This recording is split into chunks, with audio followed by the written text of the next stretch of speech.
A year ago now, a YouTuber named Megalag dropped a video that was the culmination of an extended investigation that spanned the course of a very long period of time about a company who has worked very closely in the YouTube ecosystem for years, Honey, who was once the YouTube darling sponsor absolutely everywhere, more common than the cold, and never really had like a bad reputation, but Megalag, through a very extensive investigation, found some shocking, shady things that not a lot of people knew about. And I don't want to just regurgitate everything from that video. I'm sure you probably have already seen it because it was such a huge deal. Even outside of just the YouTube space, it was a really big thing.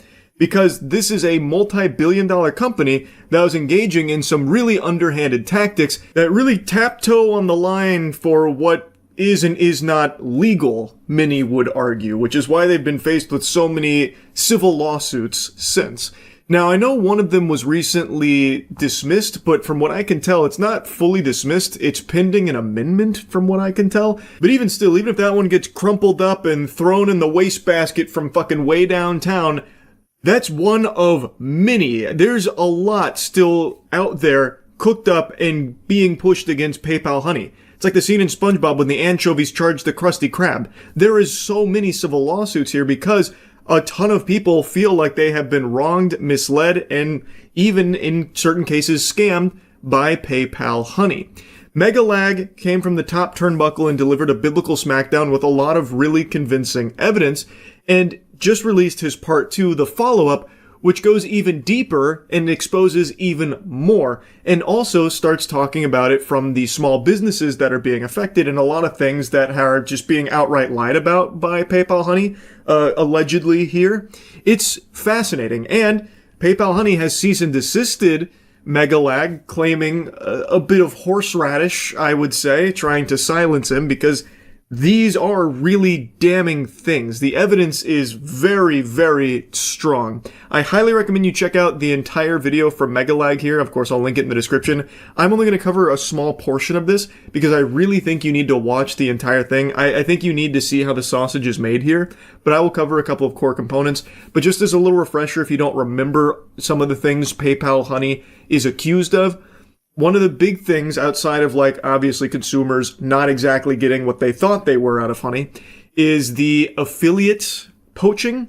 So creators that worked with Honey that would have their own special deals to promote to their audience, the audience would then use those codes on the website. But Honey had some protocol that would occasionally perhaps poach that sale and take the commission that was supposed to go to the creator, and they would take the lion's share. There were a lot of cases that Megalag was able to point to, and even in his follow-up video shows even stronger evidence for, of how this actually functions, where it seems to be a core component of Honey itself, where it will overwrite your cookie, it will inject itself, and it is looking to make that commission in a lot of cases. It's very scummy shit. And I know after the first video he dropped, a lot of people's response was, who gives a fuck? The creators can suck my dick, and my heart doesn't break for these businesses. They can go eat dirt. Okay, that's your prerogative. I'm not your fucking dad. I'm not going to come in there with the belt and make you change your mind or whatever. That's fine.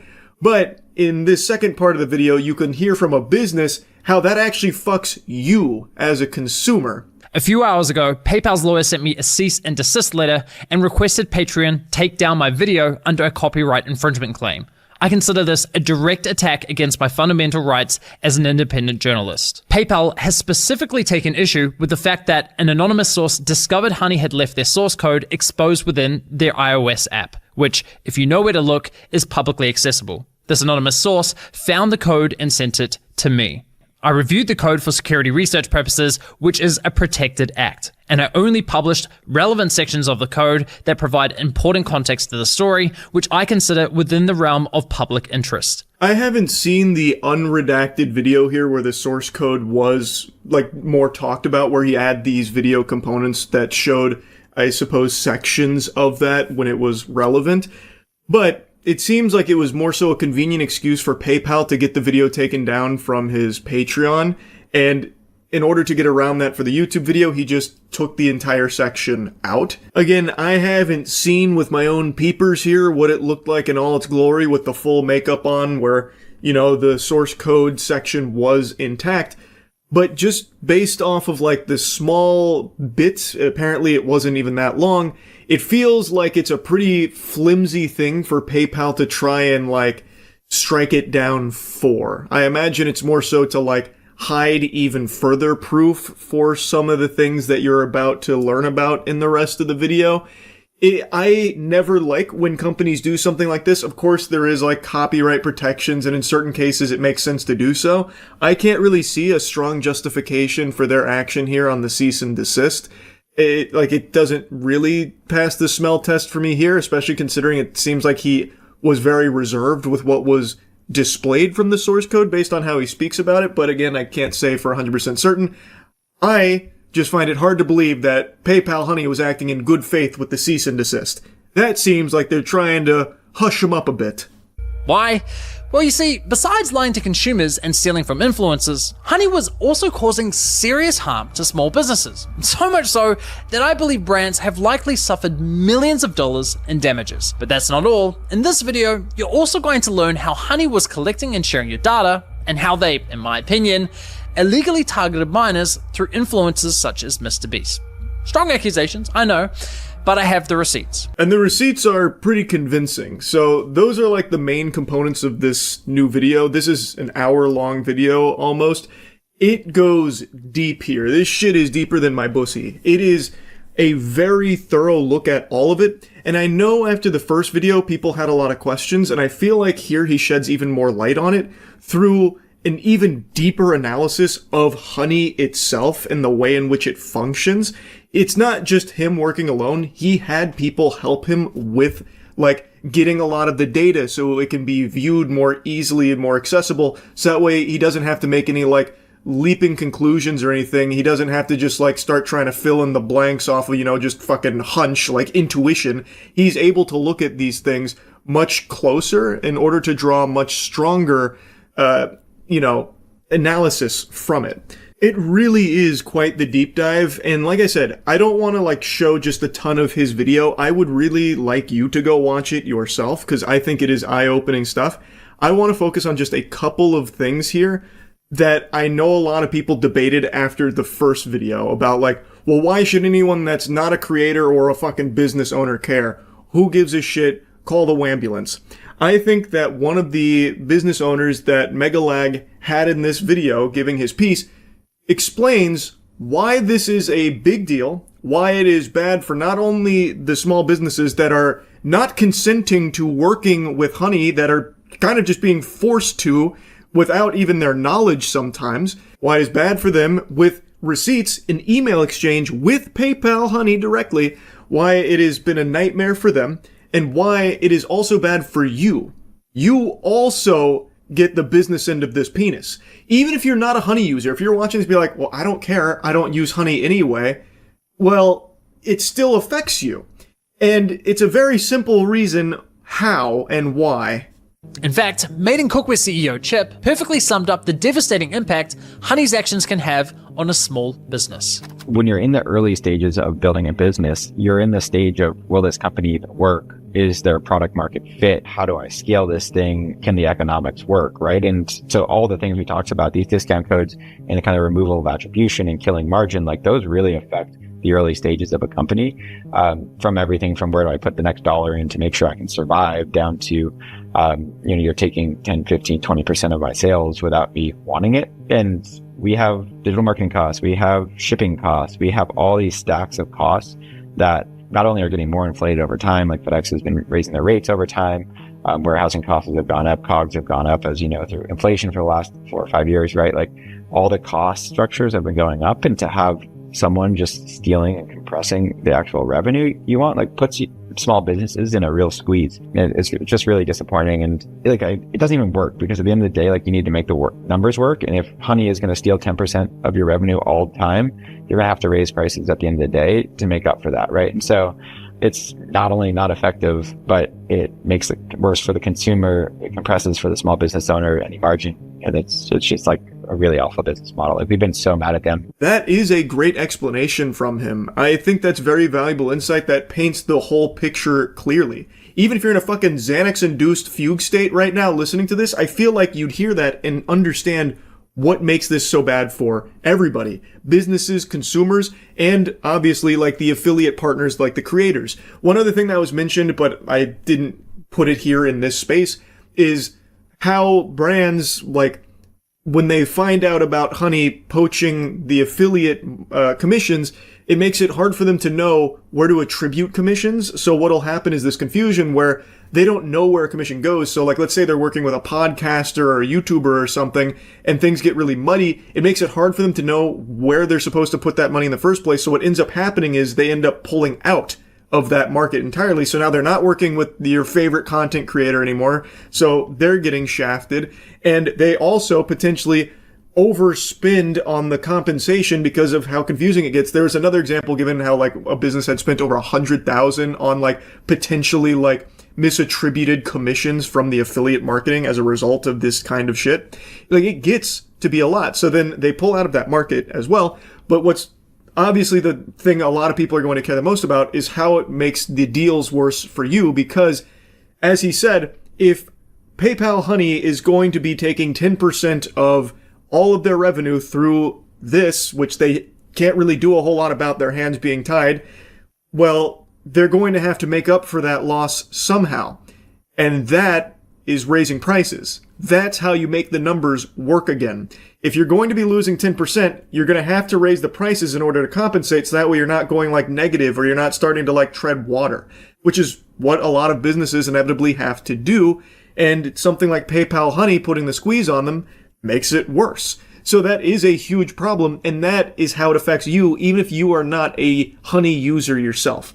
It is a bad deal for everybody involved here, except Honey. But what's a good deal for everybody is the Starforge Christmas sale. It's live now. Click the link in the description if you're looking to upgrade your PC. Best PCs in the universe. Chip was kind enough to share his email exchanges with Honey from 2020. And you need to see it because holy shit. Hi, I am the CEO of Meeting Cookware. Please remove us from your app. You've scraped a private friends and family code from our checkout and put it on the platform for others to use. We've lost a bunch of revenue. 4 days later, Honey responds with, "Hi Chip, thanks for reaching out. Honey supports over 40,000 stores online, and we always prioritize protecting the Honey experience for users by supporting available stores and displaying available codes.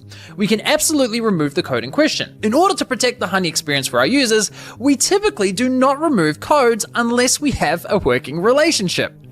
I mean, right off the bat, they're basically saying, we won't compromise the experience for our users unless you pay us.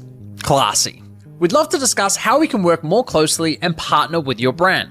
Chip replies the same day, "We don't offer affiliate deals to coupon sites. We'd like to be removed from your site and extension completely." The email showcased just how difficult it is to just be removed from Honey. He is putting in plain English, hey, we're losing revenue because of you guys. Please just take us off of this shit. I'm begging. It's like a fucking telemarketer that's refusing to take you off the call sheet. It's brutal. He reaches out to them because Honey had scraped a private code, which is something that earlier in the video, Megalag shows very strong evidence as like a thing that happens, not super unusual with Honey, which is a code that they didn't want to be public. It shouldn't have been public. A lot of businesses have these kind of private codes for like employees or friends and families, or in some cases, as was mentioned earlier in this video, like veterans or something. And Honey will sometimes get these codes and make them public so people can use them, which really fucks the businesses because those weren't supposed to be public. They were supposed to be for a specific person or a specific purpose. So the CEO we just heard from, this is his exchange with them reaching out like, hey, this happened to us. We're losing revenue. Get rid of this. And please take us off of Honey entirely. We don't want to work with you. And whatever zombie he's talking to over there at Honey is just not letting that shit fly. They're playing hardball, trying their best to keep them shackled to Honey, even though they didn't want Honey to be there in the first place. They were uninvited to this hootenanny, yet now they don't have a choice. His leak code was added through Honey's user-generated coupon functionality. No surprises there. She completely ignores his request to be removed from the platform, only offering to remove the leaked employee discount. Chip replies the same day, "Our friends and family code was listed on your site. That was an internal code meant for a small group of people that was never published anywhere. A whole site can't be removed from your app? Honey only responds a week later, confirming they removed the employee discount, but again, completely ignores Chip's request to be removed from Honey. Chip responds immediately, pushing for an answer, but they ignore his email completely. A month later, and Honey leaks another private discount code. Hi, please remove from your app. That is a private code behind a private employee perk login. This should never be public. I don't understand how you feel taking a private employee perk and making that public to the world is helping our business. Honey responds confirming they removed the code, but instead of taking responsibility, they try shifting the blame onto Chip, suggesting his employees might be responsible for sharing the code with Honey. But given what we know about their system, I'm willing to bet Honey were responsible for the leak, not Chip's employees. Honey then suggests that Chip creates single-use codes for each and every employee. Wonderful. Thanks for the unsolicited advice there on how he should run his business with his employees here, knowing full well that Honey does, in cases, take that kind of shit, even if it wasn't the fault of the employee. Allegedly. Like, it's fucking sickening. It's so disgusting. Like, the pompous attitude that comes through on these emails from Honey. This is a business that did not want to be with Honey in the first place. And there was another business that was interviewed in this video about like how he'd never even heard of Honey, but apparently people were getting tons of discounts on his site because of Honey, and he had never even fucking heard of the service before. So Honey, and you're about to hear from Megalag in the video here, Honey seems to just be subjecting these businesses, these small businesses, to their wrath, where they're just giving out, in certain cases, private coupon codes to users, which obviously damages the small business and causes them to lose revenue and causes a huge headache there. And then the only way to get off of it is by partnering with Honey, and basically, once you are partnered with Honey, then you tell them to exclude that kind of stuff, which is something that piggybacks off of a bit of what Megalag talked about in the first video, where, you know, partnered brands, they have like these certain exclusions and stuff. It's a really like awful business model that is bad for literally everyone but Honey. And it's kind of mind-boggling how the only way to get out of it in a small business's position like this is to partner with Honey and say, stop fucking us. No more of these coupons. So they get you. They get you because they fuck you raw a bit, and they slap you around, and then when you go to them for like assistance, they're like, can't really do anything about that unless you were partnered with Honey. You ever thought about that? If you work with us, maybe fork over a couple doubloons, a little bit of those clams, well, maybe then we can work a little something out about these pesky little coupons our millions of users keep finding. 2 months later, and another private code gets leaked. And once again, Chip asks to be completely removed from the platform. And this time, Honey finally addresses the question. We proudly host a consistent shopping experience for all Honey shoppers who rely on our shopping tools. Therefore, we cannot disable Honey for individual stores, and never have. Never have, huh? Well, that's interesting, because it just so happens that Andrew from TrueGrit Texture Supply also shared his email exchange with Honey. And would you believe it? He was dealing with the exact same Honey employee as Chip. And while Honey attempted the same sales pitch with Andrew, they did eventually remove his store from the platform. So yes, it is possible, and yes, they have done it before. Once again, we've caught Honey in yet another calculated and deliberate lie. And make no mistake, it was deliberate, because this employee, Kelly, confirmed the removal of Andrew's store just 1 month before assuring Chip that Honey had never removed a store before. Yeah, it's pretty hard to argue that there. It's the same person, and also they removed that previous business a month prior to this exchange with my cookware. So, it's pretty obvious that she's telling some tall tales here. This is a big old fib. They can remove them from Honey, but it seems like they'd rather not, because they'd rather you partner with them so that way they can get a little more out of it, and then you can finally stop bleeding money through these private coupons that surprisingly just keep getting leaked through Honey. It's so fucked up. Like, it really is like a crazy rabbit hole here. When merchants discover their codes have leaked and then they want to clamp down on that, they go to these coupon extensions and plea and request to have their codes removed. And 9 times out of 10, the response is join our affiliate program and you'll have more granular control over that. And so I think merchants tend to feel a little bit as though they're being blackmailed or extorted, because you join the affiliate program and then you have to pay that coupon extension company every time somebody uses a code. And you're doing that in order to have them not share your codes.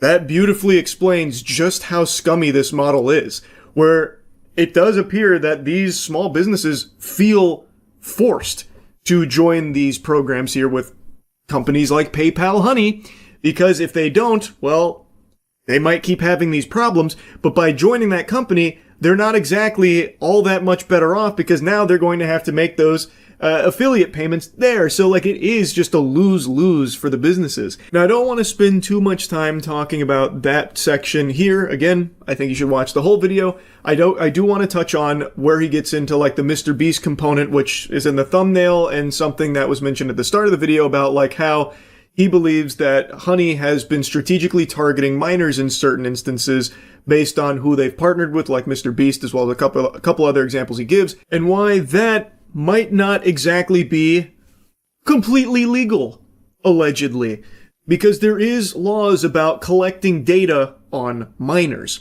And through his investigation, with very, very strong evidence, including some of PayPal Honey's own information that they themselves have talked about, they do collect your data. They do seemingly share your data. Now in the video, there's even a brief clip where someone is talking about the benefits of Honey's data collection. So even though they explicitly advertise they don't do any of that weirdo shit like collecting and sharing your data or anything like that, the truth of it is that they do collect your data. And to their merchants, they even do brag about how much data they have, and they do share that data. Megalag had a lot of very compelling evidence to prove that fact. I feel like it's pretty obvious, given everything that is accessible, that they do indeed collect that. I'll go ahead and show you that brief clip there, and then we'll get into how the marketing to minors may be a big issue for Honey. For their partnered merchant. Discussing the benefits of Honey's data for their partnered merchants. One of the metrics that we assess very frequently for merchants that work with Honey is, cross-store shopping. So, how many other stores is a user visiting as well as the store in question? They go into 6 stores, they go to 7 stores, they go into 10 stores before they make a decision on where to purchase. And here's another former senior partnerships manager. So one of the things we have insight into at Honey, because we're a browser extension and we can see our shoppers and how they shop, is that shoppers love to cross-site comparison shop. We're really kind of following the shopper where they go, and we're with them every step of the way. We have all sorts of tools to make those consumers stickier to those direct-to-consumer brands. And here's a former PayPal executive discussing how beneficial the data is for their goals. We've got a full suite of solutions across our consumer platforms that help drive new customers, that help drive loyalty, that help drive conversion, and ultimately sales lift. And we have a lot of analytics and a lot of data, a lot of shopper data, obviously, and that's something that we can unlock on behalf of our partners. You've got to hand it to Honey. They've truly mastered the art of selling bullshit narratives. To users, they promise privacy, insisting, hey, we never sell or share your data. But to their merchants, they literally bragged about how much of your data they had and how it could be leveraged to provide them with valuable insights into your shopping habits. I think we can say with a pretty high level of confidence that PayPal Honey does seemingly collect your data and is more than willing to share it. So that whole claim they like to make, and even it was part of some of their marketing about, we don't collect your data and we certainly don't share that data or sell it or anything like that. Looking like that might have been a big load of hooey. Now, as it relates to being potentially a huge issue when it comes to who they were targeting with some of their advertising, is what I briefly mentioned earlier, where there are laws in place about collecting data on minors.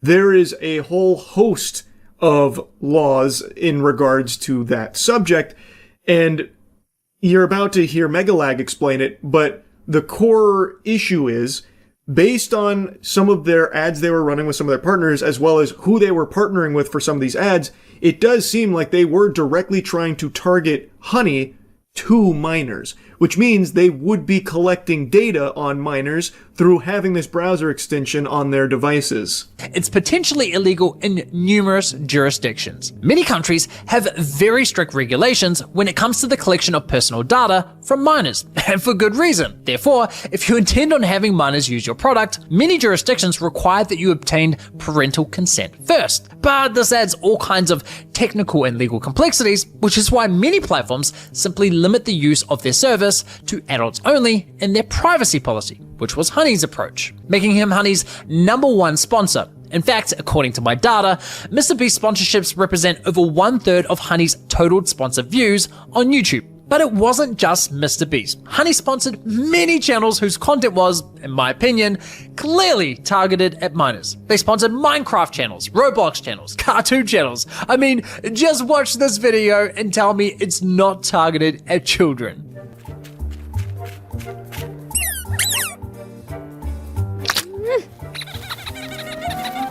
This video is sponsored by Honey. I trimmed it down a bit. He goes on to say, like, if they weren't looking to get minors to install Honey, why would they sponsor someone like MrBeast or these other channels that he gives a quick snippet of, like Roblox, Minecraft, and then that skit? And he's right. The main demographic of MrBeast, it is children. I'm pretty sure that's like an objectively true statement based on data. And Roblox is predominantly a platform used by children. And that cat skit definitely seems like some Nick Jr. stuff there for children. Like, it does appear like they did have marketing pushes that were trying to get Honey in front of the eyes of minors and trying to get them to install it on their browser. If Honey wanted to target minors so badly, they should have just sponsored one. Oh, wait a minute, that's exactly what they did. This, ladies and gentlemen, is Desiree Machado, who at the time was just 14 years old. Guys, I'm only 14. Hilariously, one of her videos that Honey sponsored is appropriately titled Back to School. Honey even ran her sponsored segment as a paid advert on YouTube. If you weren't convinced before, I imagine that was enough to convince you. That's pretty damning. They literally sponsored a child to promote Honey, and even used her sponsored segment as a paid advertisement across YouTube. I think there is a very strong argument with strong evidence to suggest Honey was looking to get Honey on the devices of children, and knowing what we know now based on this evidence, it was collecting their data, which is a big legal issue potentially. I have a challenge for all of you. Go to every computer in your house, your mom's, your dad's, your sister, your brother's computer, and install Honey. They are literally encouraging kids to install a browser extension that tracks and collects data onto every computer in their household, including those belonging to their siblings. That is fucking insane. And the emojis? I mean, come on. That is a bad look for MrBeast indeed. Oof. It does seem pretty clear that Honey was more than willing to advertise to minors, and this is a browser extension that, based on all available evidence, does indeed track data and share data, which, again, appears to be a lot of laws in place that have very strict rules about that when it comes to the data collection of minors. So I guess we'll see what happens from there. Again, this is still not even all of what Megalag covered. I've only chosen a few things to talk about here that kind of piggybacked off of the things I was talking about from the first video. I just cannot, I've said like again 1,000 times now, but I cannot recommend watching this full video enough because it is a really surprisingly deep dive into a very, very suspicious and shady business that appears to have a lot going on under the hood here that is not very good. And the business model itself is bad for everybody, not just creators, not just businesses, and not just Honey users, but any online shoppers in general. They have a negative effect on. It's a bad deal across the board based on everything that has been presented here. Anyway, I'll stop yapping about it for now. That's really about it. See ya. I never got into Minecraft, but I did try it when it was very first released in its alpha state, just this innocent little game that hadn't quite taken the internet by its nutsack yet, and I just didn't really care for it. But I was there super early, like a 2012 Bitcoin enthusiast, but just like those early Bitcoin enthusiasts, I didn't invest. It wasn't my cup of tea, the condom didn't fit me, I just never really got into it, but now I'm being overwhelmed with emails and requests during streams to play Minecraft, because I understand it's the hottest shit on the internet right now, so I figured it's nine years later, might as well give it another try, maybe it'll be fun. Let's check out single player. How do I build a nuclear power plant? How much dirt do I need for one of those? Change the camera. Oh, Jesus, got a little POV blowjob angle there. Well, let's get cooking, baby. There we go. First block of dirt acquired. Now the fun's setting in. I've got an idea. Bang. God, I can see the whole map from here. You know what? Fuck this. I always get told the multiplayer is the fun part. Yeah, save and quit. Wouldn't want to lose all of that remarkable progress. Let's get into the multiplayer action. Wow. Now this is what I'm fucking talking about. Now I see why people like Minecraft. I'm home. I found my new life. My second life. Like my dick. From Ass Helmet. It's very big. It's like I'm back in Sunday school. The whole aesthetic of this server makes it feel like I'm getting hacked in the early 2000s. Or that I've just been infested with adware, malware type shit. Top of the Reddit to you, milady. I got a surprise for you. There we go. You picked it up. You're my girlfriend now. Yeah, you are. Oh my goodness. Is that a bikini? Who needs the real world? Is that a penis? Who needs the real world? Ass Helmet out here free dicking it. My goddamn hero. Oh, baby. What's up, girl? Do you like gamers? How do I speak to this goddess? How do I flirt with her? Is my sexy rank not high enough? Character's confidence too low? What's the command for typing in this game? What? Wait, no! Come back! It gets bigger! No! Oh, shit. Hot PvP. What is it, like first to come loses? Battle Royale of premature ejaculation. Club sounds interesting. I don't want to build. Kiss battle. I'm in it. Yeah, baby, let's get in there. This is my kind of minigame. Let's check out the global leaderboards. This dude's got 3,669 kisses. Amateur. Time to get my sexy rank up, baby. I'm gonna be kissing bitches all day today. There we go, okay. Well, this isn't what I was expecting. Well, this doesn't... What makes this focused on kissing? It looks kind of just like a Pokemon city. Everyone's talking about me. They're laughing at me. Okay. Well, how about we stop making fun of the new guy and come help him? There we go. Oh, is this my savior? The lifeguard? Lead me out of here. Oh, is this the exit? Oh, nice. That was super nice of him. Time to shoot my shot. Come on, baby. Swipe right. Swipe right. Give me a smooch. I don't even know if you can kiss in this game, but it's called Kiss Battle, so I assume you can. Ass Helmet said yes, but I don't think this guy's Ass Helmet. I got kissed? Oh, finally. Alright, now I think we're flirting. Here, let's take it to the next level. Get in there. I've assumed the position. Get in there. Jetpack me. Want to fuck me? Well, that's what I've come here for, yeah. Why else would I be here? How do I don't see Beach's name anywhere here. Please, I'm not trying to leave you on red, Beach. Give me a second. I'll just throw it out to the wild. Let them all know my intention. Come on, baby. Where do you want to fuck?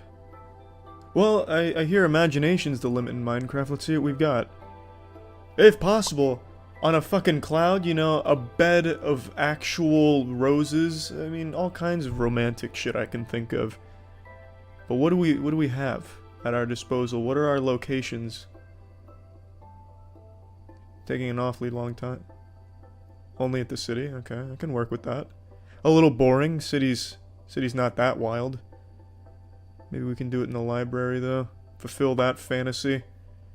The old angry librarian. Is this all it is? Just kind of standing behind him while they crouch in front of you? I mean, I guess it kind of looks like doggy style. Fuck me more. I mean, alright, I'm trying. You're doing all the work here. Let's wait, where'd they go? No, wait, come back! I didn't mean to complain, I'll take it. I'll fucking take it, please, no! No, no, no, no, no! Oh, okay, they're coming back, good. Got a little worried for a second. Alright, just keep going, fuck it. We're already here, might as well go the whole 9 yards. I wonder if there's any, like, commands for it, though. I'll ask. What is the command for the Cleveland steamer? Yeah, I wonder if there's a Cleveland steamer option in here. That'd be fucking awesome. For those that don't know, and I'm sure you all do anyway, the Cleveland steamer is where you take a shit on the chest and then put your ass on it, rubbing back and forth, emulating a steamroller. Thus the name. What do you mean, what? You ain't never heard of a Cleveland steamer? I also don't like the way you asked that. Just so matter of fact, what? It's a little condescending, you kink shaming me? You're really gonna kink shame me in a Minecraft sex server? I'll let it slide for now. Just tell me, is there a command?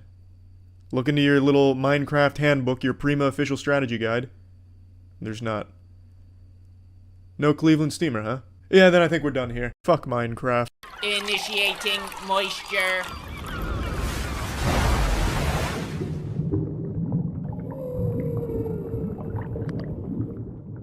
I think it's important to separate art from the artist, and in the case of Once Upon a Time in Hollywood, I had to make this necessary distinction between the two because I do not like Quentin Tarantino. Not that I don't like his work, I think he's just a fucking psychopath.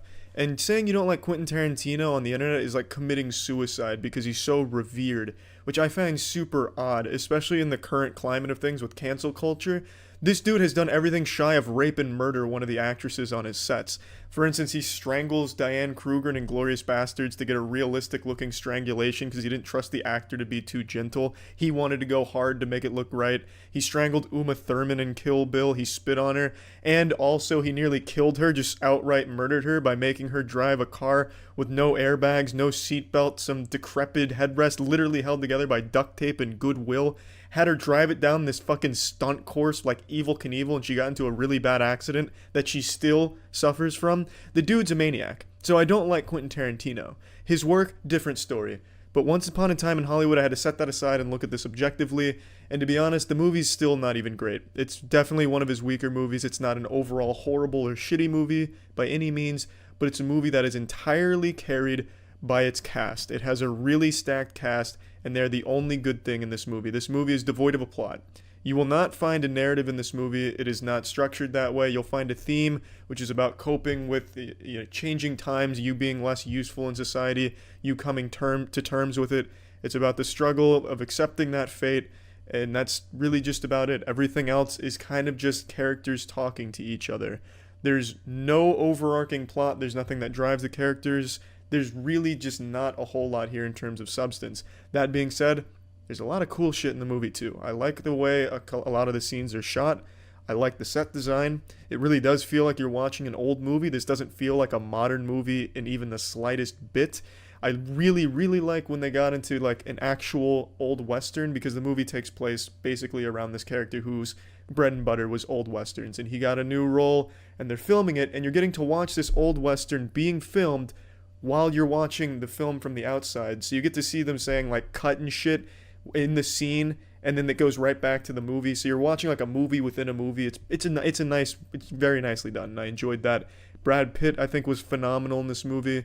But overall, the entire first 2.5 hours of this movie, because it's nearly a 3-hour movie, is just uninteresting, boring. It's just not enjoyable. You'll have things that seem like they're going somewhere. For example, tension will start building up on a ranch. It's starting to build up, reaching the crescendo. You got your dick in your hand and you're ready to see anything at all happen in this movie.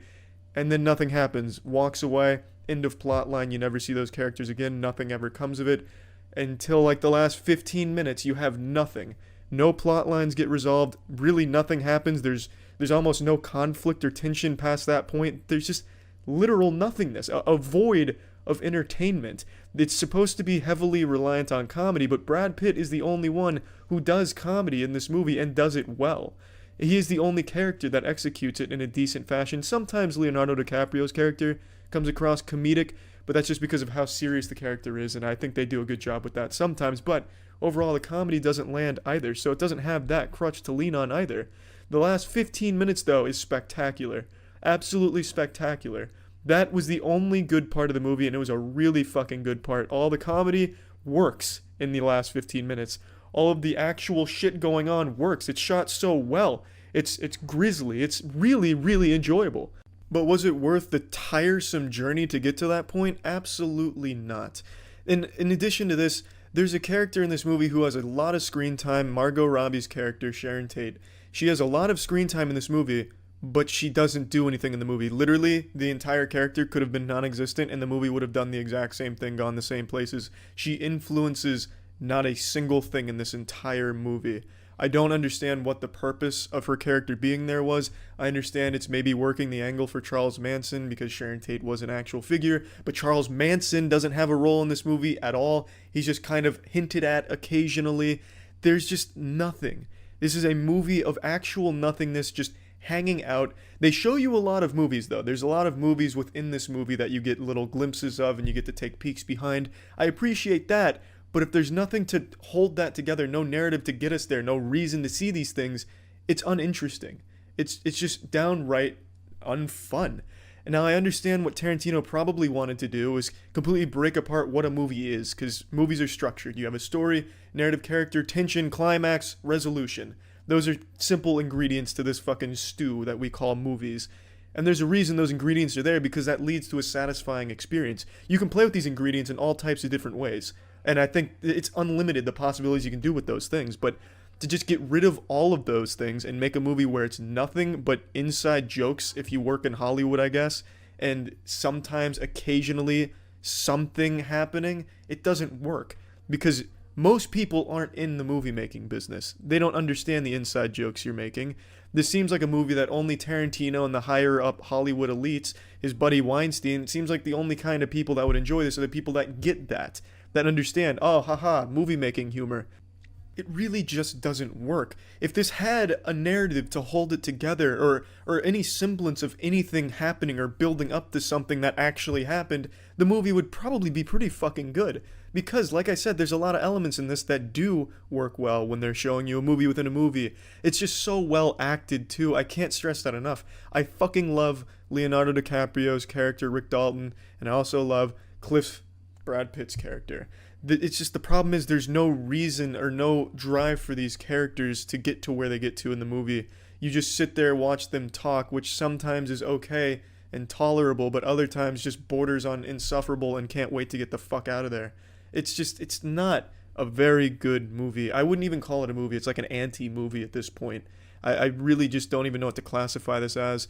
The last 15 minutes, I think at the end he decided, yeah, this is kind of sucks. I'm going to do a little something to make this interesting. And then he did, and he killed it. But up until then, just everything was useless, including entire characters that didn't do anything for this movie.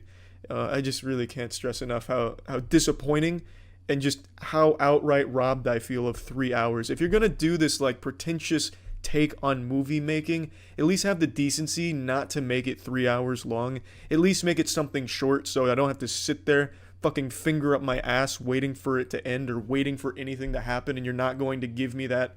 You're not going to give me anything. You're just going to dribble a little bit of breadcrumbs occasionally and then slap them off the table. Nothing comes of it. At least make it short so I don't have to sit there for that long waiting for nothing. Plugging this into the moist meter, I'm giving it an even 50%.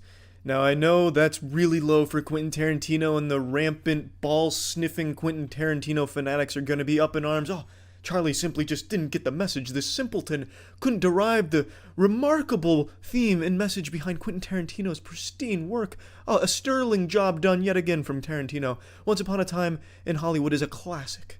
It's not. The theme isn't that deep. In fact, the theme is beaten into your skull pretty goddamn early on in the movie. It's not a deep movie. It doesn't want to be a deep movie. You can probably pick it apart and try and find some shit that I don't think the movie ever meant to represent, because, again, the movie is more of just a breakdown of what a movie is expected to be. I think it was meant to subvert expectations, to really change how you view a movie, kind of just be this anti-movie. And it just doesn't work at all. Maybe if the writing was better, I really don't know what would have changed it around, but it just doesn't work. It's an overall disappointing movie. I think there's a reason why movies try and tell you a story, try to make you laugh, try and really do anything at all besides just have you look at characters talk to each other, because it doesn't come across as fun. And also, it doesn't tease you with things that might happen, because that's just always a letdown. That's like me going up to you and saying, hey, here, look at this car. This car might be for you. It's your birthday, right? Maybe it is for you. It's not for you, and then you fucking drive away in it. That person's obviously disappointed. They're not, oh, that's great, he subverted my expectations. He got my hopes up, and then he got them down. Solid work. No one's going to celebrate like that, because you go to a movie to experience something, to feel something, to be entertained. This doesn't do any of those things until the end. The end is super entertaining and really fucking fulfilling, but up until then, there's just nothing. And that's my biggest complaint. Incredible work from the actors, though. The acting is fucking nuts.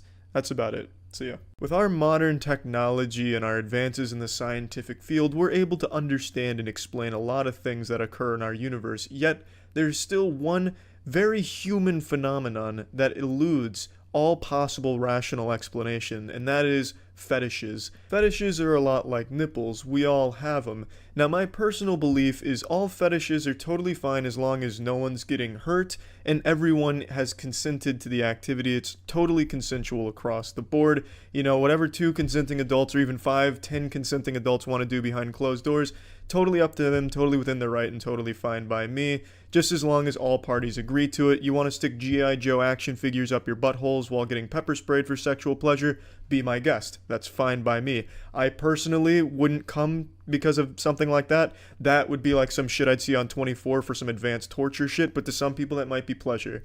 And for those people, that's fine with me. Now, that being said, if you're gonna put your fetish on YouTube, well, I think it's totally fine to make some jokes about it. Today we'll be exploring the wild and wacky world of clown fetishism, honk honk, and it's a fucking doozy. I can't show you half of the clown fetish videos I found on YouTube because a lot of them are just genuine porn. I watched an uninterrupted 5-minute porn scene between 2 clowns that had nudity. I don't know how half of the clown fetish videos are still on YouTube, maybe for educational purposes, or maybe YouTube's jerking off to it themselves, I really don't know. But I can show you a few of them that really capture the fetish in essence. Hey Daddy, I've missed you. Where have you been? I want to be your boyfriend. No, this is not a sneak peek into the upcoming It Chapter 2 movie. This is clown fetishism. I've been having a hard time debating with myself whether or not the video is real or a parody of clown fetish videos. It's really hard to distinguish for sure because a lot of clown fetish videos are very similar to this, just with nudity and a couple other people and nipple clamps. So it's really hard for me to deduce whether or not this was a genuine attempt to tease clown fetish enthusiasts to get them ready for action, or just kind of taking the piss out of clown fetishism. I really don't know for sure, but god damn it, it's definitely worth sharing regardless. Daddy, do you like my hair? Is my hair pretty? Do I look pretty for you? Hey, Daddy, I know what you want to do. Do you want a balloon animal?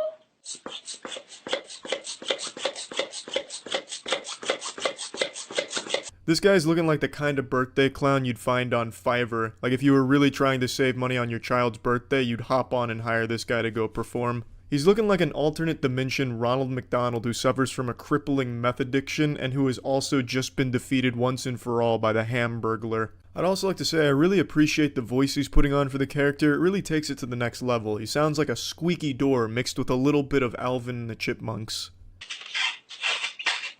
I just wanted to remind you how beautiful you are. Well, if you haven't filled your pants with cum yet, it's probably safe to say that you don't have a clown fetish, but I'm no expert, so I'm going to keep exposing you to these Rorschach paintings, and maybe you'll start seeing more clowns and more sexual awakenings within your own body. This next one is just from another clown fetishist, and she actually does something different. Her whole channel is based around clown fetishism. It's called Chorophilia, I believe. I'm going off memory, but I'm pretty sure it's Chorophilia, because the fear of clowns is chorophobia, I think. I could be totally fucking wrong. That might be like the fear of League of Legends. I honestly have no idea, but I think it's something like that. And her channel is based around that and talking about clown-related material. Ooh, well, don't mind if I do. Ooh. So the Netflix adaptation Harley Quinn is drinking her cotton candy shake to entice the clown enthusiast while she goes over some clown content. And as far as fetishist content on YouTube goes, hers is about as tame as it gets.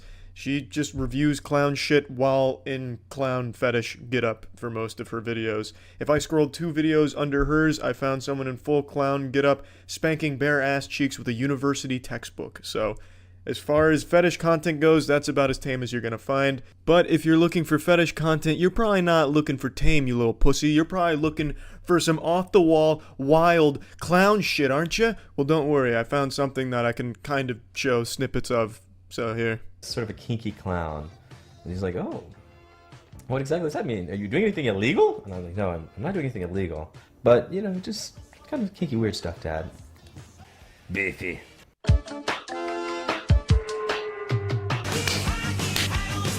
That was Ouchie the Clown. Ouchie the Clown's kind of a pioneer when it comes to the fetish. He even worked with some of the greats like Penn and Teller. I don't know if they're clown fetishists themselves, but they definitely collaborated on slapping some ass cheeks around and clamping down on some tits. These are the only 3 that I could find that I could even show on YouTube in any capacity, which is a fucking letdown. I was hoping there'd be more that I could show, but almost none of them are gonna fly.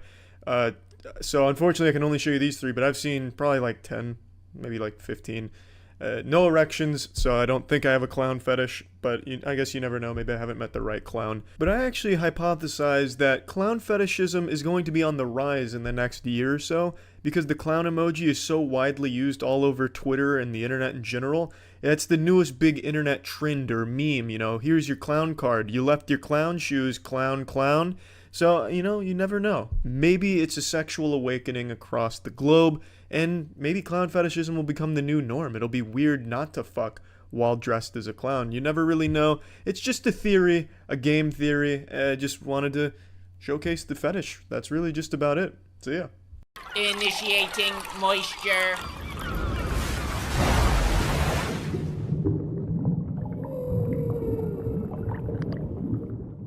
Hobbs and Shaw. It's exactly what you would expect after watching the trailer. Stupid, over-the-top, fun.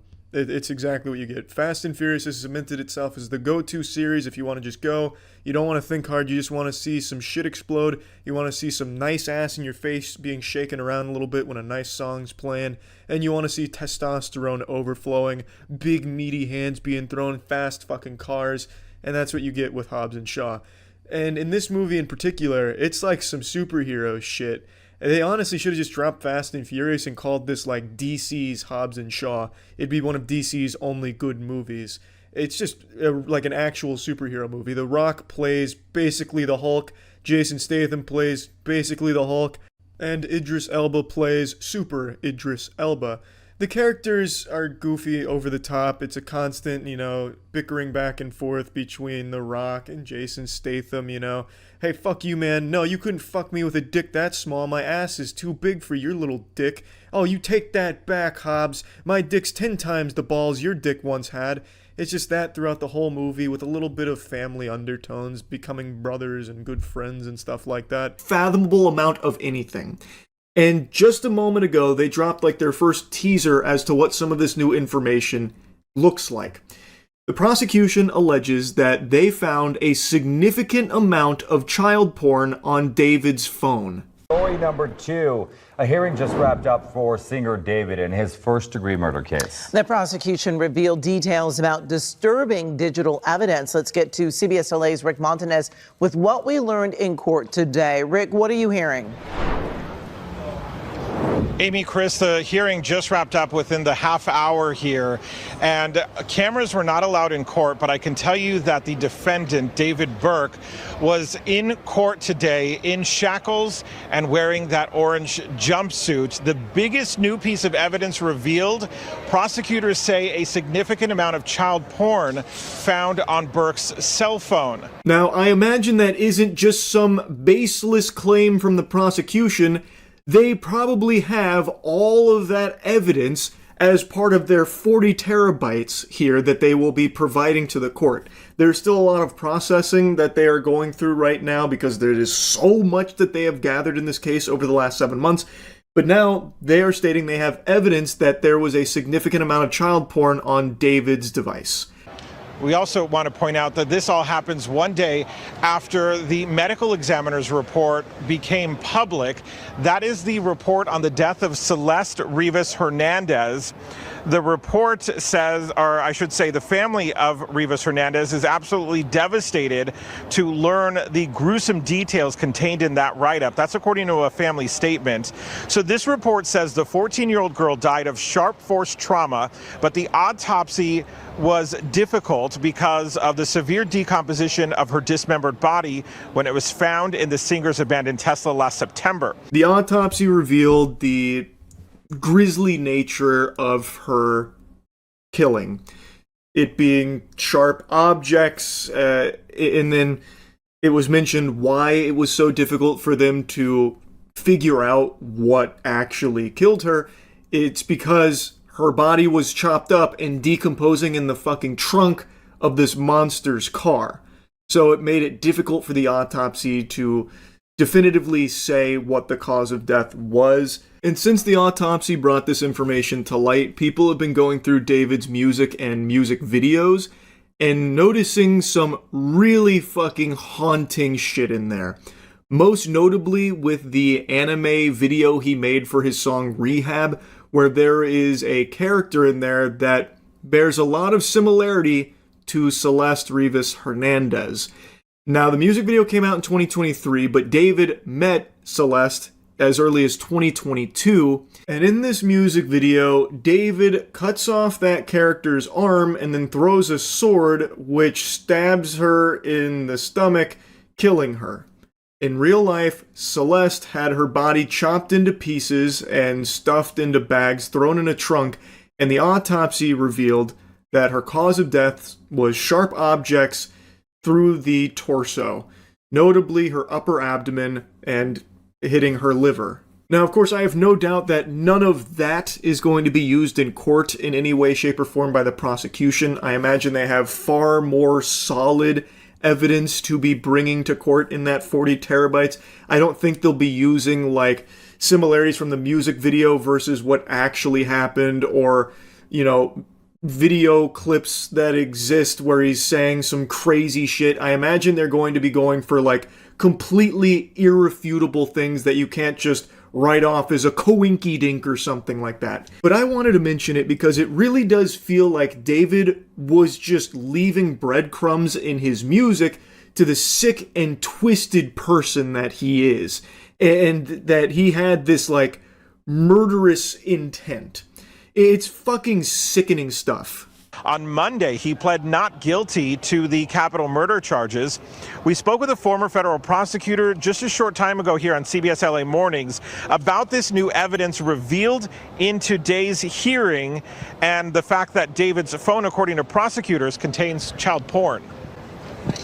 And obviously, we don't know if it's Celeste Rivas's images and videos or something else, but that is a significant offense. Obviously, it helps prosecutors prove the sex crimes, the lewd and lascivious, Penal Code Section 288, but it's also a separate crime in and of itself. And it's certainly the possibility that the feds even step into this case because they typically will prosecute these types of child pornography cases. It is extremely serious, and this is new information that's been brought forth from the prosecution here. And the fact that they are bringing this as evidence in this case must mean that they have irrefutable proof that on David's device, he had that material. I have no idea how the David defenders will even begin to wrestle with that in mental gymnastics, some kind of excuse there, like, he was just holding it for somebody else. He's been framed again. They put it there. They framed him for the murder, now they're framing him with child porn. I have no idea how they could even begin to tackle that one, because even though it hasn't been proven yet, the fact that the prosecution is even putting this forward means they must be able to prove beyond a shadow of a doubt that, yeah, his phone had child porn on it. So that's the newest piece of information that's been brought up. Now, as mentioned, they are still going through a lot of processing for a lot of digital evidence that they have compiled. So in a week, I believe about a week, it's going to go back with both sides, and they're going to discuss if they need even more time about, going to a capital murder trial. So as of right now, we don't have everything being brought forth yet, but it is beginning and it's moving fast. The process is underway and it is moving very quickly. So I guess we'll know more in a week, but I just wanted to give you this update here because that new allegation coming to light here is once again another disgusting development here in the David case. Anyway, praying for justice for Celeste here. I truly don't see a world where David is innocent at all. And anyway, that's really about it. See ya. Oh, it's the drug woman. I never had a beard. What? What are you talking about? I've never had a beard. Do you know Kale? What? You look just like That's somebody my I twin used to know. brother. What is going on here? I lived with Kale. I used to live with him. Did he hurt you? You bitch! I've never once had a fucking beard in my life. You motherfucking slut. Please don't blame him. Also, fuck all of you bandwagoners. I've been watching Neil Breen since 2012 with Double Down. So suck my fucking dick. He was my underground genius. I don't know who blew him up on the internet. I think it was Red Letter Media, but whoever they did can suck the fattest, dirtiest part of my butthole. He was mine. I even sent him a Facebook message to audition to be in this movie. It's not Universal Pictures. It's much better than that. It's Neil Breen Films. Now, one thing many of you may not know about Neil Breen if you're a child or just not enlightened yet, haven't opened your third eye, he uses a lot of stock footage. Fucking dumbass kids can't even eat hot dog slices. It's embarrassing to think that I was once this age. Couldn't even use Reddit. Going to the beach. Entering Smash, Neil Breen joins the battle. Oh my god, it's Neil Breen and a Second Life avatar. Neil, watch out! There's a man. Oh, it's two Neil Breens. Just a smaller one. The final human invention. Neil AI. Breen. He looks confused. I was approaching a robotic, humanoid state. The human mind wasn't meant to work the way Neil Breen's does. While developing He's an further evolutionary and further in a humanoid anomaly. state over the years, I never wanted to lose touch with the magic and majesty of nature. Pet it, Neil. And the gifts it had given me. Kiss it. Make out with it. Fuck it. Make nature your bitch. Good morning. Have a nice day. Thanks, Neil. Will do, Neil. Just the motivation I needed this morning. Oh, God! Jesus, he truly has been augmented. Oh, is he the one that just killed the ISIS leader? Follow me. Neil, get me out of here. You won't get hurt. Neil, help! Follow me. Christ, terrorists win. Should have bought the diffuser. I'll protect you. Save them, Neil. The training exercise is going wrong.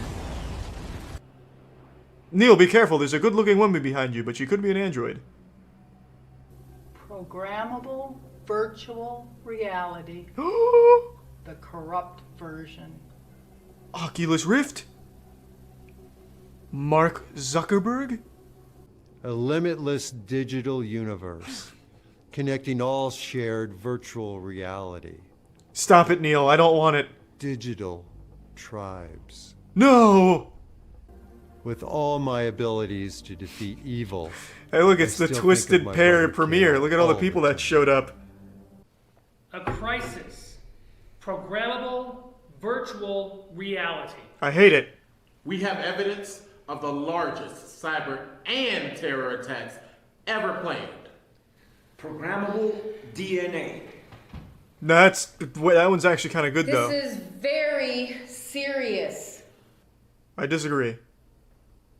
Homeland Security is ready. What are those? You're on the verge of Speakers? mind hacking. Programmable matter. We will Pretty good. all be connected telepathically. Special agencies are prepared. Why are they shouting like this? I have the power of instant, Guns, personal, facial bullets, recognition data. and programmable Content on bullets. Oh, Jesus. Excuse me, I'm so sorry. I apologize. I got it. No. Here, let me get that for you. Hey, shoot. Wait, it's my fault. It's my fault, really. I apologize. Leave me alone. Let me make it up to you. No. I'll take you out to dinner. Leave me alone. I have a boyfriend. Let's have Get it. out of my Let's face. have a Leave me drink. alone. He's superhuman, lady. You're about to get fucked. I'll meet you back here at 8 o'clock and we'll go out and have a drink. Go. That's how flirting I'll works, meet you here at boys. 8 o'clock. We'll go out for a drink. Hey, homeless guy, you want a kiss? She was very pretty. Hey, Neil Breen's inside of a building. That just means he hasn't been kicked out yet. Hey, that's the girl I met earlier. No, I'm it's gonna go follow her. It's you, Breen. What do you mean? Where was she? Ma'am, you forgot to ask for my phone number. I'll invite myself in. We can skip that part and just have sex. Like James Bond does. Christ, Neil's in the house.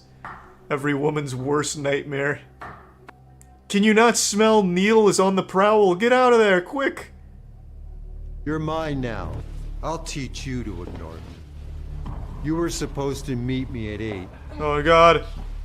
Bitch. You can't fight me. Neil, no! You are my hero! Why are you raping her? Oh god! Not the Van Gogh! What's for dinner? Your favorite. Mom called today. He raped her until she loved him! So Well, it just goes to show. I miss my brother. Don't get raped by Neil Breen or else you might fall in love. These sound like moans of pleasure, not pain. Needs to be more guttural. They're doing like fucking hentai stuff. Dude, Neil Breen's so insane. I bet that gun is loaded. Injustices. Oh, he shot him again. Oh, he shot him too. Jesus. So what's for dinner? How was your sex life? That just turned me on. You want a doggy style in the elevator?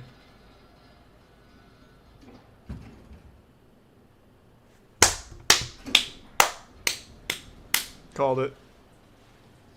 I have a sneaking suspicion that this hooded man is Kale. Breen's evil twin.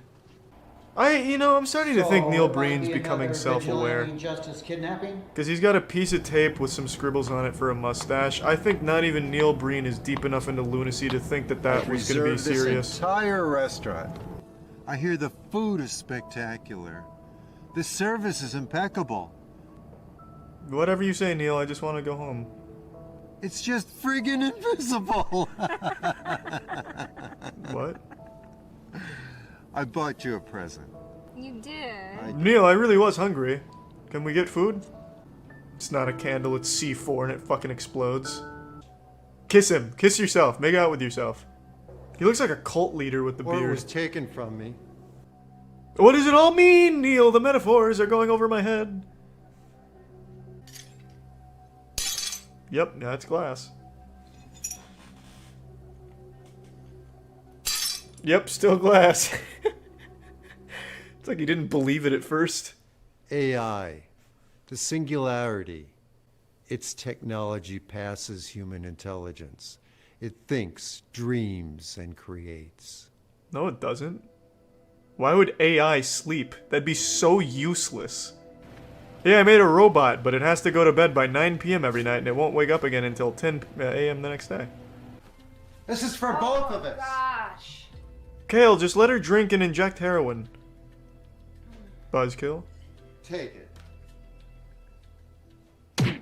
Oh! What the hell are you doing? She fucking breaks the bottle over her I don't head. even want you anymore. All I want is the drugs and the money.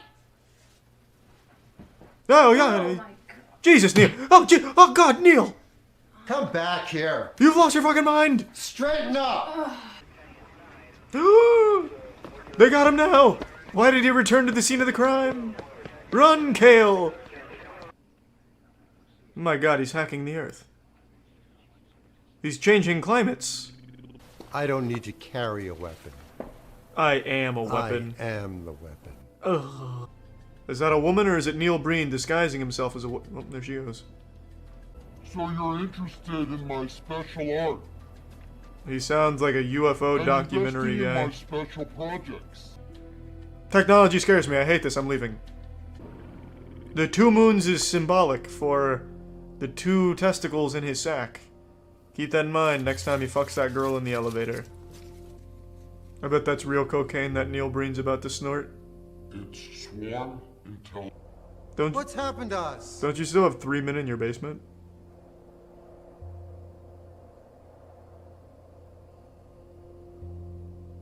He's like a toy from Toy Story. He has to go totally still whenever the other Neil Breen is around. This is fucking awesome.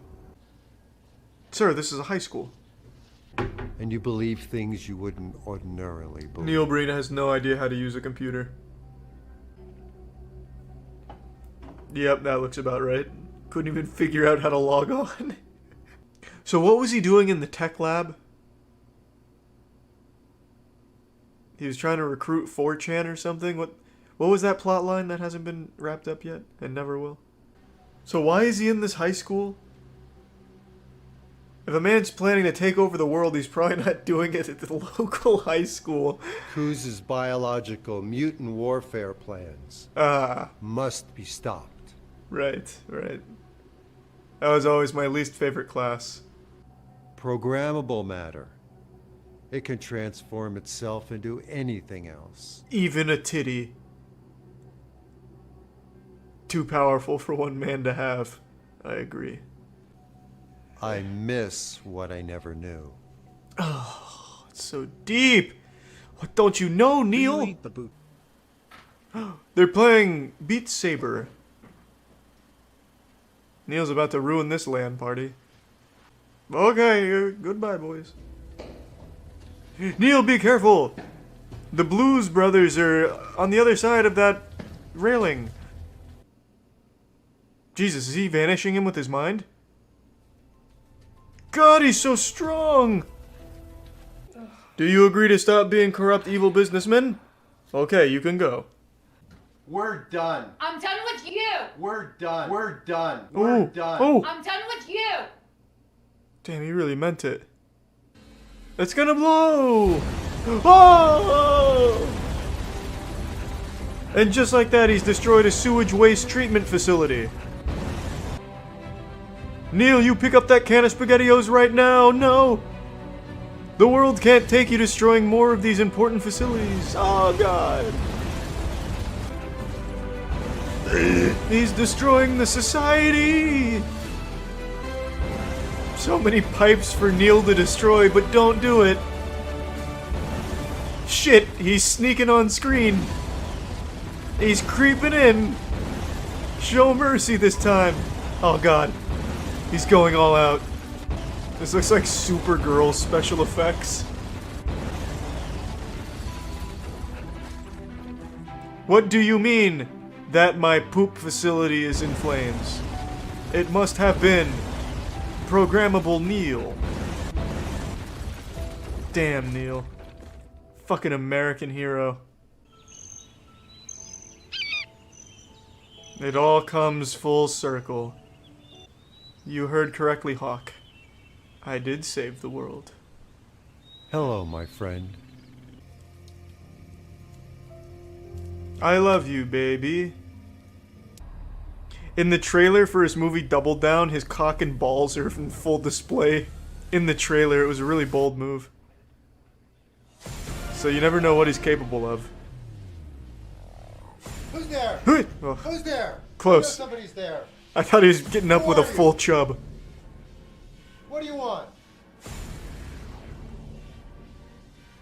Who's there?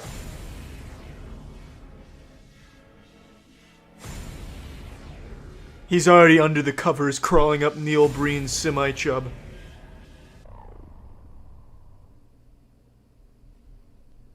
Oh, it must have been the wind. Ah! Why? Why did you stab that block of wood in his pants? Oh, it's the drug woman. I never had a beard. What? What are you talking I've about? never had a beard. Do you know Kale? What? You look just like That's somebody my I twin used to brother. What is going on here? I live with Kale. I used to live with him. Did he hurt you? You bitch! I've never once had a fucking beard in my life. You motherfucking slut. Please don't blame him. I've never had a beard. Tell your friends. Take this money. Now his wife thinks he's paying for sex. Can you tell your prisoners to stop orgasming? And your evil empire. Whoa! But those henchmen, they get to live. They're minimum wage workers, and I didn't feel like killing them. Not the high school! No! Sir. No, spare the computers. No, God, Windows 7. That's a dangerous stunt, Neil. I gotta say, I'm impressed with that right there. I didn't expect that. Neil does all his own stunts, wouldn't you know? Now these kids will have nowhere to learn after summer vacation. And now I'm going to beat my wife. In my home theater. Watching one of my own movies. With the Tooth Fairy. It's a lonely life. No! It's a lonely world. Neil! Kate.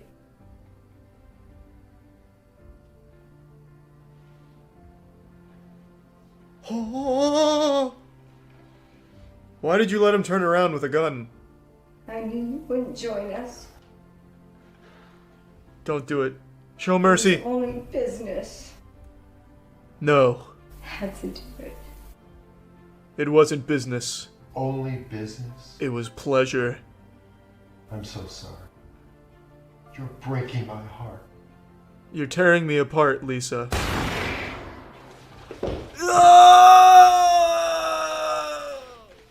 She wanted me to join them, but I will not join them. I'm not one of them. I'm not one of them. I miss what I don't know.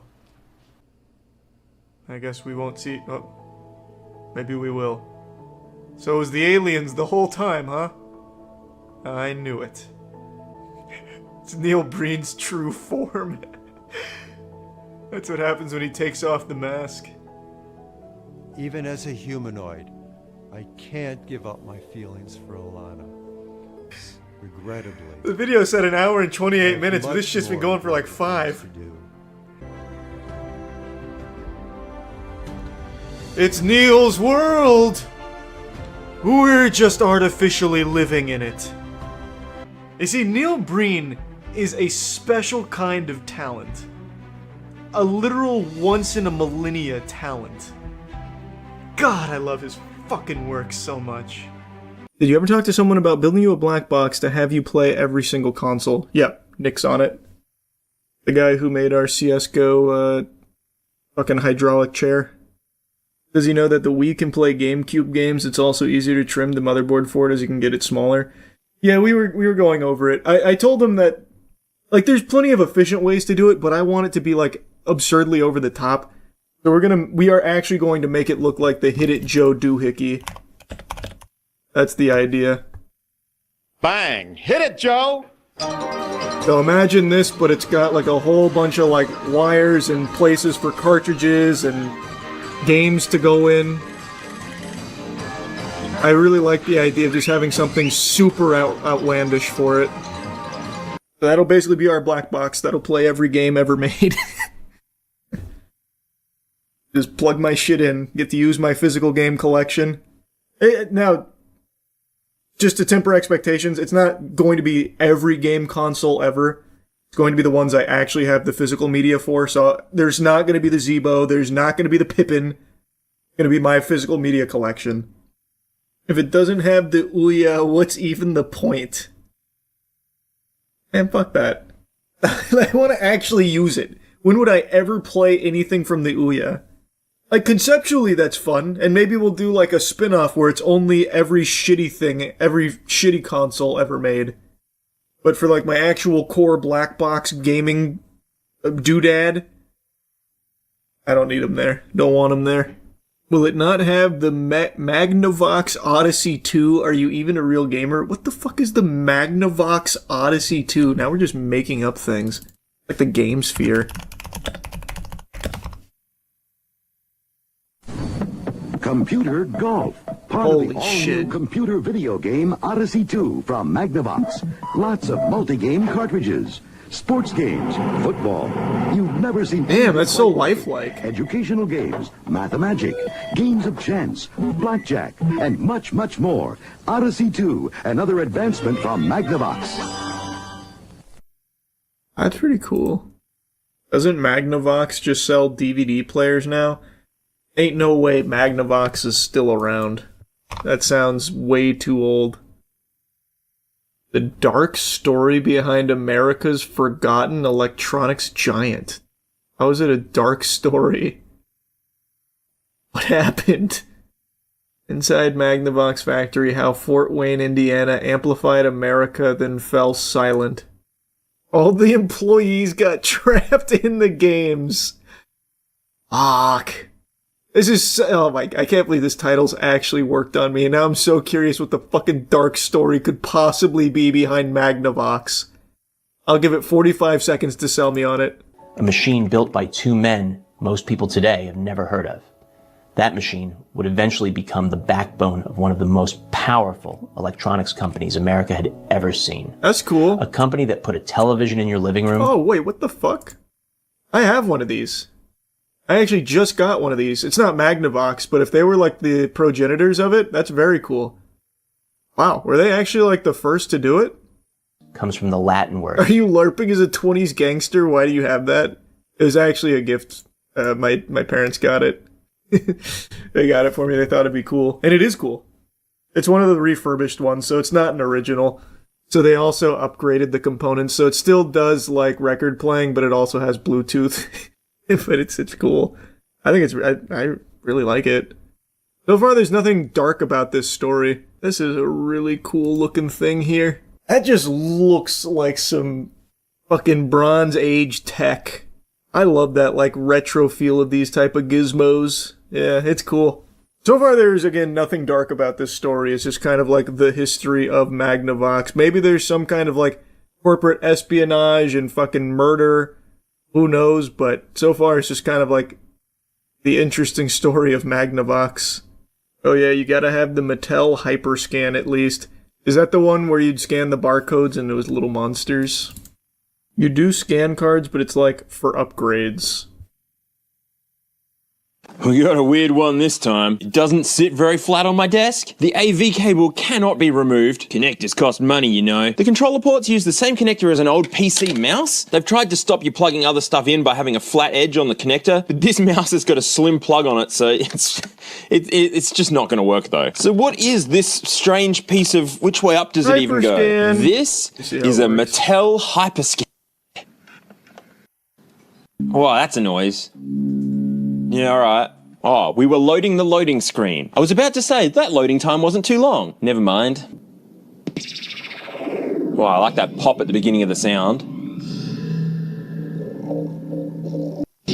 Scan. Three of those are Marvel games. The fourth is Ben 10, and the fifth is Interstellar Wrestling League, which I think was actually made up for the Hyperscan. Let's go for a one-player tournament, and if you only have the disc, this is as far as you can get. It's gimmick time.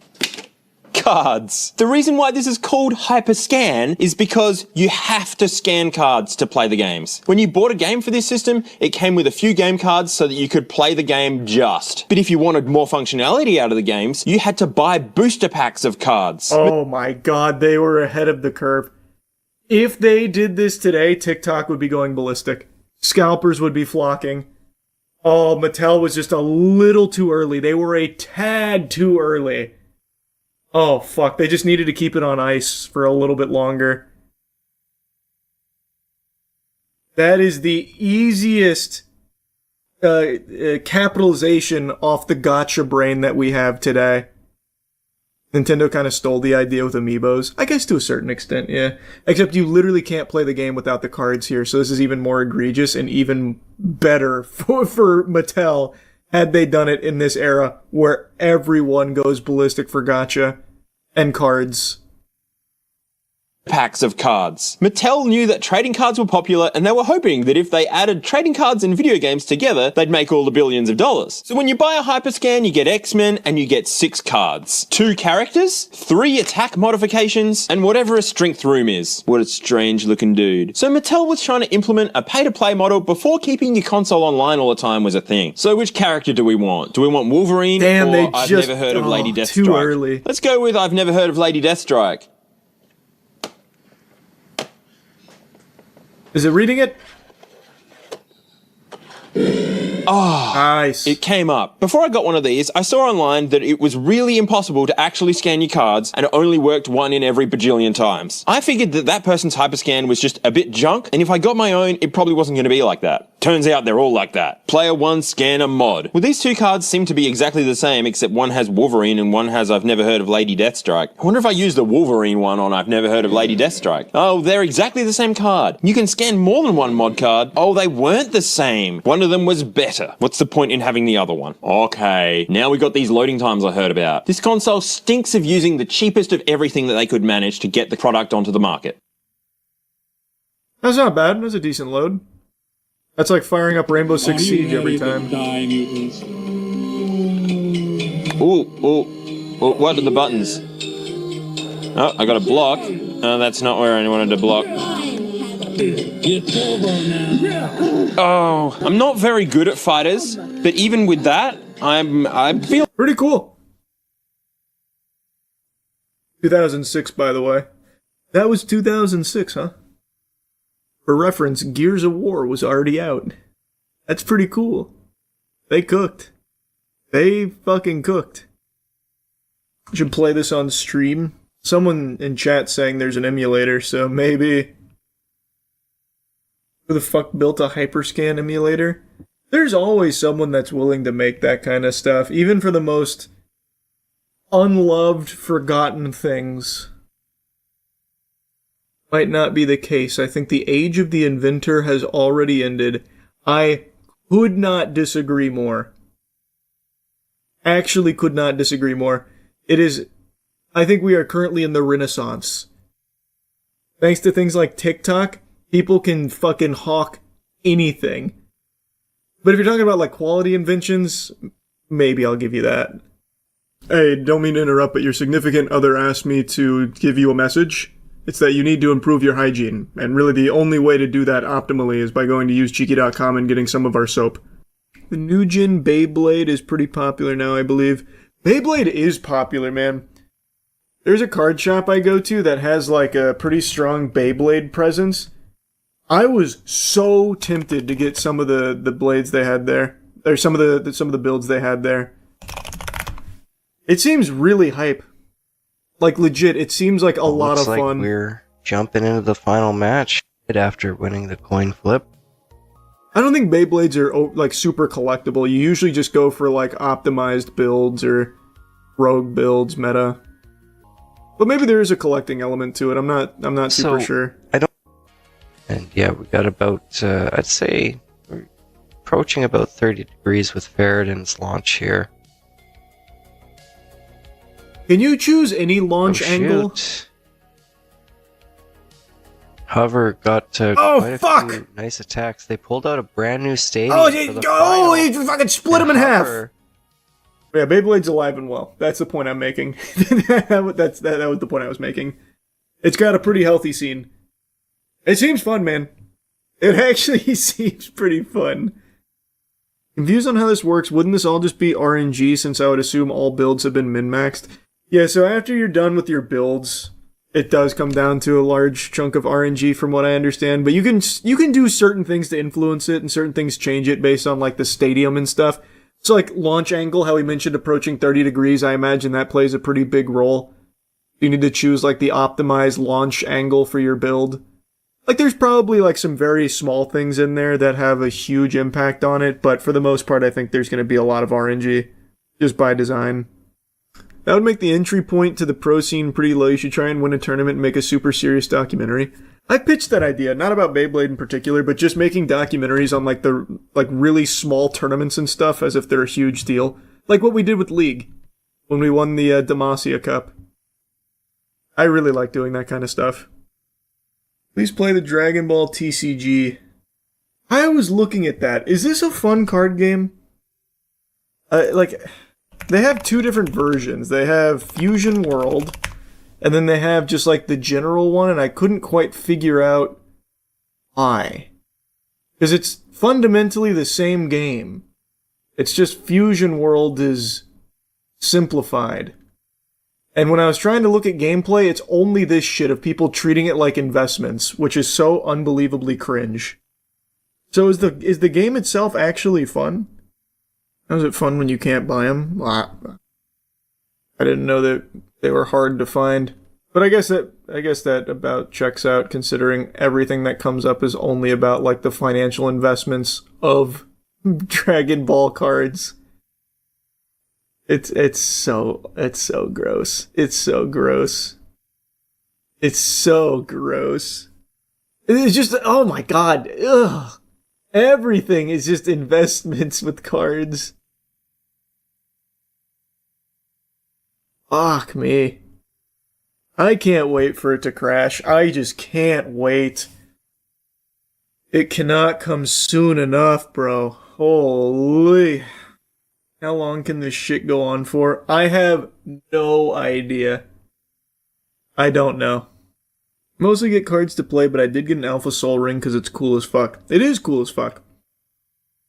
And if you would even know how the game is played, you're already different than 99% of these vultures. What would you rather have first, the AI crash or TCG crash? Let's not get carried away. Obviously the AI crash. That's better for everybody. The TCG situation here is easily avoidable. It's just sad what's happened to it. But the AI crashing is great for all of us. See the AI photo Trump posted of him walking with an alien? I didn't know. That sounds so cool though. What the fuck? Oh, now that's hard. And that alien's fucking yoked though. Everything minus the peen? Holy. That's a fucking frame mog and a half, dude. Oh my. The chain is attached to his hip. Well, yeah, he's not handcuffed. He's goth, bro. He's not a prisoner here, he's an ally. Wallet chain. Oh, true, could have been a wallet chain. What's up, everybody? It's Critical. I'm playing Insanidade again for the PC. Let's do this shit. Alright. That phone is vibrating, but I have a phone in my hand. In fact, it's the same phone that's over there. Well, this is a paradox. Schrodinger's cat paradox. Better take a fucking seat. We've got a real conundrum here. I guess because I hit new game last time instead of continue, the game didn't know how to deal with such stupidity, so it's just giving me two phones to compensate for my lack of intelligence. Now I can call twice as many people. Hooray. Are you looking to throw down, table? I'll give you a whopping of a lifetime. I'll lay the wood on you. Come here. Where'd you go? Oh fuck, it's eating me! Oh shit, I'm gonna devour it now. Yeah, the tables have turned! Fuck, shit, It's like a trampoline all of a sudden. Get off of me, you sack of oak! Yeah, there you go, take that. That ought to teach you a lesson. I'm on a damn teeter-totter over here. What's that? It's just some picture. Another picture. Another picture. Oh wait, hold on, that's not just another picture. That is a high-quality, top-notch photograph right there. I like that. I can't go through this door. I'm going in. Activating turbos. Yes. Alright, we're good to go. Open up. Open up, damn it. What the fuck? There we go. Alright, well, I'm happy now. Because I saw a picture of a girl showing her titties. Showing her titties. Oh, who the fuck is that? Is that the dude that's dragging me along the hallway earlier? Are these arms hanging from the ceiling? Okie dokie. I guess that chair was trying to achieve flight. Here, you can have it back. It didn't accomplish its mission. What do you think about this situation, girl on my phone? What's your opinion on this matter? If you ask me, I think it's rather depressing. The arms are clearly reaching out for the chairs they once loved, knowing full well they can no longer utilize them properly, because they have no asses, because they're arms. Where the fuck does this guy think he's going? Oh, he disappeared into the darkness, huh? That's a simple magic trick. I wish he didn't do that, though. I mean, I was just gonna tell him, dumb ass shitville is the other direction.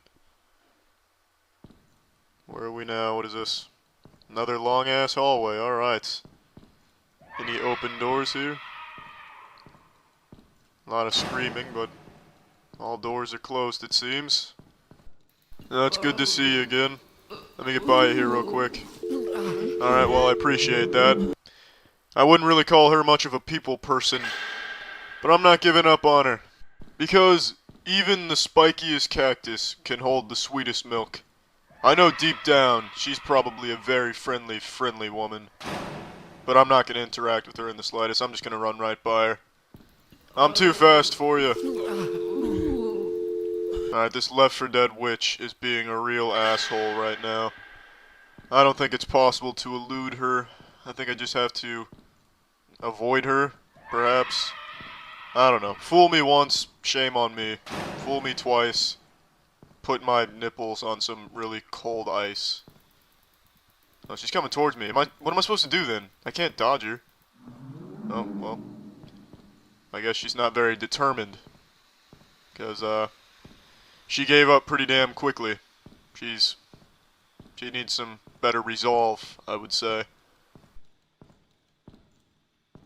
Someone did a lousy job painting this wall. Oh, it's papers! Oh, shit, well, that's better. Well, I guess there's nobody at the front desk. I'll have to leave a message.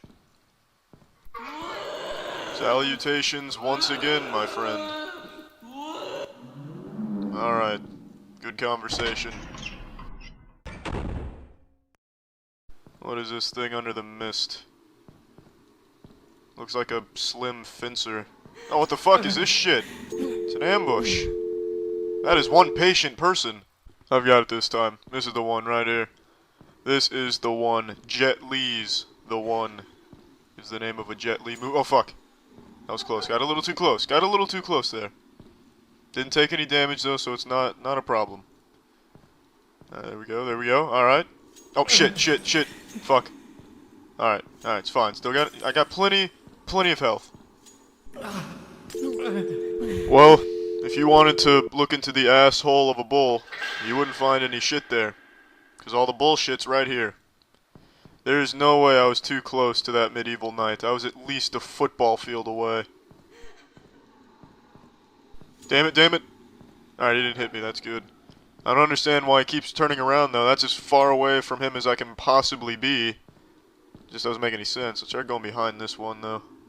This guy did some damage. Oh, son of a bitch! Alright, there's no avoiding that guy. Alright, you know, fuck it. Just running right through it. Threading the needle. Go. Yes. Yes. Is there any more? I don't think so. I think I got it. The chair is here to confirm it. The referee has reviewed the play. It's a touchdown. This is a weird picture. That's a very disturbing portrait of Barnacle Boy. An arm in the box. That's like one of those, oh fuck. Light, there we go. It's like one of... Why the fuck does he keep looking at the phone? I'm trying to get the light. There we go. It's like one of those Halloween candy bowls that when you try to take a piece, the arm comes down. So I guess if you try and take the package, oh, there goes the door. Alright. What's this? Oh, hey there again. Alright, good to see you. Is this some whey protein or something? Let's take it. Oh, phone, fuck. I don't know how to use this phone. I can't make it be a light when I want it to. I can't look at the phone when I want to. I don't know the controls. And I think that stems from the fact that I just don't know this language, so I can't really read the control instructions. Here's this fucker again. Walking like an astronaut. I might be able to catch him. Oh, no, well. he disappeared. It's hard to catch somebody that can disappear. What the fuck does it say? NATO aquí? North Atlantic Treaty Organization here? Aquí means here in Spanish, so NATO here. Well, I guess that makes sense. I'm going to assume I go down here. Let's rock and roll.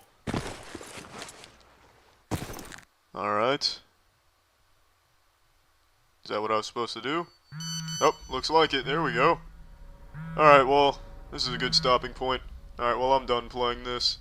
Well, that's the end of this video. Remember to rate the video, comment the video, and subscribe if you want to see videos similar to this one. See ya. We're coming up on a very special 5-year anniversary for a personal journey of mine.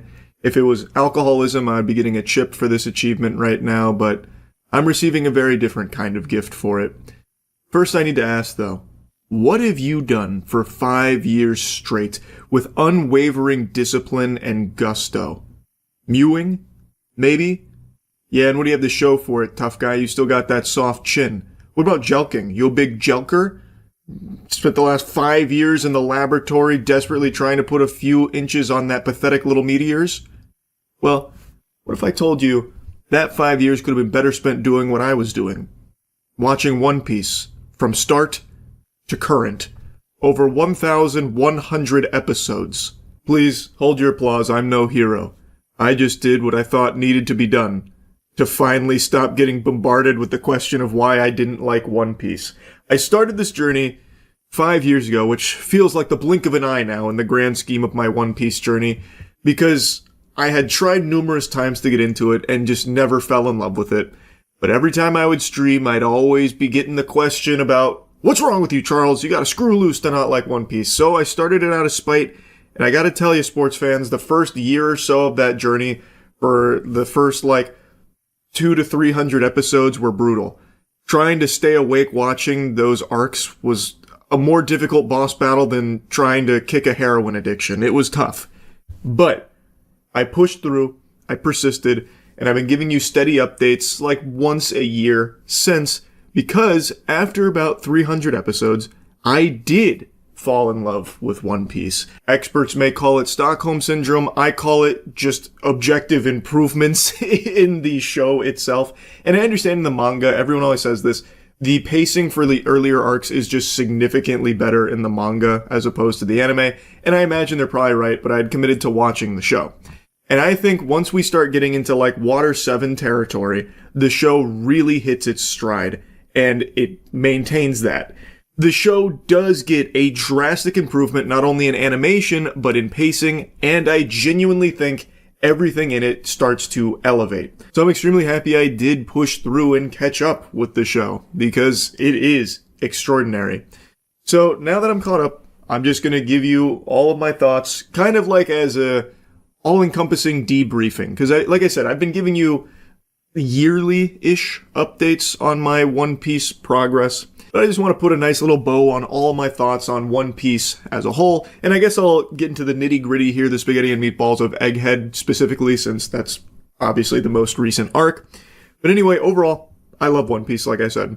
I think the show offers some extremely high highs, but with that comes some lows as well. In particular, Fishman Island. That is my least favorite arc in the entire series. I hated that. That was a slog to get through, and I found so little to like about Fishman Island. And I know I've yapped quite a bit about my disdain for that arc, and I'm not going to go too deep into it here, but just know that shit is poop. I do not like the green eggs and ham of Fishman Island. But my favorite arcs are as followed, in this order. My favorite arc is Marineford, followed by Innie's Lobby, followed by Dressrosa. And the more thought I put into it, the harder it became to choose what are my definitive favorite arcs, because there are some turbo bangers in here. So it's always been a bit fluid, but the one that's never changed as my favorite arc is Marineford. That one's pretty unbeatable, but the rest have kind of moved here and there, ebbed and flowed. And I know Dressrosa in particular is a bit of a contentious pick to be in my top 3 arcs. Worth noting, I watched One Piece, so it cut out a lot of filler, which Dressrosa was apparently famous for. I didn't get that experience. I got just a really high quality, very compelling arc. that I loved from start to finish. So maybe my Dressrosa experience was very different than a normal anime watcher's experience if they watched all the filler and stuff. One Piece did an extraordinary job of keeping everything flowing, keeping it moving, and it was great. I really, really liked that arc, but I don't think anything will probably ever beat Marineford. I mean, I guess I can't say for sure because I don't know where One Piece is going to go, but Marineford was just the culmination of everything that had been building for so long in an extremely satisfying and emotional arc. This arc also opened my third eye to a painful revelation that I may not know what the One Piece is yet, but I do know what the one truth is, that Mihawk is a fraud. Mihawk clashed briefly with Vista in the Marineford arc, and it became abundantly clear that this man might just not be the world's greatest swordsman. Maybe he's like King from One Punch Man, where everyone just perceives him as this unbeatable, indomitable force of nature, but in reality, he's just not. We haven't seen Mihawk do a single fucking thing since he clashed with Zoro at the Baratie, like, 20 years ago. Like, it is so sad. Like, it is actually just so sad. He just gets by on aura and aura alone. Speaking of world's greatest swordsman, for the longest time throughout this series, my favorite character was Zoro. But now that I'm finally caught up, it's still Zoro. It was then and it is now. People like to boil him down to just being like a very one-dimensional flat character, but I just think that they're not watching the same show. That's so disingenuous. I can recognize that his motivations and a lot of the side quests, we'll call them, that he goes on are simpler than the rest of the crew, but that doesn't mean that he lacks as much depth as they have. I think Zoro is a perfect character to contrast the rest of the crew, and I always appreciate where he ends up throughout the arcs. My favorite villain is Doflamingo, but my most slept-on superstar is Magellan. I'm somewhat of a Magellan maniac. I believe that if that man could get off the toilet for even just an additional 3 or so hours and they'd let him spread his fucking wings outside of his prison, that man could be an actual threat. Now, of course, it's just pure delusion and hopium to believe that we might see him again engaging in the overall plot of One Piece. I think his role is kaput. He himself is a prisoner of the shitter, and he will probably never leave Impelled Down. But I think if he ever did, he would genuinely be an extremely powerful character, even in, like, the current landscape of things. My most controversial take on One Piece is that Sabo is genuinely a fanfic character that you have to suspend disbelief in order to accept his presence in this series. I really, like, the more and more I think about Sabo, the less and less sense it makes for him to even be here. Just this secret third brother that just happens to pop up out of nowhere, and somehow he is the well-known second in command of the Revolutionary Army, a world-famous group, and yet somehow Ace, who himself is extremely notorious and high-ranking in the Whitebeard Pirates, never knew Sabo was alive? Was Ace illiterate? Maybe, but even if he was illiterate, why the fuck couldn't he see pictures in a newspaper? Did he never hear Sabo's name, even though apparently everyone knew about Sabo, who he was in the Revolutionary Army? And there was never anything in Ace's ear that was like, wait, Sabo, it's ringing a bell. My brother. It just doesn't compute, and especially the timing makes it even more fishy, where it feels like the sole reason behind Sabo's presence in the story is that he was drummed up, conjured as a replacement to Ace. He just happens to come through after Ace's death. He also gets Ace's devil fruit. It really feels like Sabo's entire purpose was just to be a Ace replacement. And the way Sabo even is used in the story itself is very odd. He's kind of here as like this all-powerful, damn near omniscient presence who can do everything, and is used exclusively for, like, these fake-out moments. So, like, he goes to the world government, and, like, the 5 elders attack him. He might be dead, but he's not dead. He's on an island. The island gets blown up. Sabo might be dead. He's not dead. It's, like, it's very weird. Sabo as a character just doesn't really fit with the rest of the characters One Piece introduces, and it just feels like the way in which he is put into the story feels very forced and very... out of left field. Now, not to be confused with me being a Sabo hater, I don't even really dislike him or anything. It just feels very odd how he gets into this story in the first place and the way in which he is used in the story. But his scenes are hype. Like, it is a cool sequence when he, like, tries to save Cobra and everything. Like, it is cool to watch, but I just don't think it makes a whole lot of sense how we even got to that point with Sabo in the first place is all.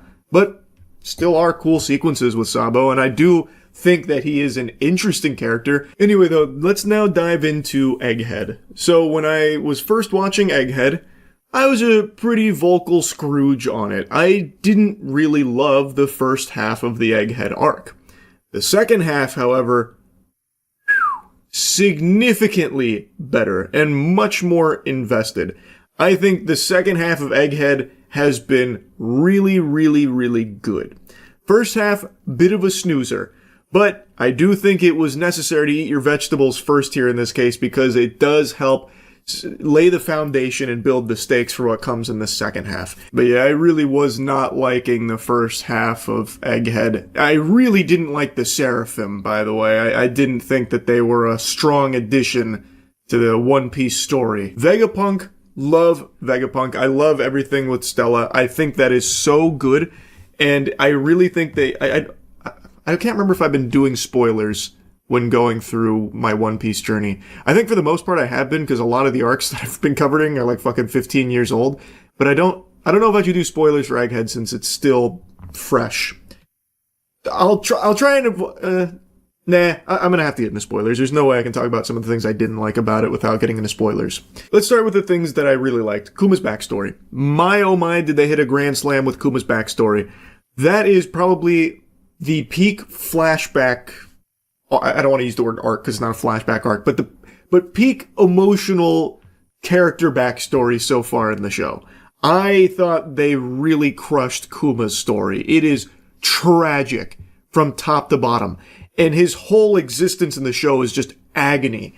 And even where he ends up in Egghead here, there's nothing happy about it. For a character that himself is so positive, despite everything he went through as a child, with his parents and himself being enslaved and them being killed in front of him, with his father being murdered in front of him, still trying to find the light and still holding on to the hope of that legendary hero that will come to save them, and then trying to make a difference with the Revolutionary Army and saving people, and then himself still being dealt such a bad hand. There's always fingers crossed, hoping something finally goes Kuma's way, but it never does.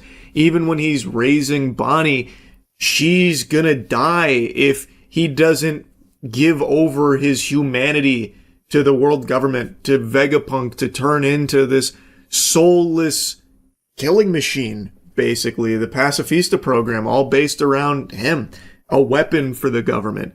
And he does it out of love for his daughter. But to save her, he had to abandon her. And then she went on her own pirate journey quest. Now she's gotten the truth, wants revenge on the 5 elders who are overseeing the program, in particular, Saturn. And Saturn becomes like our main big bad of the arc, and I think he's a really good villain. And he's not alone. There are other villains there like Rob Lucci and Kaku, whom I do think they're good villains, but I didn't like the flip-flopping so many times there. I think that was a little overdone. I get why it's there. Stussy also being there. Her role was very cool. That was quite the plot twist reveal there with her role and everything. But even though I like Rob Lucci and Kaku, like their presence there, the amount of flip-flopping I think was just a bit excessive. But in addition to their presence being there, there's also Kizaru. And Kizaru is a very interesting villain because prior to this, we'd always seen him as just like this callous, uncaring, calm, cold bad guy. Like, do I need to kill them? Fine, I suppose it would be stimulating. I am a little bored. Here I go, reluctantly killing for the sake of the government. And that's all you ever really got, so you're under the impression that he's just like this guy who will do pretty much everything and he won't feel anything. Just basically a heartless bad guy.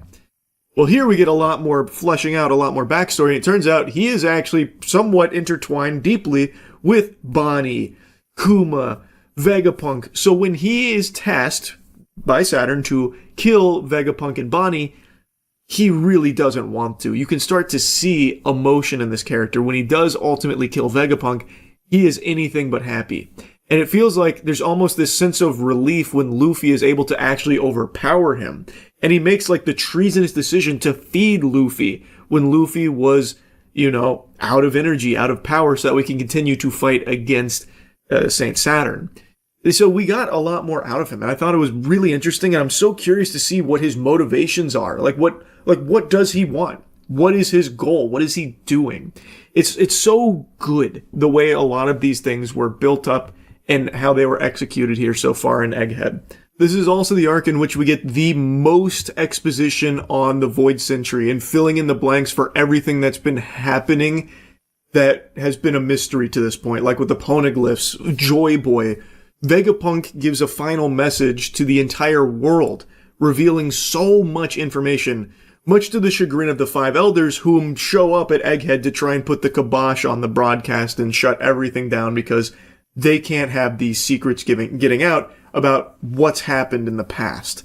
It's just really satisfying now because it feels like we're finally starting to see the big picture. We're starting to get these breadcrumbs to follow for what it all means and what actually happened 800-900 years ago. Who is Joy Boy and everything? Who are the Five Elders in Emu? Like, what is all of this?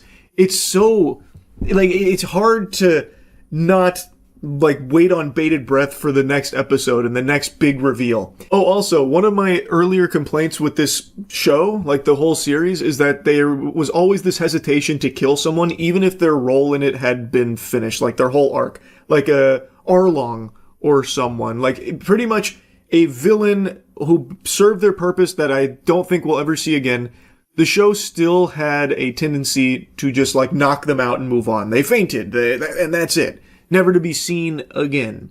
And they did that with every character, not just villains, but any character I thought that they were setting up for a death, didn't die, most notably Pell, so long ago. And I get with Pell there was a lot of stuff going on at the time there with Pell, which maybe led for him not ultimately facing a demise there. I get that, but that's just another example that I'm pulling from. There are countless others of characters that I thought should have died there to amplify the emotional stakes of what was being built to. With Egghead, though, no longer does it feel like there is a hesitation to kill off characters. There is a lot of character deaths in here that I didn't expect, that I didn't see coming, that are important characters, so it really does feel like we're reaching the end game here. I just wanted to make a mention of that. No longer is that a complaint I have with recent One Piece. They are actively killing characters. It feels like it's getting much more intense.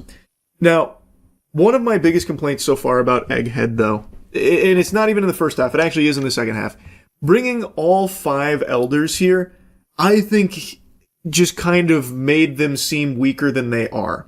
So, I like Saint Saturn as a villain. I think he's a great villain. But him actually fighting Luffy, he looks like a bitch. And I get Luffy, as the new Joy Boy, is supposed to be absolutely fucking stomping this man. He's basically blue waffling all over Saint Saturn. It's not even really a contest. But Saint Saturn as a fighter is really underwhelming. He's basically like the Derek Zoolander of the One Piece universe. He has one move. He has one look. And it's just by throwing out his little spider legs, and that's it. He doesn't do anything besides that. Even when he's not fighting Luffy, and he's going after the rest of the Straw Hat crew, he can't even kill them because he's only using his spider legs and nothing else. And then he's oh, this is a waste of my fucking time. I'm just gonna run. So he does. So he goes to the next thing. These insects, I won't bother with them. It just makes him look not a very terrifying presence. And when they brought the other five elders in there, the same phenomenon happened where, because now there's so many, they can't give a whole lot of focus to them. So instead, they all only do one thing. Warkery, I think, is the best example of that. That fucking goober is the equivalent to that goddamn Rick and Morty butter robot whose only purpose is to serve butter. All Warkery can do is go into boar form and charge. That is all they show him doing. All he does is just charge. So when the Giants arrive, which, by the way, super hype. I'm extremely excited that Elbaf is being brought into the Megamix here. Bragi Dory back in the fold now. It's very exciting that they're there. They're having a good time. They're super powerful. And Warkery, all he does is just charge and headbutt. That's it. It just makes him seem kind of lame. He's like a Honda player in Street Fighter 6 just spamming that one headbutt special. That is all Warcree does. So, like, it just makes it feel like he's not really a threat. He only can do one thing, and he's not even succeeding at it. Like, he's not even doing a good job with headbutting. And that's just so underwhelming for these 5 elders, whom we have this entire time been led to believe probably the most fearsome, terrifying creatures on the fucking face of that planet. And yet here all 5 of them are just getting toyed with, really. Getting laughed at, getting blasted around. Like, they can't even stop a broadcast. Like, they can't even find the transponder snail and destroy enough things to stop it. Granted, they have to be a little careful with the mother flame, I get that. But they just don't look as strong as we've been led to believe, because now all 5 of them were here, still basically getting embarrassed. Like, so far, there hasn't been a moment where I'm actually concerned about a character because of the 5 elders' presence, because they're just not good at doing anything they aim to do here. I think it would have just been far stronger if it was only Saint Saturn who was up against everyone, the Giants, Luffy, the Straw Hat crew, all while trying to stop Vegapunk's desperate broadcast to the rest of the world to get the truth out there. And Saint Saturn, against all these odds, is still making it a close fight. That, I think, would have been a really strong showcase for the 5 elders and how scary they can be, that one of them is able to go against all of the strongest in the universe there. But the fact that all 5 show up and still can't succeed, it makes it seem like, well, Luffy will probably end up just fucking dog walking them at some point. Like, it doesn't really feel like they're as terrifyingly powerful as I thought they were now. Whereas again, if it was just Saturn there, I'd be left thinking like, damn, this is just one of them able to, do so much across all of Egghead here. I can't even imagine what'll happen when the other 4 get involved. But now I don't have to imagine. I know what happens when the other 4 get involved. Still fucking nothing. They still can't, kill even, a giant or anything. They can't stop a broadcast. They can't do shit. It just makes it feel like the 5 elders are just kind of weak. That's just, my main complaint so far with Egghead. It kind of took a lot of the oomph out of the 5 elders. Anyway, though, that's really, my only major complaint with the second half of Egghead. Like I said, didn't love the first half, but maybe it just wasn't my cup of tea. There's really nothing in there in particular I think was bad. Even, with the 5 elders, I don't think it's bad. It's just, I don't know, it felt a little underwhelming given how much had been built up about them is all. But overall, I think it's a very strong arc, and I'm really, really happy that I caught up to One Piece and I get to enjoy this in real time now as we're entering, the end of this legendary series. I think it's a masterpiece. I will say, though, I don't expect anyone to follow suit and, force themselves to watch 300 episodes if they're not enjoying it. I think it's totally fine if you just don't like One Piece after X amount of episodes to just say it's not for you and be done with it. There's nothing wrong with that. I probably would have done the same thing if it wasn't for me being so spiteful. I probably wouldn't have pushed through as hard as I did, and then I did actually fall in love with it. Again, not Stockholm Syndrome, just an acquired taste. My taste buds got a little more refined is all, as the show got better. Anyway, I just wanted to give you this yearly update here, basically. Fully caught up, we fucking did it. That's really about it. So yeah. I've seen a lot of people taking their britches off to drop a big-time steamer on this movie, saying how stinky it is and it's not worth watching, it's horrible. And I didn't think it was that bad. When I saw the previews for this, I was even somewhat optimistic. I mean, you got Nine Inch Nails doing the score for this, come on. That's at least going to be watchable in and of its own right. And the visuals looked really cool. I'm not the biggest fan of Jared Leto's work. I know him and I look like we share the same mother, but I haven't really been a fan of anything he's been in for a while. But I thought, even in spite of that, this could still be a good movie. And I just finished watching it, and I thought it was fine. I was entertained. It's not amazing by any means, but it's not nearly as bad as I've seen a lot of people saying it is. Man, there are some people talking about this movie like it came in and fucked their grandma. It is... It's not that bad. The worst part about this movie is everything story-related and character-related, really, when it comes to the writing around the characters. It's very, very weak when it comes to its writing. That is by far the big blemish with Tron Ares. But I also just don't think it even tried. I really think the entire goal of this movie here was just to deliver a visual spectacle and just let Trent Reznor, Nine Inch Nails just go fucking ballistic on the music. Because that's what it feels like the whole movie is. just showing you really cool looking scene after really cool looking scene with some absolute boner jams. But anyway, let's go ahead and talk about the story first and foremost. It's pretty simple. It doesn't seem to follow anything from Tron Legacy, at least not from what I remember. Granted, it's been a very long time.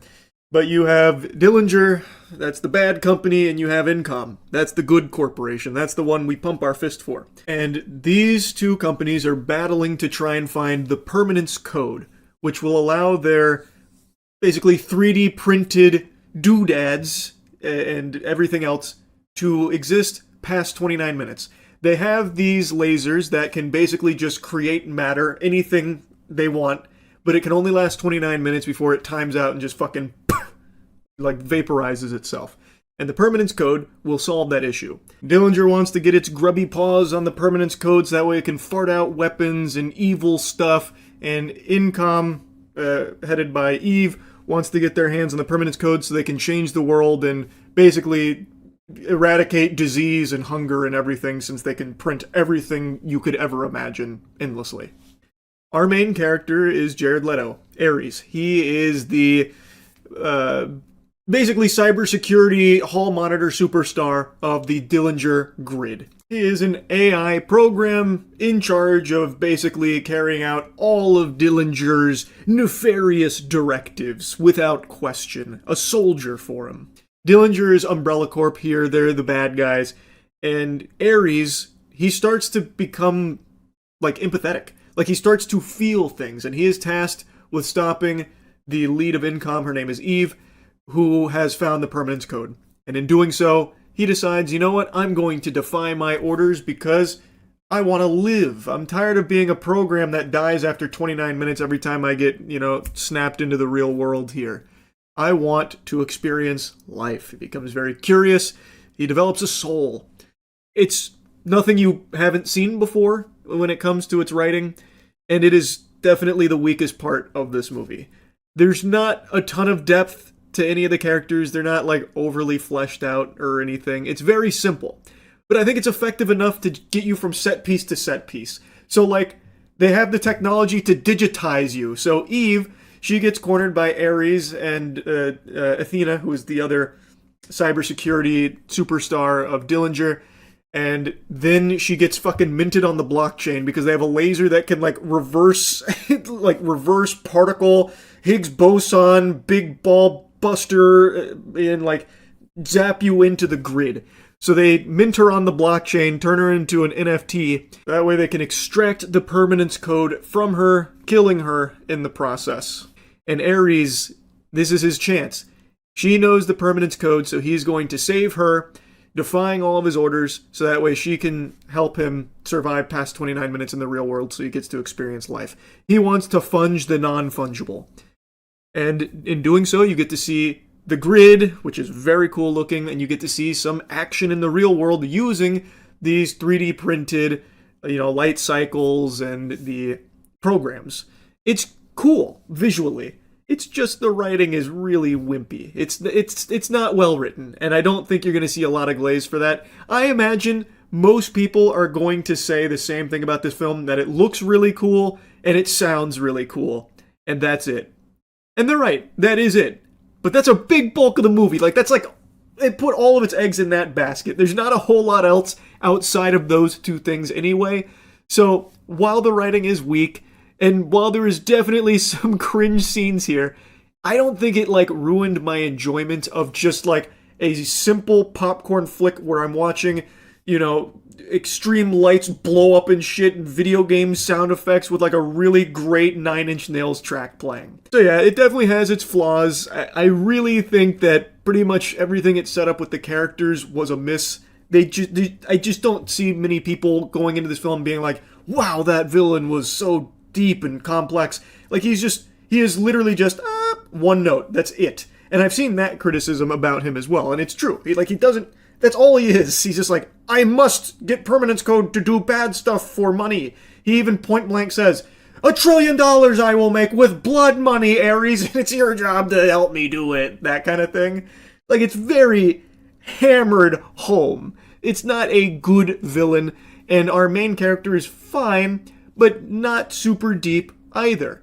I'm talking about both Eve and Ares. Neither one of them gets a whole lot of tender loving care put into like building this character up to make you invested in them. But even with these flaws, I still did have fun watching the movie. Because, like I said, most of the film is just showing you really cool visuals either in the grid or even outside of the grid. Because they bring the grid to the real world frequently. In fact, I don't think you're ever in the real world without the grid, being present in some way. Whether it's Ares and Athena coming out there or something. Like, pretty much every scene is going to have some cool shit from the grid.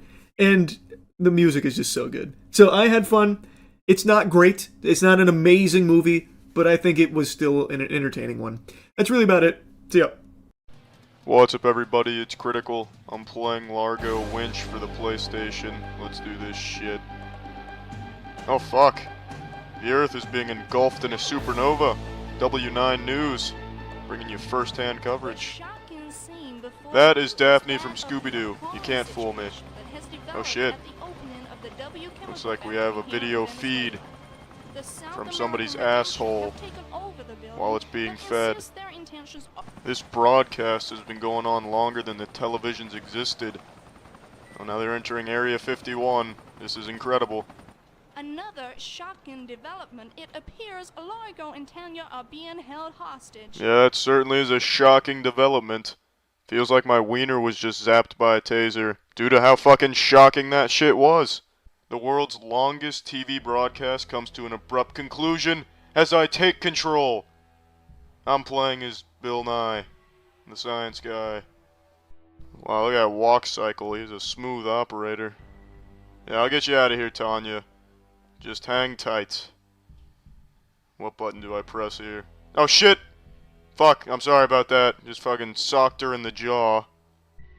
Fucking shit, damn, just fucking blasting her knees in and pulverizing her shins. Oh, there we go, some evasive maneuvers. Always good to be cautious. Are you wearing your ass cheeks like gloves? She's tied to a chair, you bitch. Whether or not the power's on or off is irrelevant. We need a sharp object. Maybe I can use this truck to run over her hands, which would break the ropes and then free her. What did I just hit? There we go, damn it. There we go, damn it. Ah, fine, you gotta hold it down. Let's go ahead and make it a little more difficult. Found one fuse. Yippee. Oh, what is it? What is this? What is this? He is a master of squats. A watchful protector. Let me just get a nice little taste of your vagina here. In what universe is this considered a human? Goodness gracious! It's trying to go Super Saiyan! Or it could have been holding in a fart. Either way, it's not of this world. You can enjoy your time out in that chair. I see why they put you there. You sack of shit, the power is already on. This should be useful. Yeah, I suppose. I could trap that creature in the chair inside it and deliver it to the men in black. Climb it, you bitch! Fine. We'll look over here. Just skip on over. Oh, fuck! It's a fuse box. Jackpot. He is a computer wizard. Look at the way he presses those keys with such accuracy and confidence. He makes pressing keys an art form. Oh shit! I got bodyguards. I've got to stop. They're defending the bushes. I will take a piss in those bushes. I'm not reading that, fuck it. Let's roll! Camera alerted. Okie dokie. Oh shit, shit! It's an ambush! Oh fuck. They're double teaming me. Alright, what is the evade button? I don't remember. There we go, there it is. We gotta get out of here. Damn! It's like Rock'em Sock'em Robots. Alright, here we go. The camera already knows I'm here. Oh, a little pre-combat jumping jack. That's just what we needed. You can't handle these kicks. You just can't handle the kicks. Oh shit. He ran to the side and hit me in the ear. That is a move that only a true warrior would know. Very impressive. You do not want the peekaboo defense. There we go. Threw him off guard. Damn it, damn it, damn it. There it is. There it is. Just a little jab. That's all we needed. Went exactly as planned. Right, here we go, here we go. Round 2. Oh yeah. Damn it. He's running off no health, but he doesn't need it. He just doesn't. Oh, son of a bitch. Oh, you can't handle it. You've got an asshole, but you ain't got no shit. Oh, there it is. There it is. Alright. Let's go ahead and leap 500 feet and find our objective here. Oh, here we go. Mission accomplished. I found the bush. Where the fuck is this bomb? It could be anywhere. This whole building could be the bomb. This could be a giant carnival ride that ends with a bomb explosion. And I'm the only one riding this ride. And for good reason. It's not safe. Anything that ends with an explosion certainly isn't following safety procedures. I just made a giant fucking circle, and I still can't find this bomb. At least give me some type of hint, like, hey, check your pockets, could be in there. Or even be a little generous and say, squeeze those titties, they're the bomb. Can I open this door? No, I can't open this door. Oh shit, earthquake. Damn it. I guess Hercules stuck his band-aid on this door, because there's no getting this bitch open. So where the fuck is this bomb? This is just ridiculous. It's preposterous. Oh, what is this sneak attack? You piece of shit! I'm running for it. Oh, what the fuck is he doing? He's levitating. Just fucking floating after me. Oh, shit. Oh, shit. He's wailing on me. This is not the time. I'm under attack by a phantom. Oh, shit. He's got back up. Oh, damn it, damn it, damn it. There was nothing I could do there. They were absolutely pulverizing me. What brand of shit is this? Last time he was like a heat-seeking missile, now he's pretending to be a statue? Oh, no, here we go, here we go. You're not ready for these jabs. The uppercut. Some more jabs? You can't handle it. You can't handle it. You're not ready for it. There we go. I've got plenty of time. Oh, here we go. Jump up. Climb up. We're up. Taking a shit. Yeah. Just gotta take the bomb off the wall. A little redecorating. There we go. Bomb defused. Nice work. Mr. Vinch. Little cutscene here, alright. Venezuela last week, I hear. Nothing I can't handle, Ms. Fritz. What can I do for you? I'd like to make you an offer for the chemical factory. Isn't it considered a high-risk investment? This is like listening to two robots argue. No, Ms. Fritz. I do not intend to sell. I'm a powerful woman, Mr. Vinch. You may regret saying no Oh, to excuse me, Miss Woman. I had to burp. Ooh, level complete. There we go. Alright, well, I'm done playing this. Well, that's the end of this video. Remember to rate the video, comment the video, and subscribe if you want to see videos similar to this one. See ya. You saw the Scientology building removed all the door handles and now they're completely locked down. I saw. They're in DEF CON mode. So these Scientology raid TikToks have gone so bad that the Scientology buildings remove the handles from their doors. Now, I'm sure you've heard about this trend by now, as people would just raid the Scientology buildings to try and understand how the building looks on the inside. That's actually been working, as they've been actually able to slowly get a map of how the inside of it looks. This one group with a guy dressed as Jesus probably was the one that went the furthest, as they basically went around the entire building. This was a really good speed run.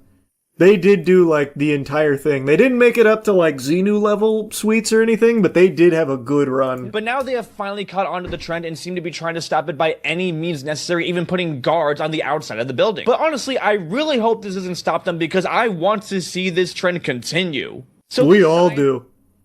One of the first good TikTok trends ever. Why do people even want to do this? Because Scientology's a dangerous fucking cult, man. And they operate in complete secrecy and complete immunity. So they're fucking with them. All power to them. Let them run. Let them speed run their buildings. Isn't it illegal to not have door handles? People say it's a fire hazard. Scientology operates above the law. So even if it is illegal, it's not going to change anything. It doesn't matter. And that's not an exaggeration. Scientology is literally above the law. I'm not making like a joke. They can do anything. So it's not gonna matter. Brother, they have literally a hole where they send people who misbehave. They have a black site. And it's well known. They have their own secret prison. Secret's the wrong word. And nothing gets done. They can do anything they want. No, they don't. Brother, they literally do. I only just learned about it recently because I hadn't been keeping up with Scientology. But it's called The Hole. They have their own private facility where they house their bad members. and it's genuinely just a fucking prison. Like, it's crazy. A place of confinement and humiliation where Scientology's management and culture, always demanding, grew extreme. Inside, a who's who of Scientology leadership went at each other with brutal tongue lashings and even hands and fists, intimidate each other into crawling on their knees and standing in trash cans, confessing to things they hadn't done. They lived in degrading conditions, eating and sleeping in cramped spaces designed for office use. Yeah, but they have a Navy too, which is pretty cool to see.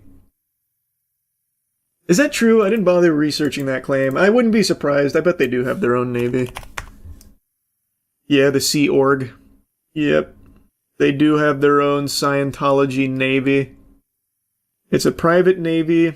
They have their own uniforms and ranks. The Sea Org. They're looking for the Philosopher's Stone. True. You know about the skateboarding YouTube channel where the owner gives all the revenue to Scientology? Braille. Yeah, that's how we got on the Scientology speedrun topic last time. I'm very familiar. I know all about Braille. All of Scientology sounds like a Fallout DLC. Well, that's because it's literally designed by a sci-fi writer. It is meant to be that way. The actual purpose of Scientology, though, is to hose money from desperate people and prey on them and control them. And they use celebrities as a means of doing that as well. So the celebrities see profit. Obviously, people like Tom Cruise don't actually believe this shit, but they make money. To be fair, Tom Cruise might be the only celeb believer. Maybe, I don't know Tom Cruise personally. Maybe he does worship Xenu. I have no idea. But the celebrities that are members there are truly there just because of how much they get in return for it. There's a rumor Tom Cruise hires Sea Org to clean his house when he's away. I haven't heard that. That's fucking awesome, though. Don't they own all of Clearwater? They do, yeah. I've talked about that quite a bit. Clearwater is literally the Scientology hub. Yeah. Check out the Mind's Eye lawsuit yet? Oh yeah, I meant to look at that. Mind's Eye studio employees sue management over installing secret monitoring software on staff devices. Group of unionized employees at Build a Rocket Boy, Barb, studio behind Mind's Eye, have initiated legal proceedings against the company. They allege that management installed invasive surveillance software on their devices without proper consent, violating UK data protection laws. This marks the second major legal confrontation between staff and leadership in under a year. It was all in the pursuit of greatness that is Mind's Eye. Sacrifices must be made to achieve this level of quality. I don't know what they don't understand. It was TerraMind, a monitoring tool capable of tracking keystrokes, capturing screens, and recording microphone audio. Wow. Had to make sure it wasn't leaking to Rockstar. They were really sweating Mind's Eye. The GTA killer. He's gone full psycho. In the DLC mission, he put real devs' names in there as enemies. No shot. I know one of the DLCs was apparently about, like, the sabotage. There's a lot of discussion and a lot... I know that, but there's no way he used real devs' names here. Oh yeah, here it is. He really is committing to it. We will use these people, these names, and these facts for our own fun. We're gonna put some of these names into our upcoming spy mission. What a freak. You made a shit game. It's not saboteurs, bro. Your game is ass. Holy delusion. Oh my god. We've got very strong evidence of this and conducted quite thorough investigations over the months since launch. We've identified parties involved and now it's with the authorities both in the UK and US to deal with. You installed surveillance hardware, surveillance spyware into your employees' machines illegally and are getting sued for it. What evidence could you have possibly gathered other than your employees saying, man, this shit is trash, but I need my paycheck, so I gotta work on it? Like, that's gonna be it. You actually think there's gonna be fucking arrests? We'll leave it to them to do what they do, make their arrests or any announcements in due course. I think we're not saying anything further at this stage on that. We'll just let the natural course of justice take its path. I am so curious to see what evidence of sabotage they have. Maybe I will play the DLC. I am beyond curious what sabotage he thinks happens. Because he played the game. He played the game and he's like, yep, this is it. This is the game I want to ship. This is the game I want to charge fucking $60, $70 for, whatever it was. I forgot now. This is the one. He played it. He didn't say, man, this game is shit. Don't play it. I can't release it in this state. Sabotage has occurred. I can't release it. He played the trash. And now he's grasping at straws. Who wins in a fight, 2017 Charlie or 2026 Charlie? Oh, easily 2026. I've said this a lot, man. At 31, I am the strongest I have ever been. Like, I feel like I could fucking snap 2017 Charlie in half. Like, it's not even close. I feel stronger at 37 than I did in my 20s. I'm telling you, man, dirty 30s ain't bad. 40 might be different, but I've been actually really enjoying 30. I feel like I'm hitting all new strength goals. Being active feels good. Granted, I do think I'm more injury prone, like I'm more fragile, but I mean, that's the price you pay, I guess. You know what's been really good for strength, though? I've been doing this for like the last, I want to say like 3.5 weeks, and it's been helping me like get up on bench even more. Like I said, my goal's been 225 on bench for a little while, and I've plateaued a bit.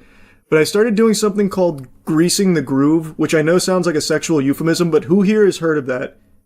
GTG training. Do you have any GTG knowers? I saw it on a toilet cubicle once. Genuinely, no. Literally not a single person has said yes to knowing what that training is. It's an old school method of training.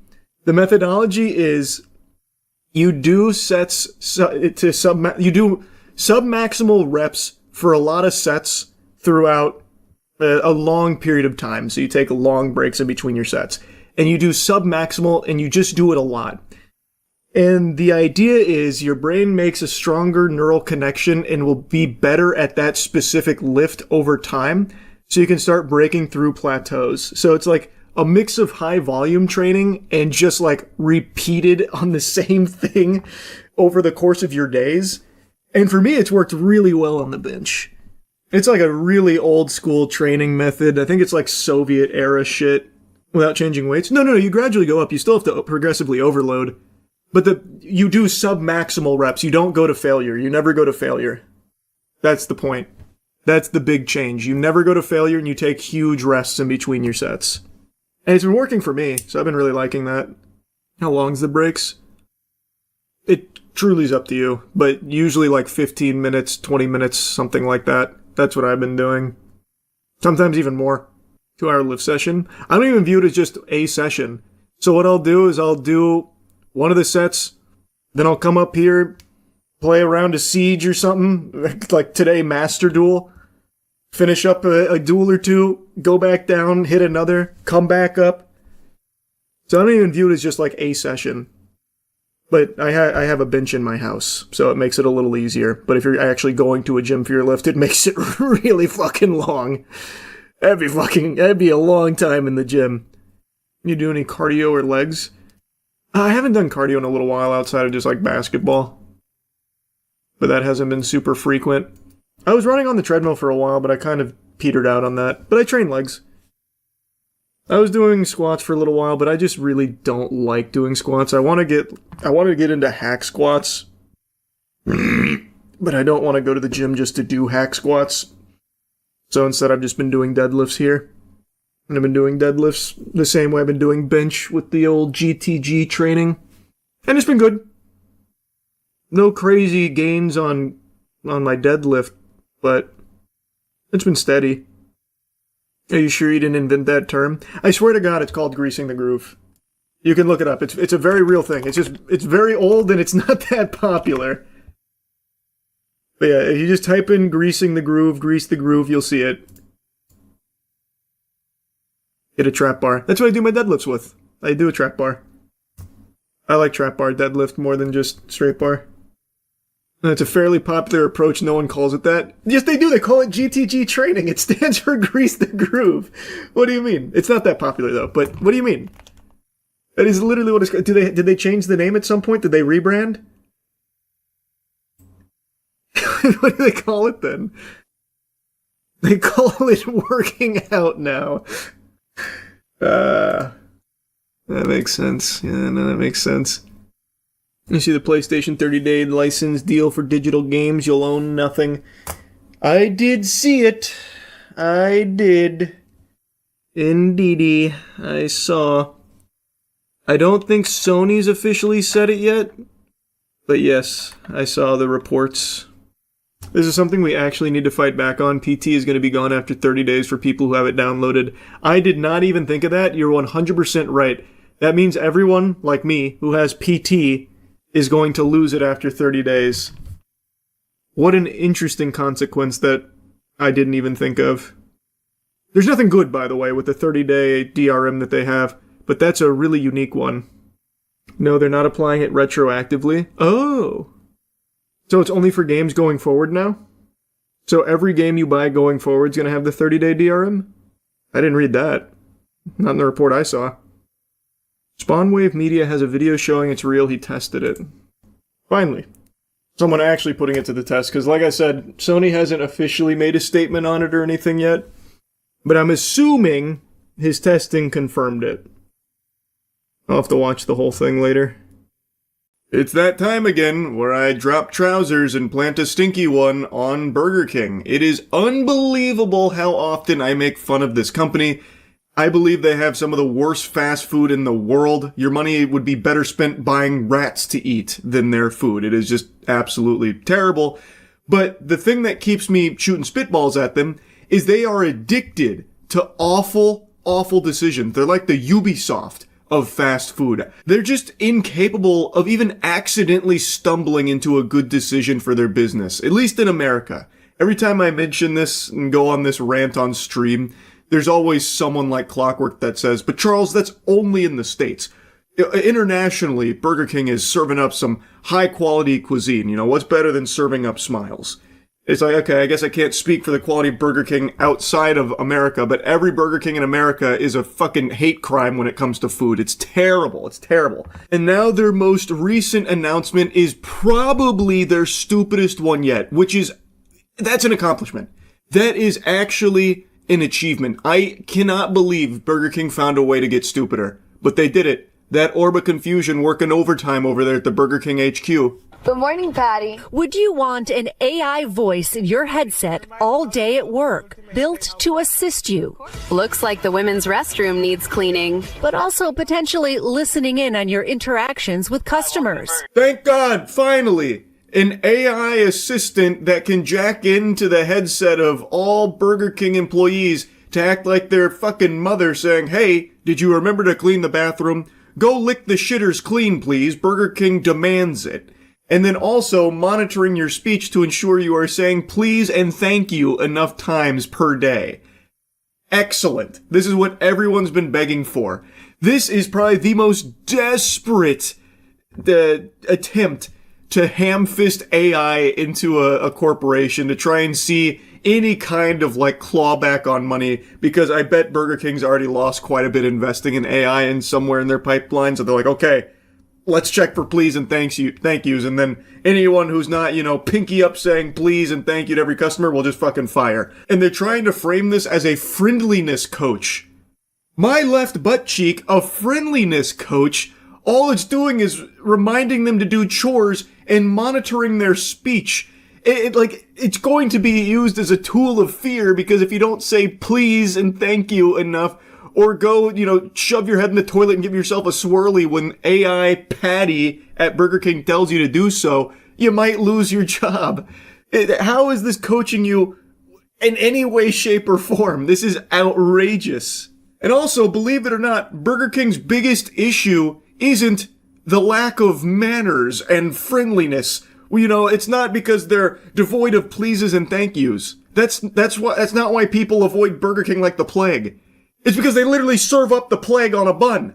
They serve you sewage. They serve you radioactive sludge. If Burger King wants to improve customer satisfaction, work on your fucking menu, not the pleases and thank yous from your employees. Well, that's what a new tool at Burger King plans to do, and it's causing quite a stir. The company's chief digital officer telling The Verge the new BK AI, named Patty, was listening for certain words like please and thank you, so managers could see how their staff was performing on friendliness. The chief digital officer over there at Burger King is a damn clown.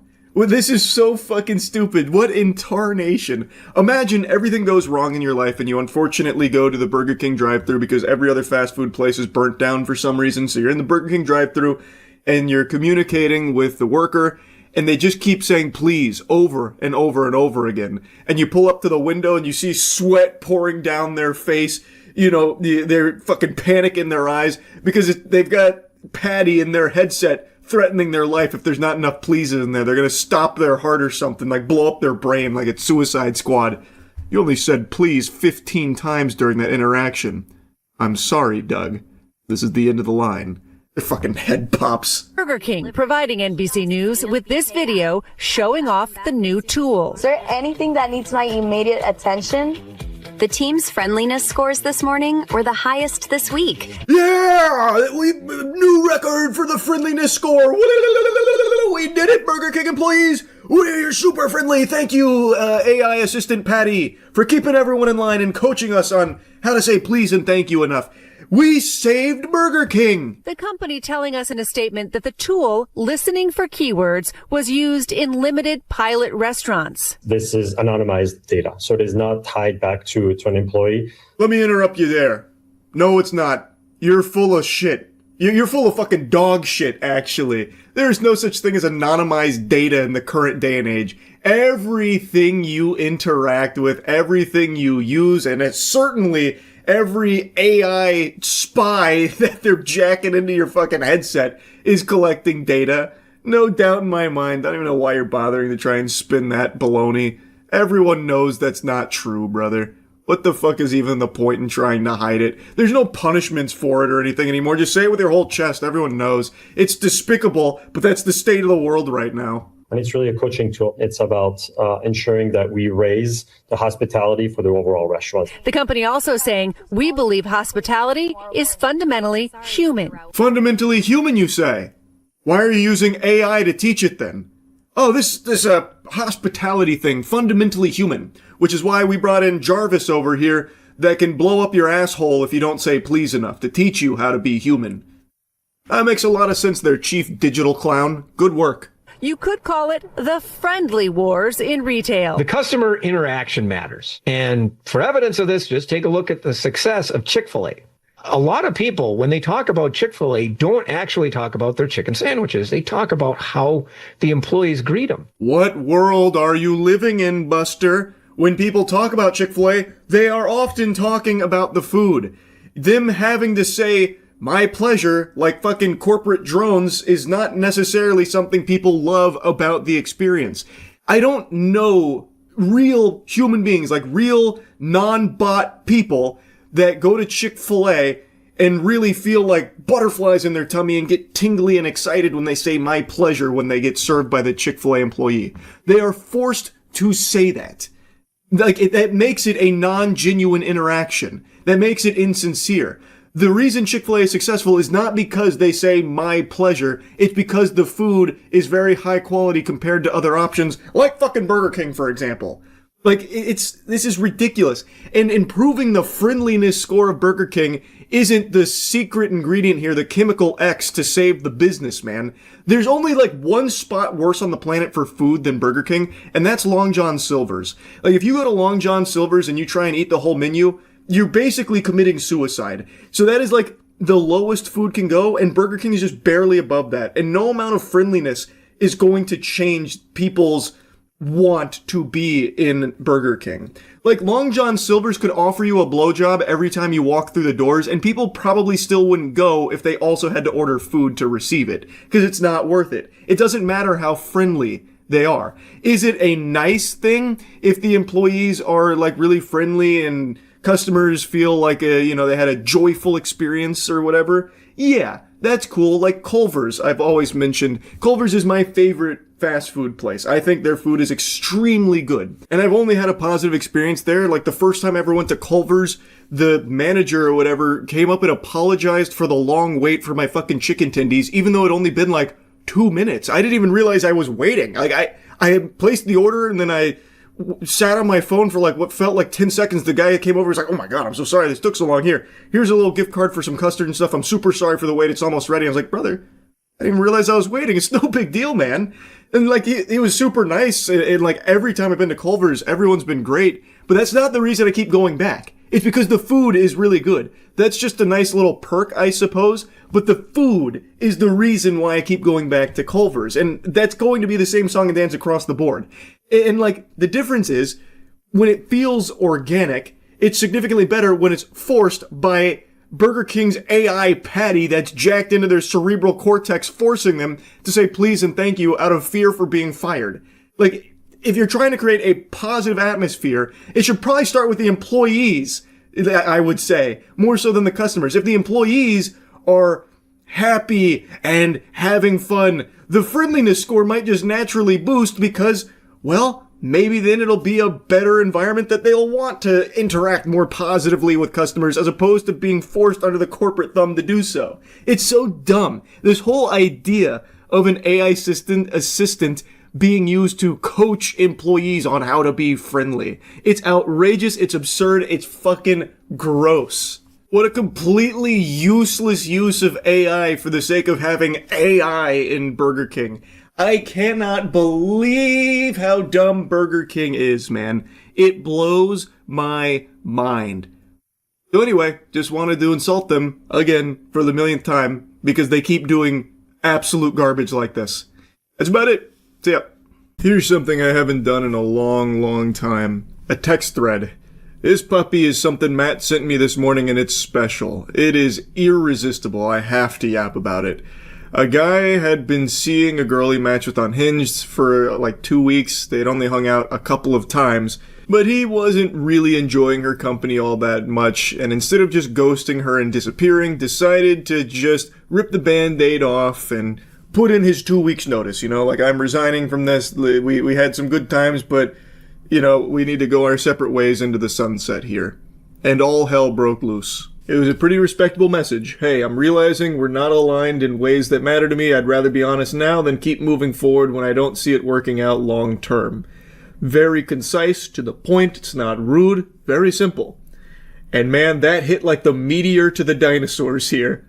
Oh, well, okay. I hope you find what you're looking for, I guess. Me thinking I found my person and you don't even feel the same, LMAO. He just says, same to you. Now I'm sad. Block me. All because I want to tell you conspiracies and I want kids. Now you know me, I love conspiracies like Garfield loves lasagna, but there comes a point where it's just overwhelming. This individual here, she's not just wanting to tell him conspiracies, she is obsessed with conspiracies. She lives and breathes conspiracies out the wazoo. You're about to see just like a flood of unhinged, like, lore dumping. She starts trying to give this guy homework on conspiracies. She then gets into anime monologuing territory. It's also been 5 days and people change. Life changes. Circumstances change. But war never changes. And you know what else doesn't change? Once you reach a certain age, that is, your height. Isn't that a damn shame? I actually felt something with you, which isn't something that happens often, but you know what you want from your person, I guess. I don't know why I'm reading this like AI. It's first thing in the morning. Now we can actually fight. Thank God. It's about time we can actually fight. Woo! Yeah! What a weird thing to throw in there. That's what I get for liking a lib. I'm upset because what the fuck? Fix your feelings, I don't care. Men and their illusion of options. Yes, you see, there's only one option, and it's her. All roads lead back to this angel. I told you at dinner I like to talk out my ass when it comes to conspiracies. I thought I fell in love with you when I came over, and the entire time you didn't even want me there. That's delusion, and that's okay. God, that's like just scary, the fixation, like how quickly that can happen. I thought I fell in love with you when they've only hung out like a handful of times over the course of 2 weeks. Thank you for your time, LMAO. I am again done dating for a few months. Our week pictures. I can't quite make out what that's supposed to be. It looks like the inside of a dishwasher. I don't know if they shrunk themselves down on Miss Frizzle's school bus or something and took an adventure inside of a dishwasher, but that's what it looks like to me. I'm not really sure, but she sends like some pictures to commemorate the great times they had together. And now I have to take down and restart my hair, because why am I literally doing it pink like you wanted? And I have to kill you on Sims. That's one of those big red flags right there. There's a lot to unpack with just that one line. Now I have to kill you on Sims. That's that psycho shit, like ripping the wings off a butterfly. So, first of all, she made him in Sims, after barely knowing him. Kinda weird.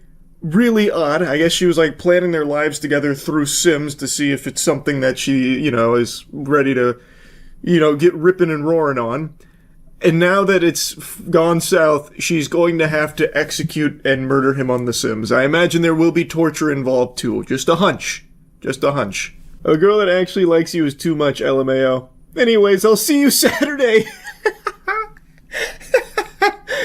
I love that. After all this, it's like, okay, so now that you're done being stupid about this whole, like, we don't align type of thing, I'm gonna see you on Saturday. Isn't that right? I will see you Saturday. Don't you forget it. I will see you Saturday. Yes, I killed you on The Sims, but I had to do what I had to do. It doesn't mean I don't want to see you on Saturday. We're still soulmates. We're meant to be together. You know that. I like you. You know that. And you don't have a choice. It's an illusion of options. First day you didn't see me in a row and I got my man taken. Well, man didn't get taken. Man just came to his senses. This is all very concerning stuff. Like, it is what it is. He was upfront with you about it. He didn't ghost you. And, man, I gotta tell you, I think overall this response to it is showing that maybe this just wasn't the right fit. Telling me to keep you just for you to leave. I'm sorry for blowing you up, but I'm just a deeply loyal person. I don't see what we don't agree on. And even then, why do we have to agree on everything? We're human with our own lifestyles and experiences. I'm so sad. While I'm sensitive and bleeding isn't nice, could have waited 2 days when I'm back to being myself.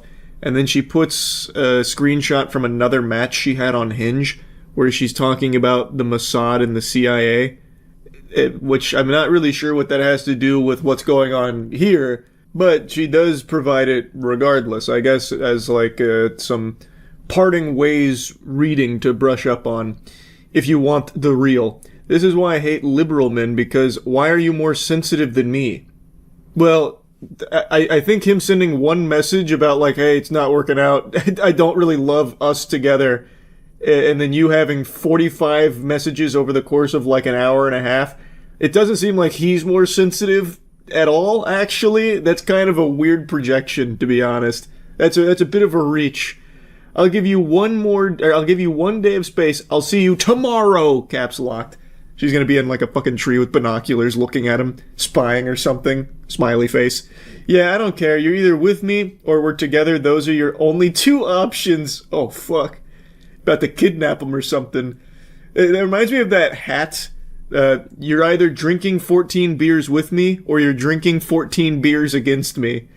You're cute, smart, laugh at all my jokes, easy to talk to. I like your hands and your arms and your weird nerdiness. Okay, I have shit to do, but still, count your days. Literally one, but yeah. Okay, bye. Have a good day. And then she drops some more screenshots here. This one's about Jewish tradition and Jewish banking. So it's becoming a full-blown Twitter thread here, and it goes on for a little while. Then she starts sending these.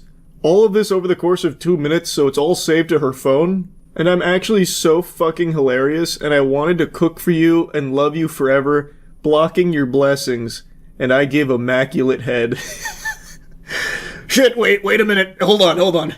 We may have been too hasty here. That ought to make him rethink everything. We can now disregard the previous 66 messages that have come through here, and maybe we can at least reevaluate this relationship. That's quite the Hail Mary. And I'm a trust fund kid with VA benefits because both my parents are retired and on 100% disability. Lol, okay, I'm done now. Your loss for sure. What in tarnation? What? I don't even know what to say about that section there. Have fun with bitches that don't like you and that aren't funny or pretty or won't want to do anything for you. I was OTP with my best friend. I don't know what OTP stands for. In League of Legends, that's one trick pony, but that doesn't really fit here. But whatever. I was OTP with my best friend, literally telling her how much I liked you when you sent that message. Because what the fuck? But I know we're never gonna see each other again, so it's all good, friend. I hope your date goes well. Actually, I hope she's ugly. And loves the white savior complex. I caught feelings way too fast. My fault for sure. I'm glad you feel safe. That's good. You could have warned me. Literally, if you haven't blocked me, I don't know. I'm gonna keep going until I feel better. I don't need a response or anything. I feel really defeated. But it could really just be me on my period. I was so ready to lock in. Actually, I did. See, this is why you always have multiple men. But I didn't want multiple, I wanted one. I want to be a stay-at-home mom in the woods with a garden and my bakery. But you don't have just one man. You just sent a screenshot like 10 minutes ago of you talking to another guy on Hinged about Mossad. Like, what do you mean? You definitely are talking to multiple men. But I guess this was her favorite. You want to live in the city with no kids and be 50-50 with whomever. So I get that. But the last bitch you were with, you tricked for, and I didn't even want that. What does that mean, you tricked for? I'm not familiar. Like, what do you do? Hit it like a kickflip or something to impress her? I'm not positive. But, like, even she's confirming that they want, like, different things. Like, it should be, like, a really amicable split here. And I'm calling it a split, but they're not dating. They hardly know each other. They're just, like, a step above strangers. Didn't even give you anything. Or maybe you lied. I wanted a partnership. And you want... I don't even know, actually. It's okay. I'm too pretty to be doing this. Have a good day. Especially when we have everything in common. Do you have any friends that like Mario and being in love? Mario's like one of the most well-known property of all time. I bet he has tons of friends that like Mario. And as far as being in love goes, it's like a basic human desire that 99% of the world also feels and wants. So yeah, I would say... I don't know this guy, but I would say with high confidence he probably has a lot of friends that like Mario and being in love. Just a hunch. And like obsessive conspiracy theorists. Yeah, see, like conspiracy theory and yapping about it's like really entertaining and enjoyable, but when it becomes a full-blown obsession where it's like all you think about and all you talk about, it's no longer fun anymore. So like that's not a good thing. That's a negative. I do need a response, actually. You haven't blocked me. Why are you letting me still text you? Close the door and move forward with someone mediocre. That's more your speed. I'm just gonna say you have a shrimp dick and move on. I feel better now. Well, that's good. I'm happy to hear that. I'm glad they were both able to reach a point where they feel better about all of this. And then she comes back a few hours later. Hey, I just wanted to apologize. I'm not used to meeting good men, so I thought it was too good to be true, so I tried to scare you off. I realize I messed up, and if it's okay with you, I want another chance, even if we're just cool for now. If not, it's okay too. You're an amazing man, honestly. I know that's quite a cliffhanger to be left on, but according to the guy who posted this, he did end up blocking her after that apology. So it's seeming like they're not going to be seeing too much of each other anymore. Probably for the best, they don't seem super compatible. I am sure she will find someone that she can spit conspiracy theories back and forth on. Now is the perfect day and age for that. She could probably find 10,000 men through Twitter right now that would absolutely love her. This just wasn't, the right choice here. They weren't meant for each other, and that's okay. I don't think you need over 100 messages when A, you don't even know the person very well, you've only seen them like a couple of times, and B, it's just not that deep. Like, it's seriously just not that deep. Anyway, though, that's really about it. So, yeah. So I saw a headline earlier today, and I immediately wrote it off as just being a joke. I assumed that it came from, like, Ballsack Sports or something, that they just sacked me, and I wasn't going to fall for it. It was GameStop attempting to buy eBay. So I saw that earlier, I was like, fiddlesticks. Not clicking on that, not falling for that baloney. But now, I've seen that it's actually real. Apparently GameStop is tinkering around with the notion of making an offer to buy eBay. GameStop, yeah, that GameStop that you probably haven't stepped foot in fucking 10 years, covered in cobwebs and Funko Pops. That GameStop, that entity, is looking to try and make an offer to buy eBay. And just looking at the cold hard numbers here, eBay is over 4 times larger than GameStop. eBay could literally little bro GameStop, just putting their hand on their forehead as they do this. Like, it's not even close. It's like a very interesting notion here. And I understand the way that businesses can be structured and the way that these kind of offers can be made is a little bit different. So sometimes smaller entities can make offers to purchase larger ones. Usually that incurs some level of debt and a heavy load bearing, but like there are wacky ways of working it. But I don't see why you'd ever do that.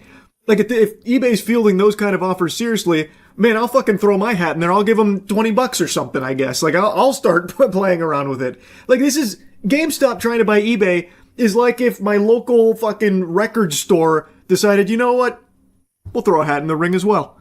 It's just so odd. But the more I look into it, the more I see that they are serious about this, at least based on what's reported at the moment.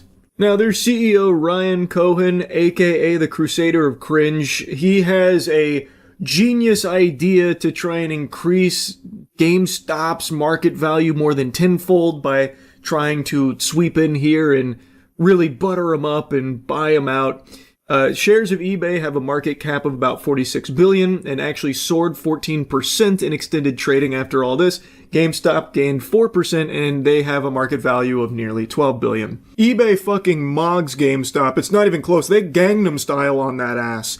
And GameStop is just a joke of a company.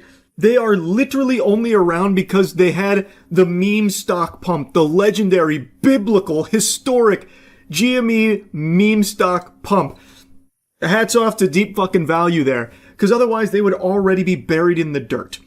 And no one goes to GameStop except for TCG product now because all of these fucking parasitic scalpers, these brain-rotted fucking worms, infiltrate everything like a plague that even smells like there might be Pokemon there. So GameStop does get some people in the door for that. But outside of it, they haven't been able to actually do anything to save the business. No one's buying games there. They get terrible deals when it comes to trade-ins and shit. Basically, everything a business could do, GameStop does poorly, so most people don't shop there and they haven't for a very long time. They've tried to just diarrhea blast everything into GameStop to try and get people through the door. So far, TCG is the only thing that's worked, but they tried with Funko Pops and like collectibles and figurines and stuff, but no one's shopping at GameStop, and they're certainly not going there for games. And you bet your sweet pippy ain't no one trading shit in at GameStop because that's worthless. You could literally walk through their door with the Ark of the Covenant and they'd give you $12 in store credit for it. It's just a joke. Like, everything about GameStop is just a full-blown meme. Like, I wouldn't be surprised if the offer they're making to eBay is like $5 billion, but $30 billion in store credit. Come on, you ready to sign? Now, according to the reporting, GameStop has quietly been building a stake in eBay's shares ahead of this offer, and apparently, if eBay is not receptive, Ryan is going to take the offer directly to the company's shareholders. Obviously, all the details aren't publicly known yet, but this article does make a mention that this is kind of a rare maneuver here. For a public company to target one nearly 4 times its size, deals such as this rely on heavy debt, stock insurance, or both, banking on future earnings of the combined company to justify the cost. Now, from eBay's perspective, this sounds like a brain-dead idea, because there is nothing GameStop brings to this deal that helps improve eBay in any way. Everything GameStop touches is turning to ass. They've got the cheese touch. They have the mid-ass touch, which is something I've said before. Literally, they are an example of how not to run a business. They have been in a spiral for so long and are only kept alive because of a meme. Like, they are not doing well. TCG has been the only thing that's been any level of successful for them, and it's just because TCGs in general have blown up fucking everywhere across the board. It's been just full-blown hysteria. And GameStop, I personally believe the reason they're making this move and targeting eBay specifically is because eBay is a place where a lot of these scalpers do the majority of their deals. They do a lot of buying and selling through eBay for their product. And eBay also owns TCG Player, which is one of the biggest places online to buy TCG product. So because TCGs are blowing up and GameStop has already dipped their tiny little balls in there, they see this as a good opportunity as like this, trend that they need to hop on now. And I imagine that's probably something they're pitching them on potentially. But GameStop does nothing to improve eBay's position in that industry at all. And in fact, it only serves as an anchor because GameStop itself is a poisonous brand.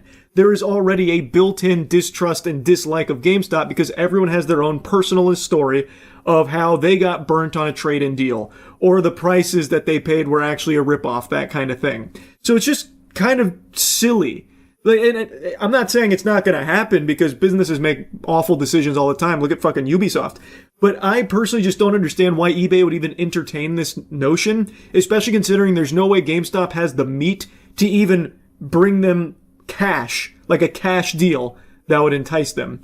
Because they are not nearly to eBay's size. So I don't know how they'd even begin to structure this that doesn't incur heavy debt. Now, this article brought to light something that I was unaware of, and it's some really interesting food for thought. Should have you scratching at the hair on your chinny chin chin that might serve as a nice little explanation for where this bold and drastic idea comes from. Well, Ryan Cohen actually has a compensation package to the tune of $35 billion, hinging on a turnaround that requires him to lift the company's market value to $100 billion and hit $10 billion in cumulative performance EBITDA. That was revealed in January, so not that long ago. $35 billion bonus on the docket here if he can somehow turn this failing business into a juggernaut. Right now, they're kind of pitching this as a team effort to make it a juggernaut, and wouldn't you know it, if eBay accepts this deal, this might just send Ryan Cohen over that threshold, hitting the mark that he needs in order to unlock that $35 billion compensation package. How fortuitous for Ryan. And let's just be honest here, who's more deserving than Ryan? Ryan deserves to be happy, and he's only a billionaire. That's not enough. We need to make sure he can get a bigger win than that, and that helps all of us. Because when Ryan's happy, everyone's happy. So yeah, this is not a joke here. It seems like this is something that is actively being pursued with GameStop trying to acquire eBay, which I think is a fucking recipe for disaster. GameStop is a joke. It is terrible. They just had their first profitable year since 2019, but that's not the result of any kind of like genius changes and like a big overhaul of the entire business model that makes it better. They achieved profitability mainly through aggressive cost cutting and exiting and closing.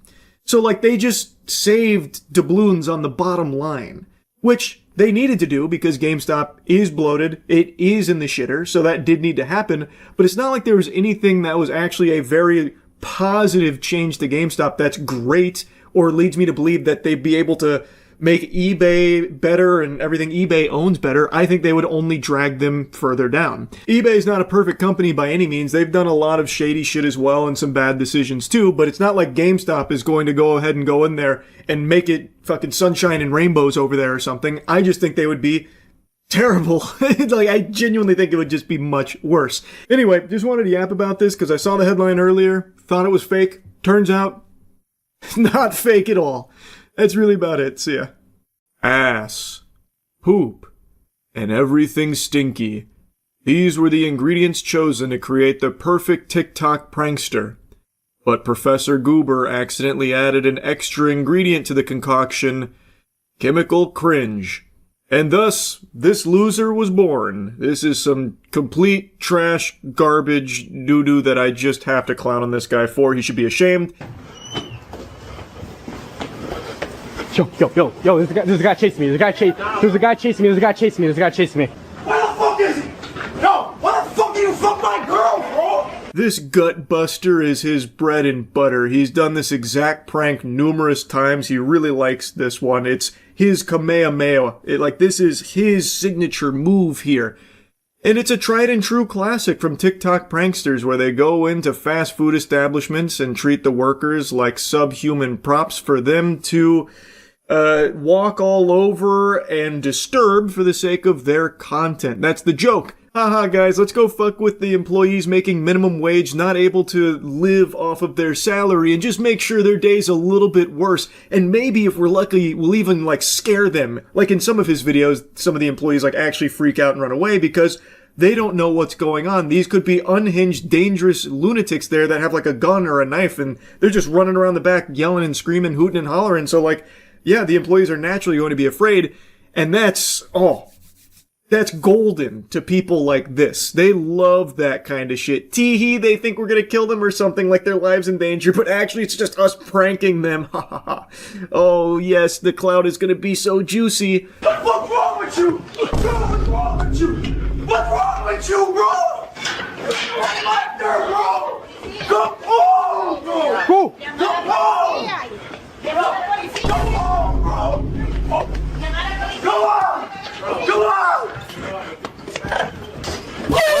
Did you hear how loud that was at the end? Oh, jump scare. That's also a good joke. He ends all of his videos with that little sound bite, a little bit of the, eardrum blasting comedy. And that's one of his favorite pranks. This is the one I wanted to start with because I hate this shit so much, and it's so common for fucking worms like this to do this, where they just believe everyone working a normal job is just an NPC that they can go and just disturb and be a nuisance and spread misery, so that way they can make content out of it. Now, typically, when I cover douchebags like this, I like to crop their name out. I do that because I don't want anyone to go harass them, and especially for pranksters, anyone that does trickle on over there is a net positive to them. They love that their name gets out there in any capacity whatsoever, no matter what it is, even if it's getting shit and spit on, it doesn't matter.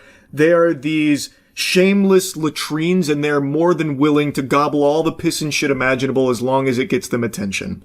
So I always like to make sure that the names aren't visible. In this guy's case, it's impossible because he's so proud of this vile garbage, this embarrassing trash, that he even watermarks the video itself. So you can see his name is Tyler.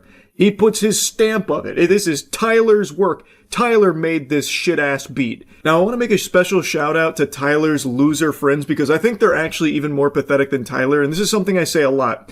The pranksters are awful, but their friends are even worse because they don't even get anything out of it. So like this guy, who has to be the cuckold, by the way, the role that Tyler gives this shirtless guy in sunglasses is the cuckold, who is chasing him around because Tyler fucked his girl. So not only is he playing the cuck in the video, but he is also a real life cuck because he does all of this and doesn't see a penny. Tyler at least makes a little bit of money off it, like a handful of doubloons. He's not like a big creator by any means, but he definitely does have some monetization here. So he gets something in return for it. But his friends don't. They are literally just there so Tyler can use them as like his lackeys, like his little sidekicks that actually willfully, on purpose, play the role of Tyler's bitch for no gain at all. Not even a mention in the description or in the video or anything, not a link to them that I can find, nothing. They just proudly be Tyler's bitch. Yo, he fucked my girl. Nah, it's none of that. It's none of that. Somebody's chasing me.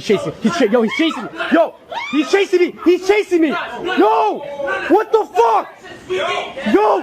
Nah, it's none of that. Where you at? Yo. Out the store. What? Out the what? Store. Out the Yo, store. Nah, he fucked my girl. It's none of that. He fucked my girl, gang. He fucked my girl. Bro, he fucked my girl, gang. Bro, nah, I'm really on timing, bro.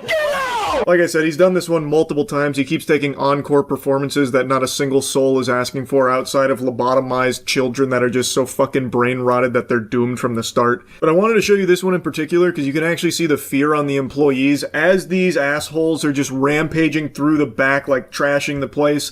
The employees are afraid. You can even hear one of them yell. Like, I imagine that has to be an extremely frightening situation. Like, you have no idea what's going on, and now all of a sudden, these two fucking douchebags are running through there yelling and screaming. Right? Can you help you? Oh. Oh! What the fuck are you doing?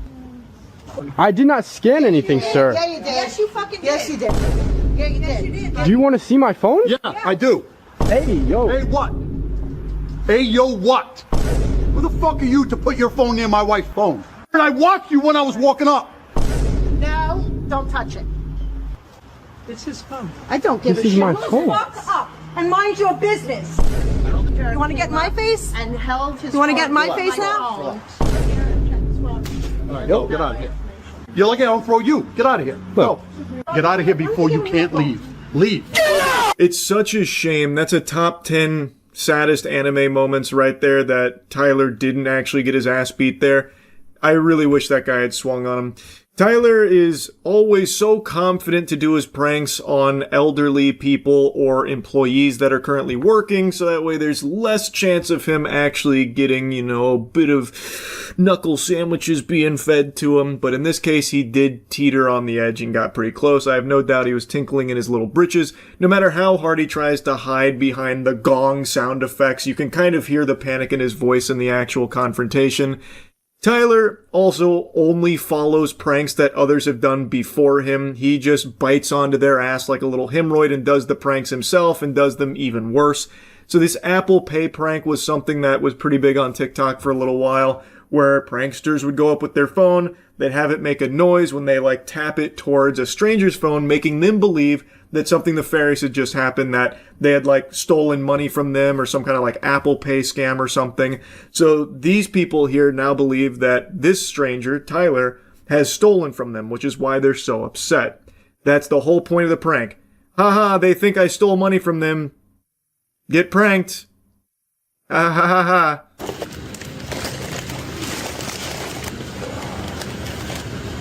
Think they like M&M's? Oh, 40 spot later. No, I don't think that'll be the case, Greaseball. I heard Tyler's already booked out the remainder of your schedule. You've got to pretend that he fucked your girl again for the millionth time while you chase him around for his video to make money off of you being a pathetic little loser. 540?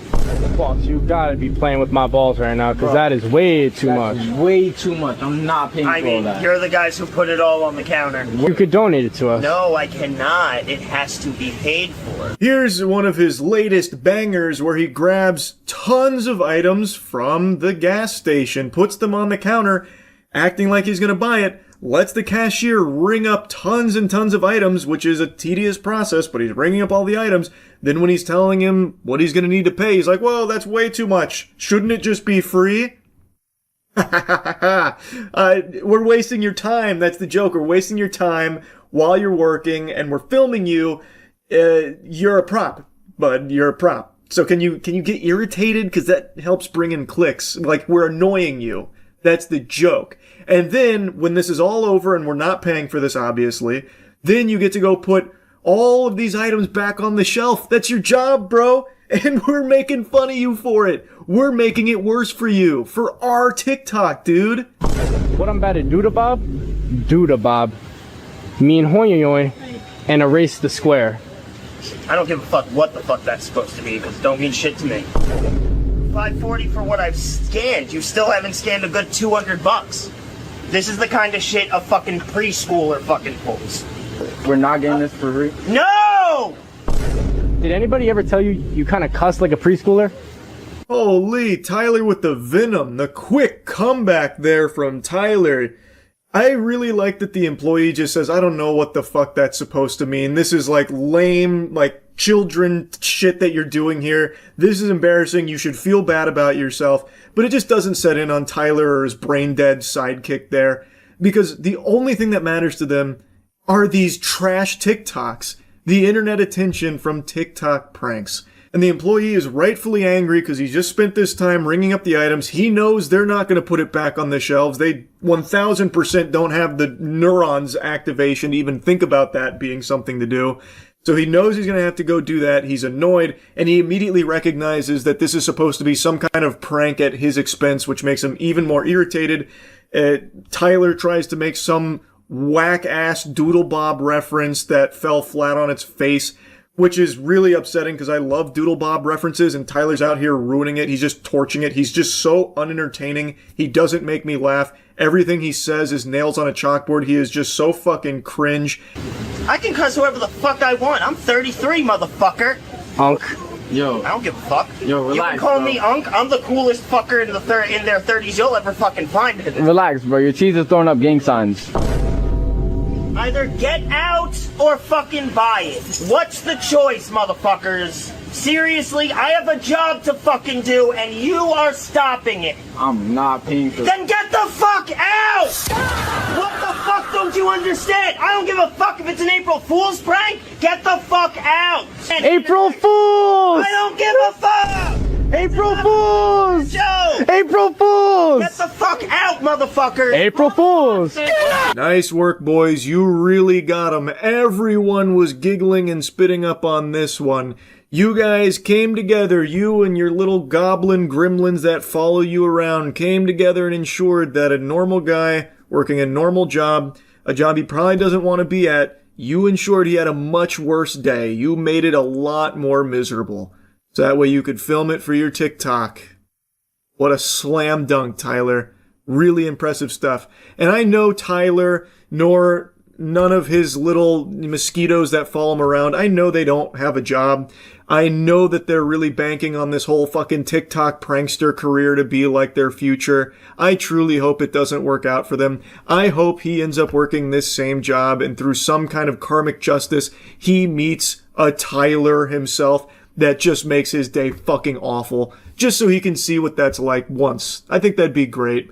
I don't know if that'll happen or not. I'm sure he probably has money from his parents. He seems like that kind of guy from everything I've seen.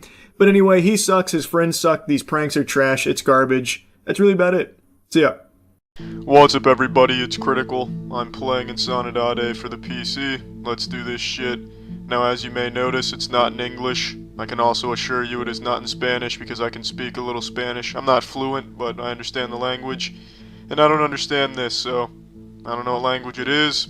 It's probably in fucking Spanish. You know, that's a very popular language these days. So I'm not going to be trying to read this because it'll sound like I'm discussing nasal dildos if I try and attempt to read this. So I'm not going to know what the story here is, but you don't always need a story to tell a story. Now what do we have here? What is this? A car? An automobile, if you will. Looks like a DeLorean. Perhaps we've just entered the future. And in this future, they speak languages I'm not familiar with. That is a future we like to call the present. Goodness gracious, the camera moves around rather slowly. It's like I'm looking out of a turtle's asshole. Is there a way I can adjust the speed here? Carefora, Voltorb O menu, Voltorb Hogo. Let's try Carefora. Excellent, I exited out of the game. Splendid. It is a lovely night out tonight. Look at all the trees. That's incredible. Whoopsies. Look like somebody drops their papers. I just incorrectly used the plural form of about 3 different words. Damn, somebody dropped a lot of papers. I hope it wasn't an attractive woman, because I wasn't here to help her pick it all up. That's the perfect icebreaker. There is syrup on this envelope. That's not gonna ship, even if it fits. Chichar, alright. Chichar, damn it! It's not chicharing. Chichar, you son of a bitch! Chichar, damn it!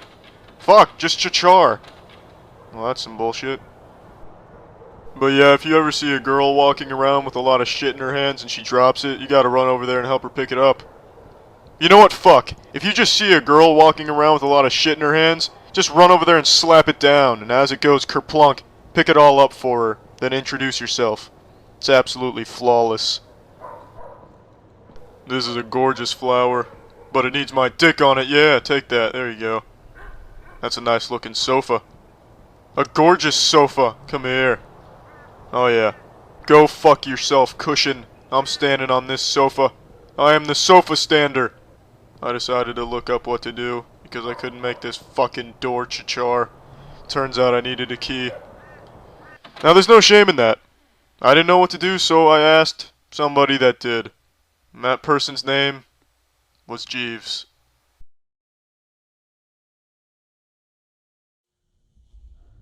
Here we go. That is the same flower picture from the previous room. It must be in season. Uh-oh, something's going on with the lights. And the door's been blasted off the hinges. Somebody has given the door the business. This must be a dystopian world if a door is getting the business. The fuck is this? Alright, is that a scripted event, or was I supposed to put the door back on the hinges or some shit and avoid that, bitch? Give the door a high five or something? Alright, it's a scripted event. So where are you taking me, asshole? You're holding me by the titties, tugging me along, so where are we going? We going to some type of cereal factory? You got some red shit on your chest. Maybe you should stop rubbing the raspberry filling from the Pop-Tarts on yourself, you demented fuck. This dude's taking some really weird steps. It's like he keeps stepping in like a really deep puddle every now and then. Good evening. You impolite sack of shit. That is absolutely rude. I think it's safe to say he did not get his PhD in manners. This room could use a new light bulb. Or we could do away with the light bulb and just put the sun in here. But dial it down a little bit, like a weaker sun, and put it in here. Just enough to be similar to a light bulb, but not quite as strong. Whatever's easier to obtain. My screen is pulsating. This phone is vibrating. Someone's lactating. I picked up the phone. It's a nice little source of light here. Oh, look at that shit! I can look at my phone like it's a phone. I can use it as a light and a phone. Oh, look at this. I can even fucking holster it and then take it out and sporadically shine light on an area. My phone speaks a different language than I do, but, you know, that's fucking alright, I suppose. Oh, wow, that is just absolutely incredible. I can fight with light. Where am I supposed to go? Oh, here we go, there we go. Alright. I now have a weapon, and I have a motive to find that impolite sack of shit, show him my phone, and not allow him to make a call. Damn, still no signal. That is an interesting door. Alright. I cannot oh, there's more doors. So many doors here. Alright. What door do I go through? Well, this door over here is open. Let's go through here. A chair. Alright, I can push it around a little bit. Why don't you step into my office? You know what, I don't mind if I do. I'll just go ahead and take a seat. Come here. Oh, shit, fuck it. Alright, I don't think I can open any doors. I'll just go through the open ones. Was a transformer sleeping in this bed? Why is there oil on it? That is very peculiar. Why is my phone not going back to being a light? Alright, how do I make my phone be a light? Alright, there we go. I don't know how I did that, but let's rock and roll. How are you? Pardon me, let me get by you real quick. Thank you for that. That was really nice of you. Well, she gave me a really strong hug. Can't be mad at her for that, I suppose. Let's see if this is continue. Since I don't know this language, I don't know the options, so I really hope this is continue from checkpoint or whatever the fuck it's called, but I guess we'll find out. Hot diggity dog. It's a new game. I guess Novo Hogo is new game. Fantastic. Alright, well, I'm done playing this. Well, that's the end of this video. Remember to rate the video, comment the video, and subscribe if you want to see videos similar to this one. See ya. I just learned of an alarming story that happened right here in my own backyard, in this beautiful swamp I call a home, Florida. This is my swamp. I'm like Shrek if he got hit by a shrink ray and then did a fusion dance with Lord Farquaad. Born and raised here, I love this place. But it's time we be honest here, sports fans. There's some fucking problems afoot. In Miami Beach, police were dispatched to a woman's home, confronting her at her residence, all over a Facebook comment she made that they didn't really like. I'm going to show you two clips from this interaction here. One of them is like the director's cut, I'm assuming from the full video, like the raw upload, but it's from Washington Post, and they did their best to fuck it in the butt. Like, the quality is negative 240p, the audio is scratchy. I don't know if they downloaded it like 4 million times as a joke just to degrade the quality as much as possible, but I just wanted to give you a fair warning that this first clip I'm showing, so that way you can see the very beginning of this interaction, then I will cut to a much cleaner upload of it. But I think it's important you at least get the beginning too, the intro. Charged with the crime.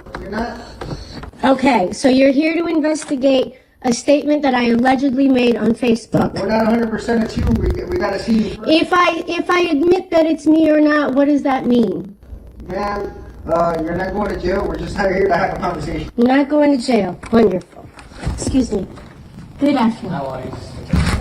Chick. All right, nice to meet you, Detective Jane. Nice to meet you. I am recording this. You can Just record, for the record. You can record all you want. How can I help you? We're just, let me see that. Again, I don't know how the quality of this section got so shitty when the rest of the uploads that happen after this are much cleaner. It feels like it's done on purpose. It looks like the fucking footage from The Dark Knight when the Joker's like torturing that guy. I don't know why it looks so bad here, but I think it's important context where the officers arrived at her doorstep to interrogate her about a Facebook comment she may or may not have left, and it's pretty clear this is an intimidation tactic and also a very clear violation of Americans' First Amendment rights. A picture to make sure it's you. We're not sure. Okay. You got a picture? Is that your account? There's nothing threatening in here or calling for violence at all. This, whether you agree with her statement or not, is protected speech, and she shouldn't have to fear the fucking speech police showing up at her door, the goof troop arriving, interrogating her over a Facebook comment. At first I thought this could potentially be faked, outrage bait or something, but this has been covered by news outlets, and there's even a statement from the Miami Beach Police Department, and they are defending the action, saying the Miami Beach Police Department was made aware of a social media post containing potentially inflammatory commentary referencing a Miami Beach elected official in light of recent national concerns regarding anti-Semitism, and out of an abundance of caution, the department assessed the post for any potential safety implications. Basically, the thought police rolled in, the hall monitors came in deep, scooting in sideways, in order to intimidate an American citizen named Raquel Pacheco, all because she expressed criticism on their mayor, Stephen Miner, which is this slimy bozo right here. By the way, I didn't purposefully choose an unflattering photo of Stephen. That's his Wikipedia photograph. He is just that unpleasant looking, I suppose. Now, thankfully, this story has exploded. It's causing outrage nationwide, as it should, because this is completely indefensible. And because it's gotten so big, there have been people that are trying to spin some kind of false narrative and presenting baloney as though it's facts. And it's people saying shit like, this is what happens when you elect a Democrat. Democrat Stephen Miner did this. When that's just not true, any drooling goober right now can just go to Google, activate a few neurons, type in Stephen Miner's name, and find out he's not a Democrat. Stephen Miner is actually a former Republican who switched to no party affiliation in 2018. It seems like he made that switch shortly after a scandal came to light. But regardless, he is not a Democrat, never has been. And from what I've read, to this day, prefers to be associated as more of a Republican than anything, just based on what I've been reading. But he was even a former Republican before that no-party switch, so I don't know where this idea that he's a Democrat is coming from, other than just people spreading misinformation. There's a quick read that succinctly puts Stephen Miner's tumultuous career in politics on display, just lays it in front of you. I refuse to answer questions without my lawyer present. So I really don't know how to answer that question either. Well, you're, like I said, you're not going to jail. This is freedom of speech. This is America, right? And veteran. And I agree with you 100%. Okay. We're just trying to see if it's you, because if we're not talking to the right person, we want to go see who the right person is. Okay, how can I help you? You shouldn't be wanting to see the person in the first place. This is no threat or anything at all. This is well within the protected rights of Americans to express criticism on the mayor, if they so choose. It's such a fucking overreach here, and anybody at all in this country should find issue with this. Again, even if you disagree with her statement, even if you're the biggest Stephen Miner fan of all time, you got fucking Stephen Miner, soda drink hat, you're the biggest super fan enthusiast, this should still be a red flag for you, and you should have a huge issue with it. I believe both the police chief and Stephen Miner should 1000% lose their positions here. This is a fundamental right that they have now just fucking wiped their entire ass with here. That is inexcusable, and it's not an exaggeration to say that. Now, just to give you even further context here, the woman who recorded this encounter, Raquel Pacheco, a Miami Beach political activist and veteran who previously ran for city commission and a Democratic state Senate candidate. She had made a comment on Facebook that was referencing a statement from Minor about Miami Beach being a safe haven for everyone, contrasting it with New York City, which he said was intentionally removing protections for and promoting boycotts of Israeli and Jewish businesses, which she is 100% allowed to do if she so chooses, which maybe she did, maybe she didn't. We have no evidence to suggest whether or not that was actually Raquel Pacheco that posted that comment. Perhaps it was an impersonator or some dastardly ne'er-do-well who broke into her house, burglarized her, hacked her computer, and wrote that inflammatory comment to frame her. We don't know who actually wrote that comment, but whoever did, it is protected speech, and they shouldn't be being pursued by police. So pretty much it's just a statement that was made as far as verbatim,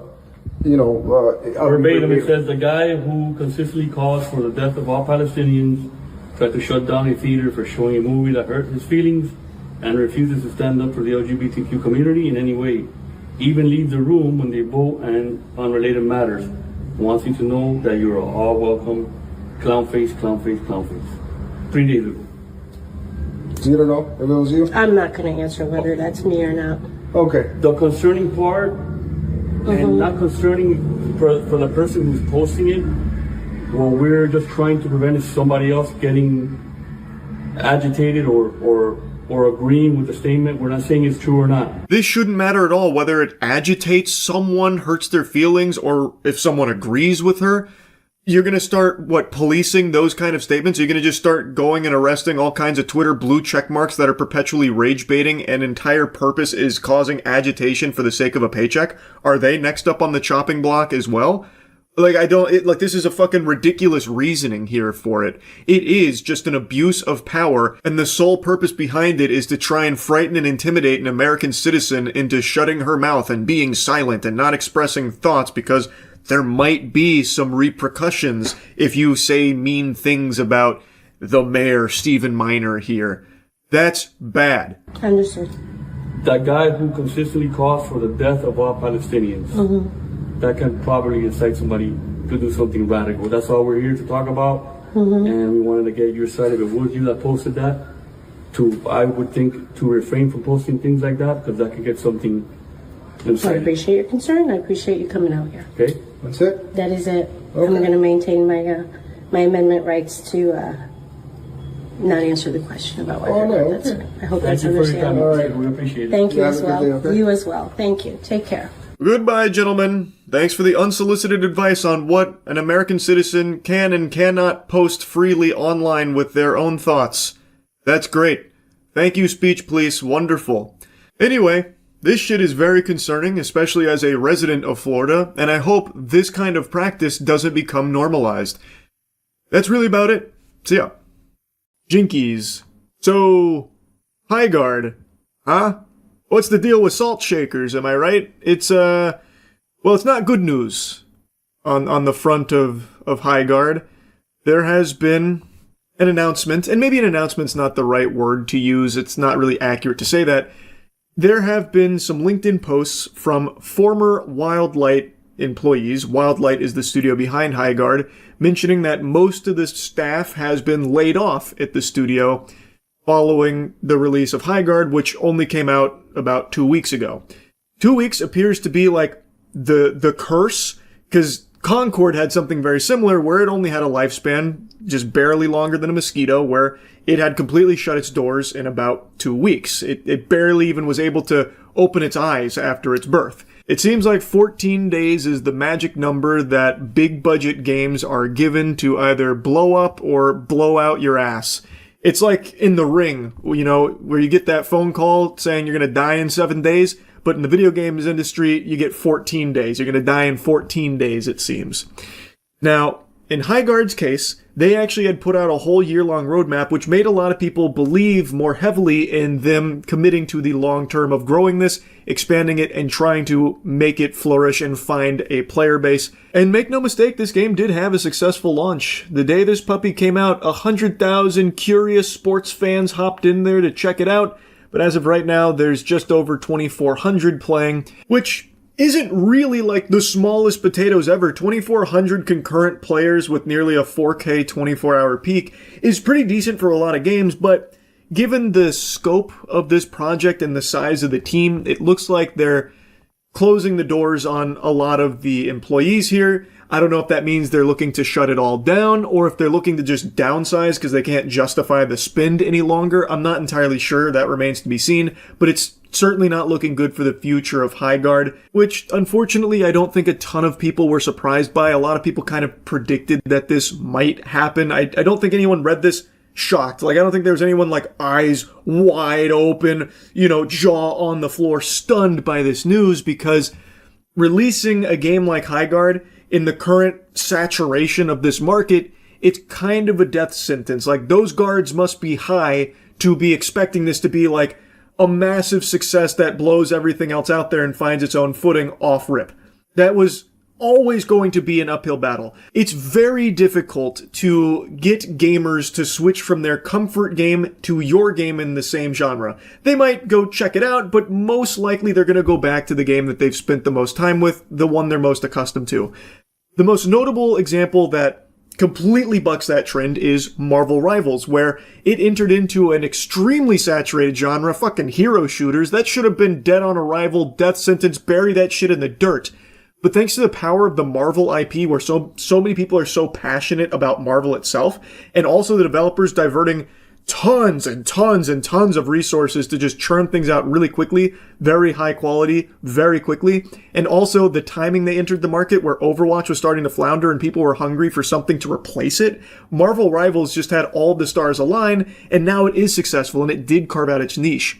Highguard didn't have those luxuries. People were even confused on what Highguard was in the first place. They announced it at the Game Awards and then went fucking radio silent crickets for a whole month.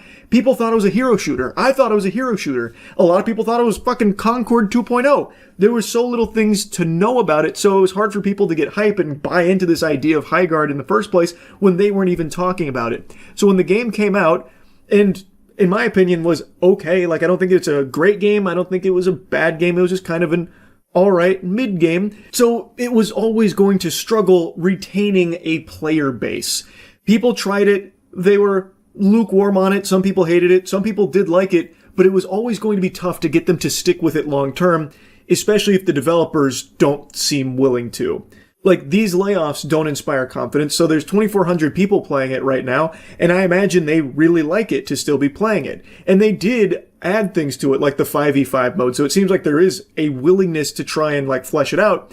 But with these layoffs, it seems like the future's uncertain, and who knows, maybe down the line they could have carved out a unique identity for it. It did have some unique ideas, like with the base rating, so like maybe there's a what if there, and again, they haven't announced that they're shutting down or anything. They haven't fully turned the lights off over there, so perhaps it's still in the cards, but I just don't understand why it feels like no one at these companies internally is putting their thinking caps on. It doesn't feel like they're being realistic. Because this was a very likely outcome that most people were kind of expecting to unfold here. So why are they already laying off people after only 2 weeks? Why wouldn't you go into a project like this with a longer runway? Like, look, we might be bleeding players for a couple months, and that's okay. Like, we have allocated budget to account for that as we look to try and find our community and build this game with the players. Like, they're already doing mass layoffs after just 2 weeks. So it seems like they were expecting this to just fucking explode and be the next Marvel Rivals or the next Call of Duty or something. Like, who really knows what the expectations are anymore at these companies? It just surprises me how quickly games will come and die. Anyway, though, taking a look at the LinkedIn here, this comes from someone named Alex Grainer. Unfortunately, along with most of the team at Wildlight, I was laid off today. This one really stings as there was a lot of unreleased content I was really looking forward to that I and others designed for Highguard. However, I'm excited for my next adventure. If your team or anyone you know needs an experienced level designer, hit me up. Check out my portfolio here to see what I've done the last 7 years as a level designer in the AAA space at alexgrainer.com. Cheers. The way that Alex writes about it on LinkedIn sounds like most of the team at Wildlight has been laid off, and then he said how disappointed he is because there is unreleased content that they were excited for, meaning that it feels like that unreleased content is never coming. So my impression is that these layoffs are in preparation for shutting it down, especially when you also look at Josh Sobel's post. Today I was laid off from my job at Wildlight along with most of the staff. Once again, echoing that same sentiment that most of the staff has been laid off. You can't run a game like Highguard with most of the staff gone, and this was the lead tech artist. So this is like a pretty big position, it feels like. It was the best team I've ever worked with, and I've never put so much of myself into a project before. I wouldn't trade the past 2.5 years for anything. And then he goes on to talk about his experience. So if anyone has, a need for his expertise, to please reach out about it. To me, this feels like the end of High Guard. More like Bye Guard, because it's saying goodbye here. It feels like these posts make it pretty clear that most of the staff has been laid off and that it's likely winding itself down for that next step. It feels like it's in that stage where it's probably closing its doors. But I could be entirely wrong. It's just, the statement about the unreleased content that's not coming, these layoffs, most of the staff gone, as well as like a position like fucking lead tech artist. I mean, it'd be tough to keep the game going with basically no one left at the company, right? You would think. Anyway, though, this isn't something that I think is worthy of celebration or anything. I wish High Guard was better and performed better so that way they could keep chipping away at something and maybe make something special eventually. Like, take, for example, No Man's Sky. No Man's Sky came out to nothing but booze. Just an absolute flood of booze, trash, and look what happened over the years. They worked so hard to make an extremely special game, and now No Man's Sky is a fucking masterpiece, right? I'm not saying High Guard was ever going to be able to do that, but I would just like if these games, they actually were willing to stick with it for a while to at least see what they could do with it. I was very pessimistic about the game going into it because it didn't seem like a game that I was going to enjoy all that much. I tried it and it was okay. It's just kind of a meh thing, but who knows? Maybe if they really committed to it, they could have made something great out of it. Now, I don't think we'll ever really know. Because it seems like these companies are more than willing to spend unfathomable amounts of money, millions of dollars, to develop a project like this, and then just close it in 2 weeks, just let it die, lay everyone off, say, well, that was a failure of an experiment, it is what it is. I would prefer if these games came out and were good. I don't like to see all these people losing their jobs. That sucks. And it's not like the developers were the ones that cooked the idea here. I imagine that came from a higher level position. Most people could tell you, you got a real tough battle ahead of you, a real war to fight if you're trying to carve out a strong community in a genre this full that High Guard was competing in. Like, it's just, I feel like it should have been obvious, but I think so many people in the games industry at the highest level of the food chain just are delusional. Like, it is what it is, man. But yeah, anyway, I wanted to yap about this a little bit. I do think it won't be long now before we see High Guard saying that, they're going to be closing it in the near future.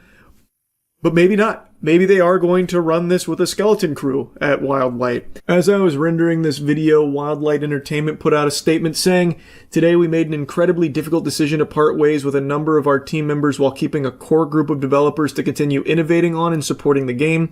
We're proud of the team, talent, and the product we've created together. We're also grateful for players who gave the game a shot and those who continue to be part of the community." So, it seems like, based on this, that maybe they aren't looking to shut it down. They're just looking to maybe cut expenses, save some money on the bottom line because the player base has dwindled so much.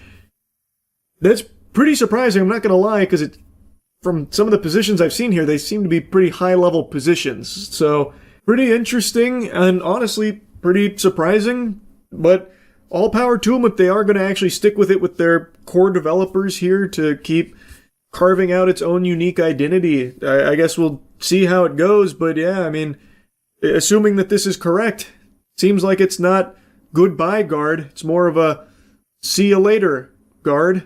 Oh hi, Mark. I don't know. Anyway, that's the High Guard update. That's really about it. So yeah. I don't know how many of you are following the drama in the pizza industry, but for those of you that aren't, I'll give you a brief overview. Papa John's is a massive pizza chain that I'm sure the majority of you are familiar with. You've probably eaten some of their grease before. You may like it, you may not.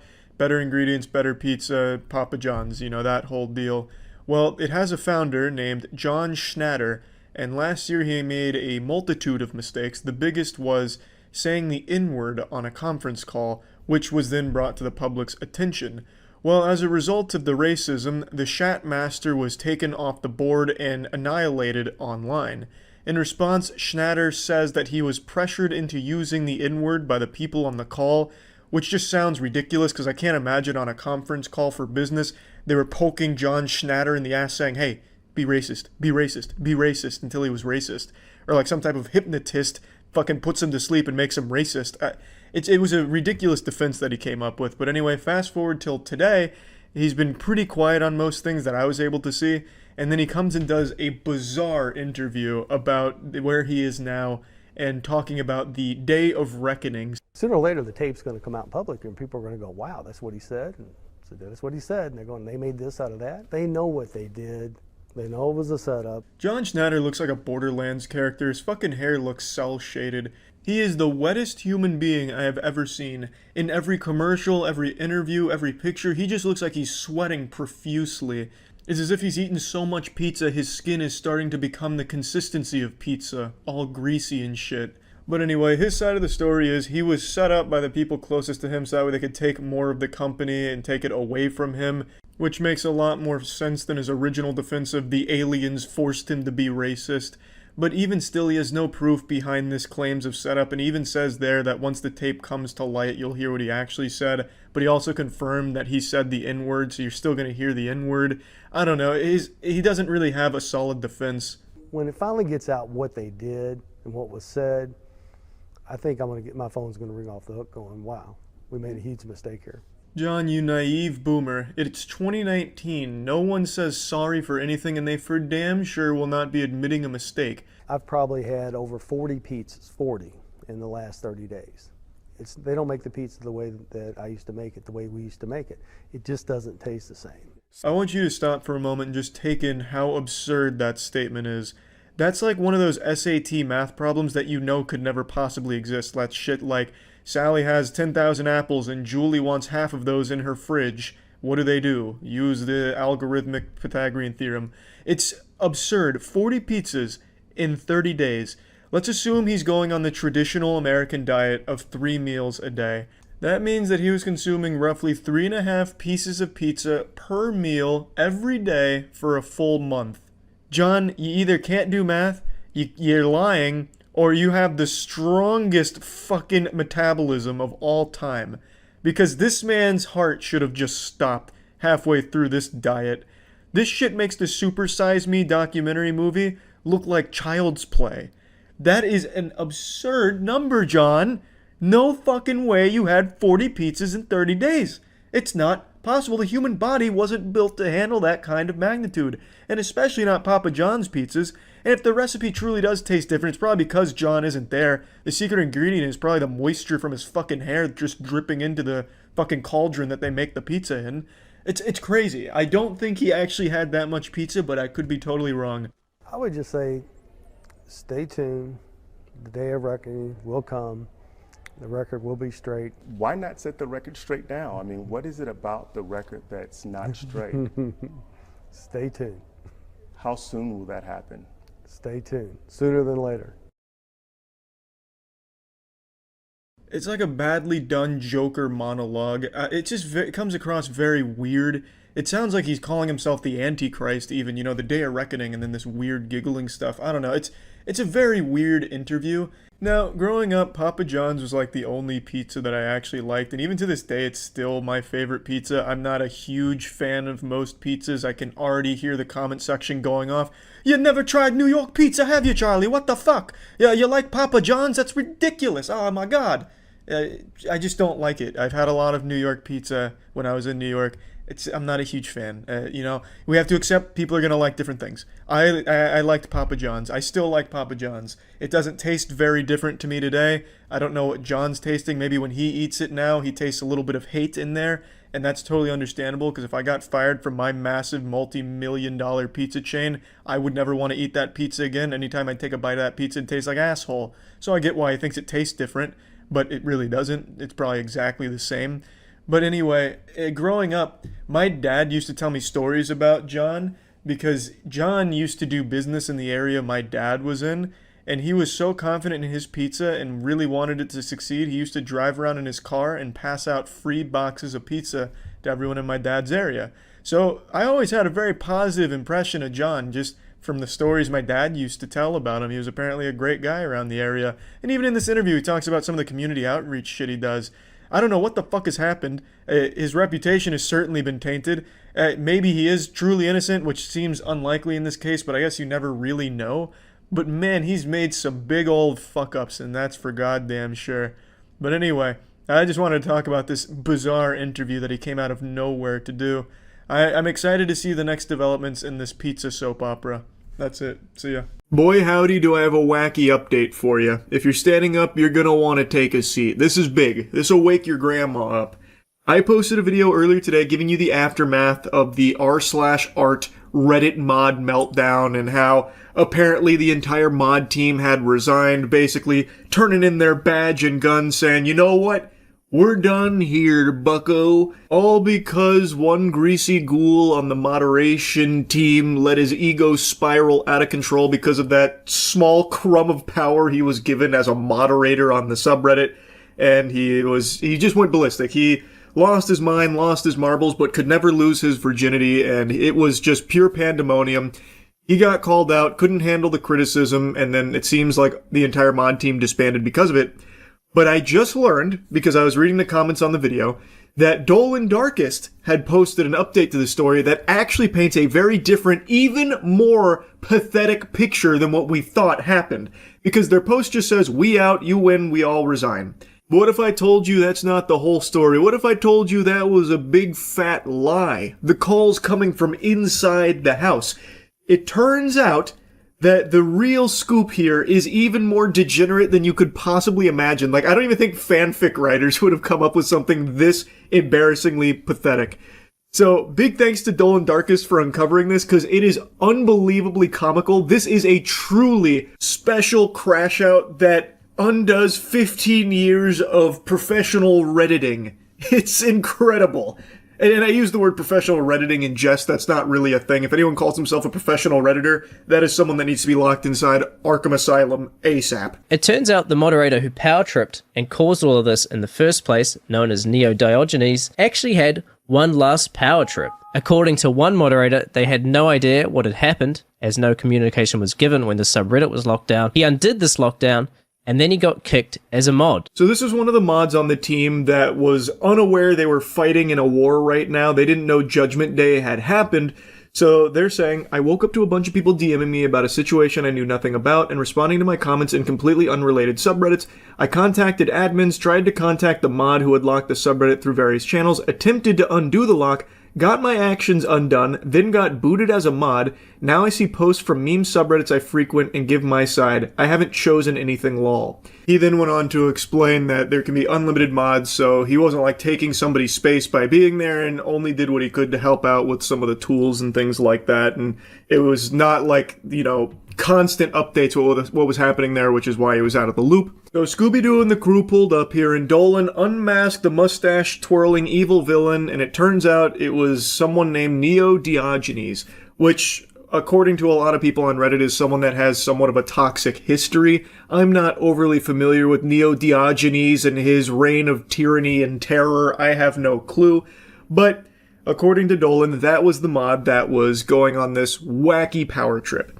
And this mod here is saying that they actually tried to lift the lockdown, which, you know, trying to get them out of DEF CON, ended up putting their own asshole in the crosshairs of superstar sniper Neo Diogenes, and he enacted revenge. He reinstated lockdown protocol and then booted this mod. The only other active moderator I could find also posted that they didn't leave voluntarily, calling the mod that kicked them stupid, and providing proof they were randomly kicked, saying it was definitely just one mod crashing out. This is another r/art moderator echoing the same sentiment as the previous one about getting kicked randomly. So basically, Neo Diogenes was purging. He was on a fucking crazy crash out, leaving bodies in his wake. I don't have access to any logs anymore, but I can post this as proof that I didn't leave voluntarily. You don't get these messages when you leave a subreddit on your own. I'm not sure which mod did it, but they're fucking stupid in any case, and then they posted the screenshot. The other message Dolan highlights from this mod is about how they believe it is one mod crashing out, which I think is the correct theory here. I think that's pinning the tail on the donkey. And keep in mind, all of this started because the person whose post they removed messaged him asking, Are you really going to do this because I provided information? That's what started all of this. Someone just messaged the mod loosely questioning their decision, like with the enforcement of their rules, because it was a bit of a stretch. And that's what started all of this. Someone dared have the gall, the chin, the strong chin, to question Neo Diogenes. Now, during Neo Diogenes' crash out, he actually left a bunch of unhinged, sarcastic messages, deleting them 30 minutes later. Comments such as, "You're right, we look like total shits. It's why we quit. Better to be done with all that because we obviously suck at everything. You won, we quit. Go and live life to the fullest, champ. Like I said, I'm boring." Looking at the message history from Neo Diogenes is just so sad. Yep, it's my fragile ego. For 15 years, all I did was, I'm assuming that says moderate. I don't know why it's censored. Maybe it's a joke. Maybe Dolan's viewing it as like a slur. And Reddit. Sometimes simultaneously. Holy shit, this guy's like an X-Men mutant. He's able to moderate and Reddit at the same time? What the fuck? I didn't know anyone could be so powerful. I was blissfully unaware that superhumans like this existed amongst us mere mortals. Wow, that's crazy talent. God, the tone of his messages is truly insufferable. Just playing the world's smallest violin for his pity party and the wambulance showing up. Yep, that's right. It was a temper tantrum. I've learned my lesson. It's why I'm not going to be a mod again. I'm not cut out for it. Sure, whatever you want to call it. Either way, the result is what you see. You're right. It would have been a good idea in hindsight and all that. You're right, we look like total shits, it's why we quit. Better to be done with all that because we obviously suck at, well, everything. Actually disgusting that he's roping in anyone else on the mod team to his temper tantrum. This was a solo project here from this guy. It was entirely just him alone on the front lines of this battle. The mod team was not backing him from everything I've seen. And now, it looks like he has completely nuked his Reddit account. I actually caught this in action when I checked out his account earlier today. All of his posts being deleted and replaced with random words using a plugin, and now his Reddit account has absolutely no posts left on it, nuking 15 years of moderation that he did for free, by the way, nuking an entire subreddit because you couldn't deal with criticism, and then kicking every other mod while you're at it, making it their problem as well. And then deleting every single comment you've ever made on Reddit. That's some major main character energy there. That was a beautiful callback from Dolan there. That shit had me giggling when he brought out the major main character energy. That was what Neo Diogenes said to Hayden Clay when Hayden was like, "Hey man, it really feels like you have a vendetta against me because of this is just way too extreme with what you're doing." That was one of his responses. He said, "I don't even know who the fuck you are. That is some major main character energy." So, based on this investigation here, with all available evidence, it seems that that post, "We out, you win, we all resign," was very misleading. The truth, hidden in the pudding here, is that one mod was going through a very impressive crash out, and while still power tripping, sucking their own dick, kicked the other mods of r/art, then made that post, making it seem like they all banded together in unity and left together as a result of the backlash from this guy going off the rails. That is a nefarious plot right there. That is dubious, to say the least. So now all the other mods that seem to not be on his side at all have now been roped into it because of him kicking them, making that post, making it seem as though they were still suckling off his nipples there. Like, hey, we're in this together. Like as if they were backing him up. But that's just not the case, it doesn't seem. That's crazy to go this far. So he kicks all the other mods and then deletes his entire 15-year Reddit history, and it seems like Reddit is the most important thing to this guy's life. So that is a big fucking deal.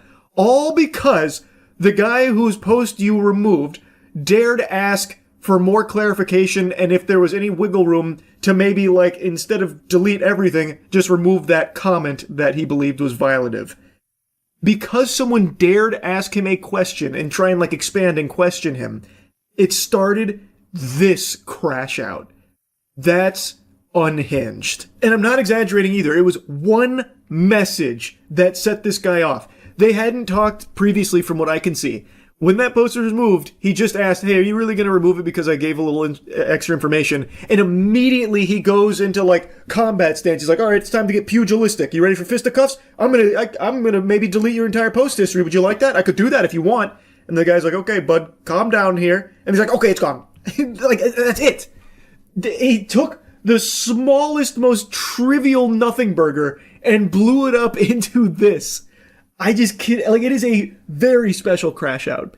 And also, my apologies to the mod team. I had no idea that he was using you like puppets in his game here. He was the chess master and you were pawns on his board. I didn't know, and I apologize for, I guess, making the assumption that you were all, you know, fighting together here based on his posts saying that you were, or implying that you were. And I'm going to be super honest with you here, sports fans. It's hard for me to even be mad at this mod anymore. It has become, it's so fucking cartoonish at this point. This level of pettiness. I didn't even know somebody could be so petty. I didn't know that was possible. And from what I can tell, Hayden Clay, as a result of all of this, has gotten a ton of support. So that's really good to see. And it has just been a pretty incredible series of events to watch unfold here over the last 24 hours. Anyway, I had to give you the follow-up here once I watched Dolan Dark's video on it. Unreal. That's about it. See ya. Yeah, Cracker Barrel gave up. They threw in the towel and just said whoops-a-daisy. I think they noticed the plummeting stock price and tried to throw the parachute on last minute here to try and save it. And actually, it is working. Their stock is rebounding after they've announced they're just going to go back to the old branding and everything, which is definitely the right call because the new logo is just more of that minimalist corpo dog shit, just personality-less, sterile, chrome garbage. I use chrome in the way that it was used in SpongeBob, how everything's chrome. Well, when it comes to marketing, there's been a huge push over the last few years to do everything as simply as possible and take all of the creativity and soul out of, like, a brand identity. I don't understand it at all, just boiling everything down to plain text. And for Cracker Barrel, it's even more incomprehensible because their old logo was kind of iconic, and the entire reason people even go to Cracker Barrel is for the sake of nostalgia, to go to something that reminds them of being a kid and driving across the country to old Meemaw's house. Like, and you get like that whole blast from the past at Cracker Barrel. And now this whole new marketing campaign was about how they're modernizing it and changing it. Like, it's super stupid. Obviously, the people that are going to Cracker Barrel probably weren't going to respond well to it. And even people that don't go there weren't going to respond well to it because no one likes to see this fucking direction that companies take now. It was a lose-lose situation across the board. I don't know how they thought they could squeak a fucking W out from their butt cheeks here with this one. And now, after everything was going tits up for them, they've just desperately said, all right, you win. We're going back to the old logo, and we're not going to be making these sweeping changes.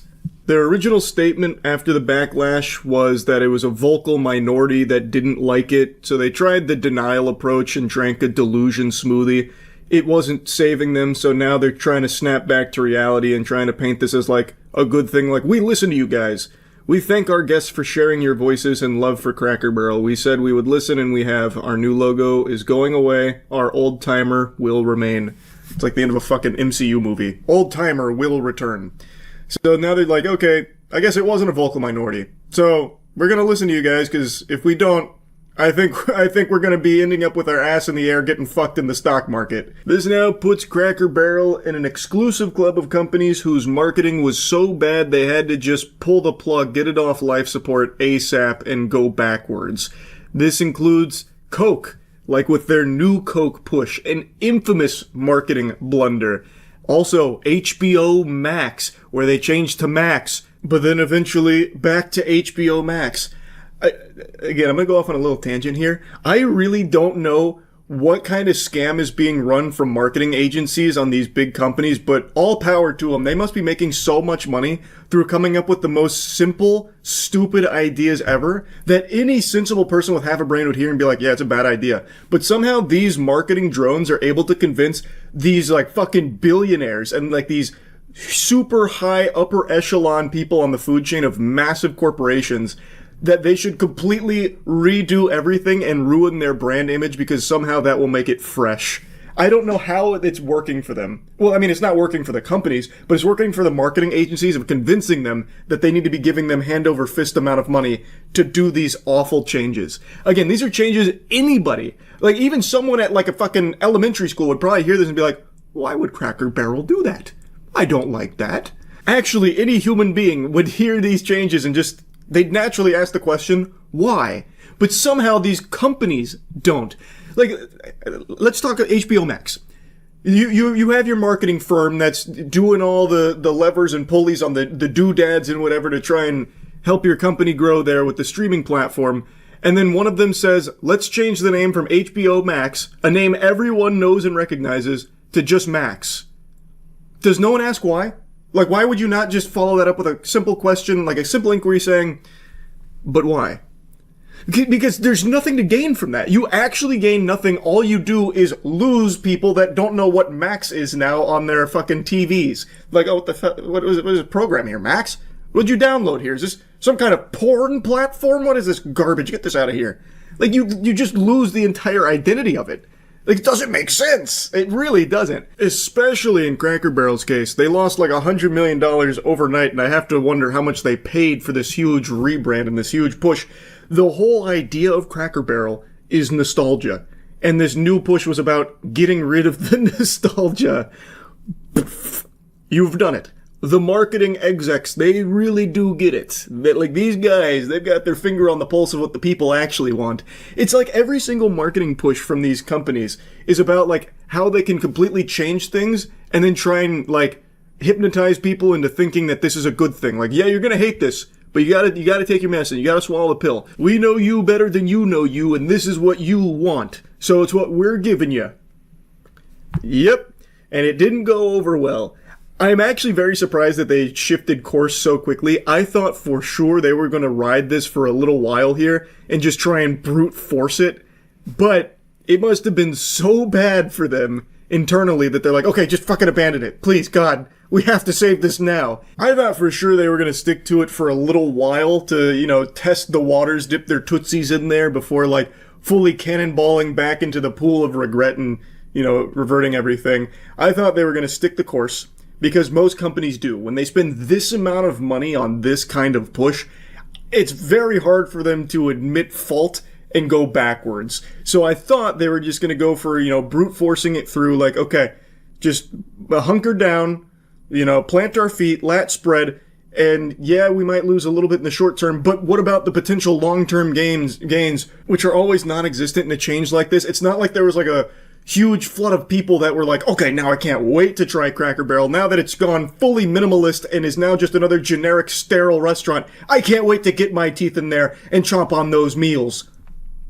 Like, that doesn't exist. There was never that group of people. All it does, again, is just kick out the customers that went for a specific purpose of, like, that old-timey feel. But these companies don't seem to know that when they make these changes. So I thought for sure they were just going to try and get that imaginary group of people into the door, but they didn't. And they made the right call by abandoning it this quickly. It should have never even been something that had been greenlit in the first place, but at least they did act pretty quickly in reverting everything. Definitely was the right call to do that. They should have never even got this far in the first place. Maybe this will be like a lesson going forward that maybe a lot of those marketing agencies you're paying the big bucks to don't really know a fucking thing about what they're doing or what people are looking for out of your brand. I mean, I know that's kind of blasphemous to say in the corporate world, but maybe it's just a little food for thought. Oh, also, one more thing I wanted to mention. In the midst of all the Cracker Barrel hoopla, I saw some reports from employees claiming that they don't actually make the food at Cracker Barrel fresh. Like, it's not all made from scratch at some of the restaurants, which, I mean, I guess it doesn't surprise me per se, because a lot of companies make these claims about, like, how fresh the food is. We make it here. In fact, we got all the animals in the back and we go slaughter them there and make it so fucking fresh you wouldn't believe it. And it's like, yeah, that's probably not true. In Cracker Barrel's case, though, that was like a core component to their pitch on their cuisine. So if that is true, that's a damn shame. Like I said, I've never really had a problem with Cracker Barrel food. I've always enjoyed it. Every time I've gone there, it's been like good eating. Like, I've never been disappointed or anything. But one of their big things of the new marketing push was like improving the food. So I don't know if that means that now they really are going to commit to making it all fresh from scratch at the locations or what. But I don't think all of this is going to lead to more customers going to Cracker Barrel, like a new wave of enthusiasts going there. Like, they listened, I can't wait to commit to eating at Cracker Barrel 3 times a week with my family. I don't see that happening. I think this will just be everyone going back to not eating at Cracker Barrel unless they're really feeling nostalgic, or if it's something that's just really convenient on a road trip or something. I don't see this being like a huge eruption of popularity for the brand or anything, even though it did get their name out there in a big way, and I'm sure there are people that are happy that they did go back and listen to the feedback. Granted, that's not what they did. They weren't listening to the feedback. They just noticed that they were fucking floundering in the stock market. They were losing so much money. But regardless, there are people happy that they at least did go backwards, and they might try it once or twice. I just don't see it leading to like long-term explosive growth of Cracker Barrel or anything like that. Even though it is rebounding with its stock, I don't think anything's going to really change for this company going forward. Though I did mention that one of their changes in this new push that they've now abandoned that I actually thought was a really good idea that they should definitely still go through with is changing their chairs. Those chairs, they do not feel good on the old tuchus after a little while. I think changing out the chairs was a actual good idea. That is a banger. They should definitely still do that. Get rid of everything else they were proposing, except that. Get new chairs. Get some, like, real comfortable chairs to sit on. Because those seats they got there, yucky. They are just not comfortable. Anyway, though, I'll stop yapping about Cracker Barrel. That's really about it. See ya. When I first heard of the conspiracy theory that there's a secret Stranger Things episode 9 airing on the 7th of January, I thought it was a joke, like a meme. Haha, everyone was so disappointed with the finale that they've deluded themselves into thinking that there's a new secret one that's actually coming and the one we watched was fake. I thought it was just like taking the piss because so many people were extremely disappointed with how the series ended. And now today, it's all I'm seeing. I am inundated with these unhinged explanations for why there is actually a secret 9th episode that's airing in less than 24 hours. And it's coming from a place of, like, genuine belief, it feels like. This is earnest. It's called Conformity. Fuck! Conformity Gate confirmed by me accidentally! I knew it! Conformity Gate. That's the name of this movement. And they're using pieces of evidence like this. This was on the Stranger Things TikTok, and you'll notice behind our character there, on the clock, it's 107. 107? That's January 7th. Coinky dink? Perhaps. But I think not. I'd be a fool to believe in coincidences when it comes to Stranger Things. Much like Joyce with the lights, the community is putting together the pieces of this puzzle, the breadcrumbs the genius Duffer Brothers have laid out. They wanted you to believe that the finale was underwhelming. They wanted to tank the reputation of one of the most powerful IPs in Netflix history in order to get you all with the bait and switch that the good episode is actually airing tomorrow and a huge surprise. The whole concept of that is just wild to me. Why would they even have a fake episode? The idea being that Vecna, this is all part of his illusion, so the ending we got, the epilogue, all of that stuff never actually happened. This is Vecna projecting this to us, and it's not real. The real ending is on the 7th. That is a dumber idea than NFTs. That shit is poop. Because at best, with this concept, it means that the 2 hours you spent on the fake finale was 2 hours just wasted. It doesn't do anything to elevate that. If there was a secret finale that's good, all it means is that there is an episode before it, the penultimate episode, is just not good on purpose. So it's a waste of your time. It just doesn't pass the smell test. There would be no reason why they would intentionally give their community that's waited a decade for the ending something less than great on purpose for the sake of getting them with the surprise, here's the actual finale. There's nothing positive about that. So I just don't see that coming, especially not from Netflix of all places. And it makes even less sense when you consider the press tour that the Duffer Brothers are going on right now with the Orb of Confusion in their possession, where anytime they're asked questions about the show, they're like, oh yeah, I don't know. I guess. Possibly. Them trying to answer questions about their own series is like you trying to remember a fever dream you had after chugging NyQuil. Like, they're having a hard time even remembering half the shit that fans are even asking them. So I don't think that's them trying to, like, cover for this secret grand scheme of a episode 9 finale. I think they just really got lost in the sauce and forgot a lot of things along the way, which is unfortunate, but it is what it is. As it stands, the finale isn't like the worst ending to a show in the world, but the fact that it is so disappointing to so many people, it's led to them having like this mass hypnosis where they're like in this trance state, like Vecna is controlling them now, where they're projecting these ideas that it can't be, you know, less than stellar. There must be something more. So now they've cooked this up and they're using just nonsensical explanations for why Conformity Gate is real. And like I said, I thought this was just a meme at first, like a joke. And if you're the Duffer Brothers, this has to be the ultimate insult that your series finale is so not amazing and flat to so many people that they actually cannot believe that this is the end, that they think there must be more to it. That's gotta feel like shit for them. Like, more so than people just outright insulting it or picking apart the numerous glaring plot holes and inconsistencies. The fact that your most diehard fans and Stranger Things enthusiasts are the ones that are like, there must be more, this can't be actually how it ends, that has to be just the ultimate insult. Like, if I was the Duffer Brothers, I would actually just get right back in the lab again, talking to Netflix. Brother, we're doing another season or something, or like a special coming up, you know, next November or something. We've got to do something. Holy shit, this is hurting our feelings a lot. Like, it would actually be motivating me to be like, okay, I'm doing something. I'm going to try and play into this. Yep, we fooled you. The real finale is end of 2026. But anyway, though, back to Conformity Gate. Like, the evidence they use is just grasping at straws, like a Twitter user going on Netflix, typing in season 5, episode 9, and Stranger Things and House pops up, using that as evidence, because when you type in episode 10 for season 5, episode 10, Stranger Things and House don't pop up, but you know what does? Emily in Paris. Wow, that's awfully thought-provoking. That is an eyebrow-raising observation. If you've been hit in the head with a hammer, you can't be serious. Do you want to know why that's most likely the case? Because Netflix's search function isn't amazing.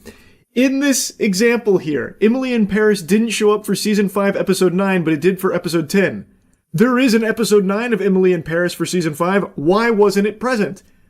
Because Netflix isn't great at that kind of thing. Just because Stranger Things popped up for season 5, episode 9 doesn't mean there is one. There is, however, an additional Stranger Things piece of content dropping, which is the behind-the-scenes stuff, but it is not season 5, episode 9, the secret finale, and that's not evidence of it. And I've seen other people using the search function for, like, their strong points for Conformity Gate, such as typing in fake ending, having Stranger Things pop up, which it does. I tried it myself. You know what else Stranger Things pops up for? Bad ending. And also, most notably, big fart. Wow. Now we're getting somewhere. I gotta be honest with you, sports fans, the longer I spend diving in this rabbit hole, the more convinced I become that there might really be something of substance here to this Conformity Gate conspiracy. You can't argue with big fart. Just like you can't argue with a complete misunderstanding of Morse code. So this user looked at the cassette tapes and came up with Morse code that spells out "did not stop me."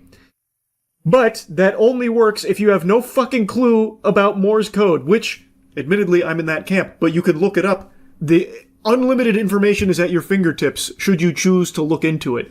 So first of all, you can't really have Morse code work without some variations in the lines. You need short and long elements, typically dots, that you'll see in Morse code. And if you pull up the actual Morse code here and try and somehow stretch it to fit the fucking Twitter post here for the Stranger Things message, it doesn't even come fucking close at all. So first of all, in the cassette tapes, there's clearly no variation in size or anything, so there's no dots, there's no long lines. But even just using the long lines that they have listed here doesn't work at all, because the first one doesn't even exist. There is no 4 just long. But let's just go ahead and assume that the last one is a small. That would mean it's 9. Not you, it would be 9. And then the second one, let's assume the empty spaces there in the cassettes are dots and the cassette is long. Then what you have is dot, long, dot, dot, which is not D, that is an L. So you have 9L, and then underneath that, it's not I. Long dot long is Y. So you get 9LY, and then underneath that, you don't even get L again. So even if you just look at the Morse code they put on Twitter here, it can't be did, because the D pattern is not even repeated there. So how the fuck could it possibly be did? That wouldn't work. The whole thing crumbles. It is a complete sham. And yet people are believing that. There are so many people that looked at that and like, holy shit, the proof is right there in the pudding, and they're using ChatGPT to confirm it. Grok, are we right about this Vecna theory here? Does this Morse code confirm it? Well, darn tootin', looks like you cracked the code. You're a real smart cookie. Thanks, Grok. Can you put me in a bikini? It's just so fucking absurd. That is not even close to being anything substantial or even remotely correct, yet people are willing to run with it so they can continue to believe in conformity gate. Like, ultimately it's harmless, but it's just so ridiculous that I can't help but make fun of it and get, like, somewhat heated about it. Like, I actually cannot wrap my mind around people that are really believing in it. Like, it's shocking to me. And they're using things like the marketing material where they're saying it's going to be a dark Christmas as more proof that this is accurate. Since it wasn't a dark Christmas, fucking nobody dies in season 5 at all. Huge spoiler alert. Literally nobody but one character who you don't know anything about, can't care about because she's only there for like 4 seconds of screen time across the whole season, across the whole series, really. Outside of that, there's no character death, so it wasn't a dark Christmas. They're using that to say the dark Christmas they meant was Orthodox Christmas, which is January 7th. Come on! Goodness gracious, come on! Snap back to reality, I'm begging!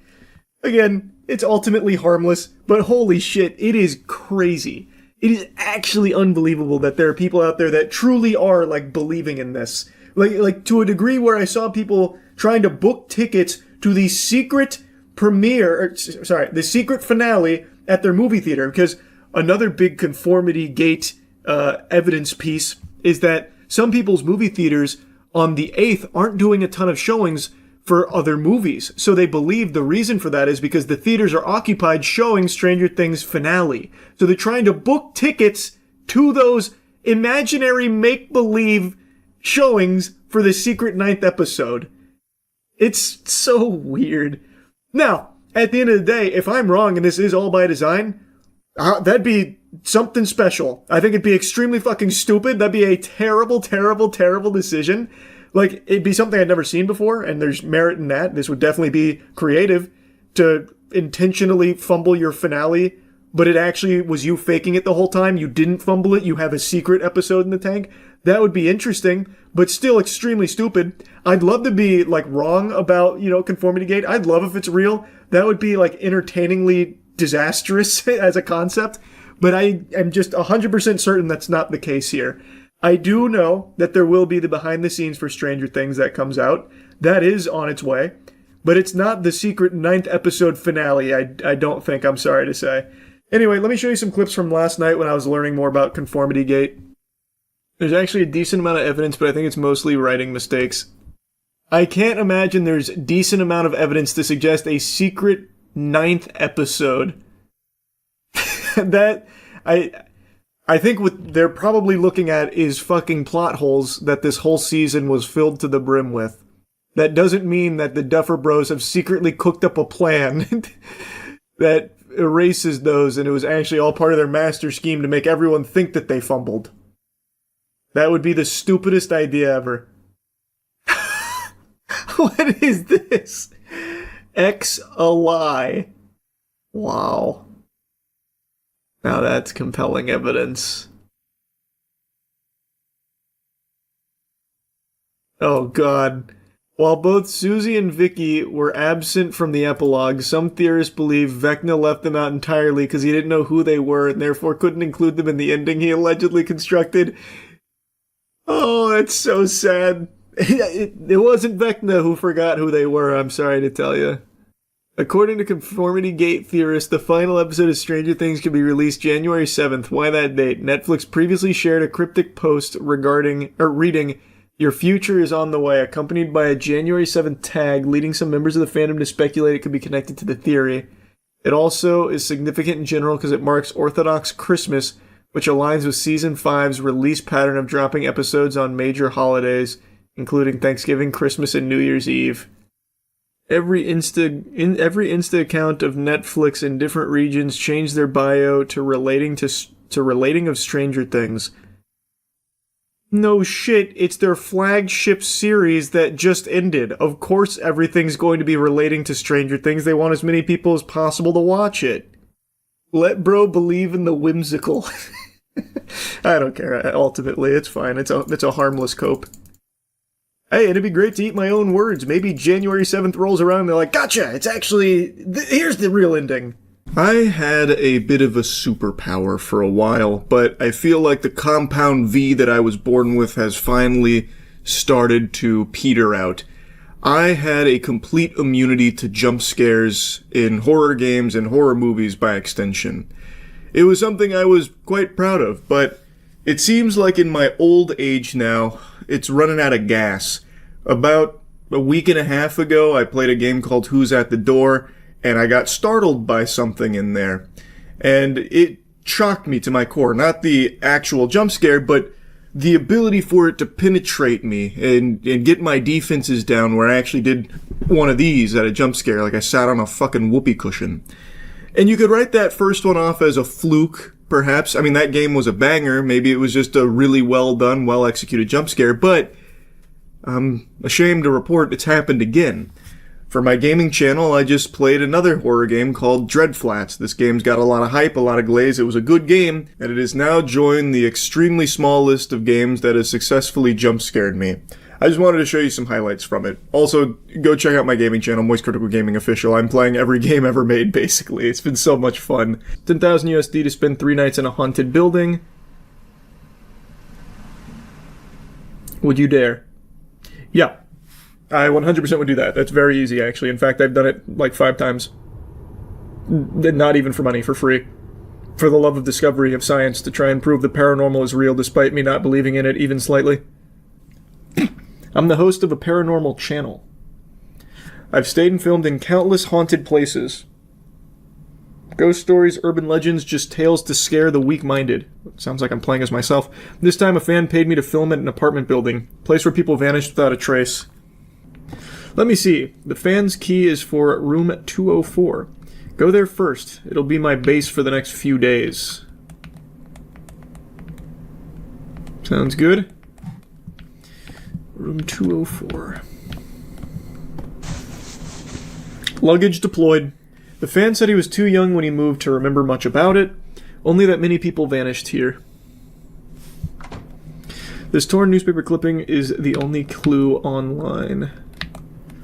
Fangpu Daily, June 20th, 2001. Male resident of Fangjiang Apartments went missing around midnight of June 15th. According to family members and neighbors, the man had complained of tapping sounds like marbles bouncing above the ceiling in the days leading up to his disappearance, escalating sharply that night.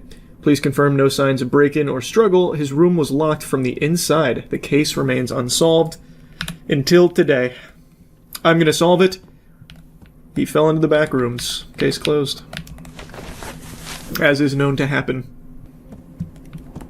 Even though I don't believe in the paranormal and shit, staying in a place like this for a couple nights would actually be miserable. I'd be so worried about all the germs and, like, mold. You know, like the real shit. Oh my god, it's Bigger Boot! No! Who is she? That is a good question. Who is that peculiar older woman? Hang on to your fucking blankies and get ready to tinkle in your britches!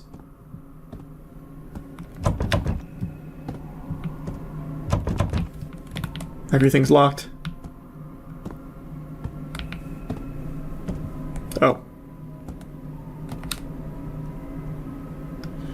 Hello? Taking a peek in the glory hole. There's a key on the table. But how to enter here? Maybe like Rainbow Six Siege and we sledgehammer through.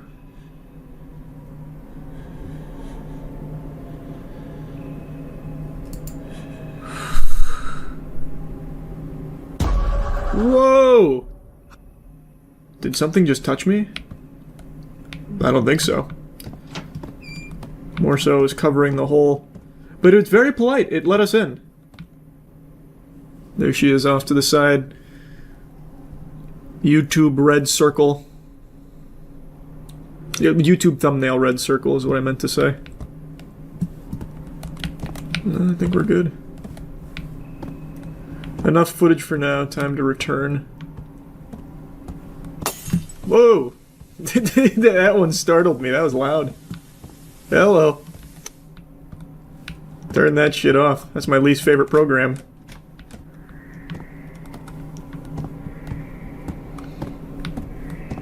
Good evening.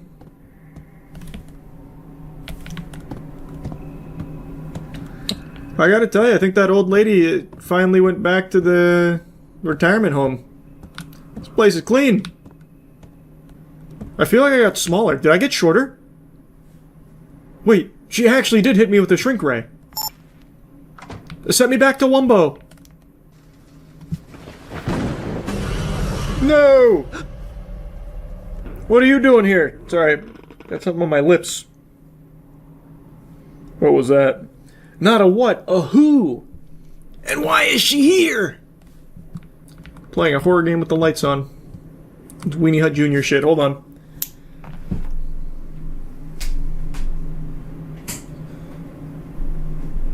You know what else I just realized? I've got this light on. Nice. Now I'm fully immersed. This ought to scare the pants off me now. I will say though, this is the second horror game that actually like startled me with a jump scare. That doesn't usually happen.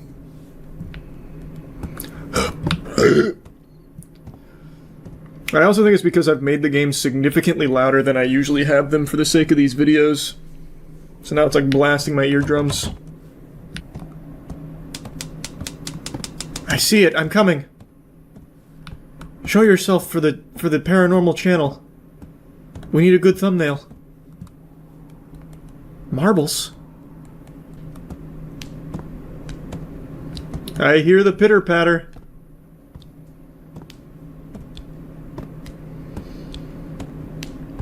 Zoinks.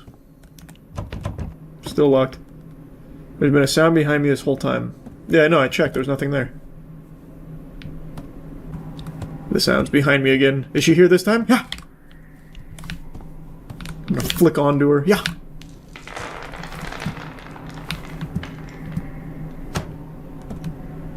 Thank you! Marbles again. Well, I appreciate it. That was kind. A gift. Can't make out the writing.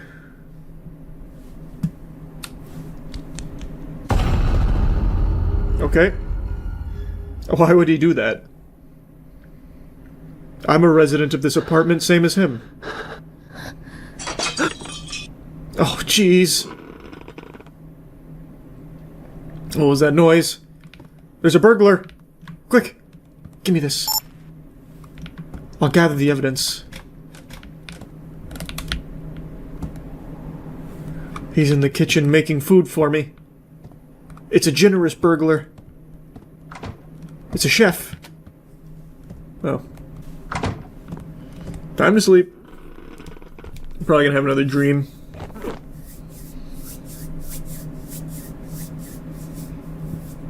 This guy's done nothing but fucking sleep though, really. Kind of a lame paranormal channel if you ask me. Alright, let's go to 305. That was loud. What was that? Jeez. She's knocking over entire cabinets? My god. She's more powerful than I would have ever thought. Ah, this was the clock from earlier. Reach the camera in, see what's happening. No, she's gonna take our camera and start vlogging! The door's stuck.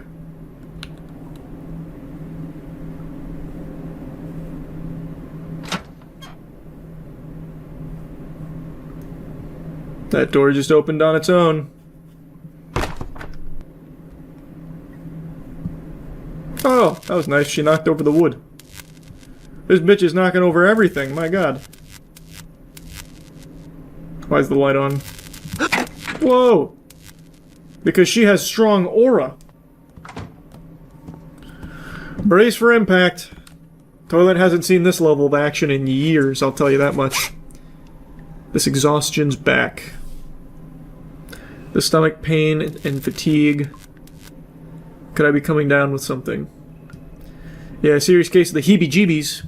Maybe sleep till dawn, then go to town for a day's rest. If we make it there. Oh! Wait, do I have my flashlight? No.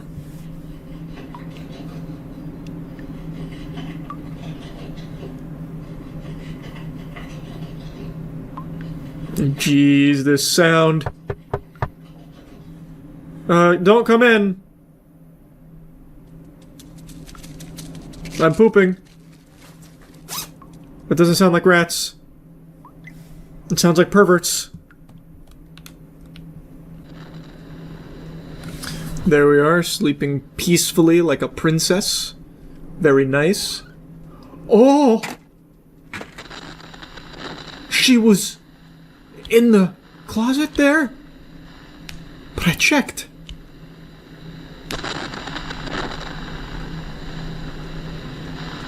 Oh, I vanished.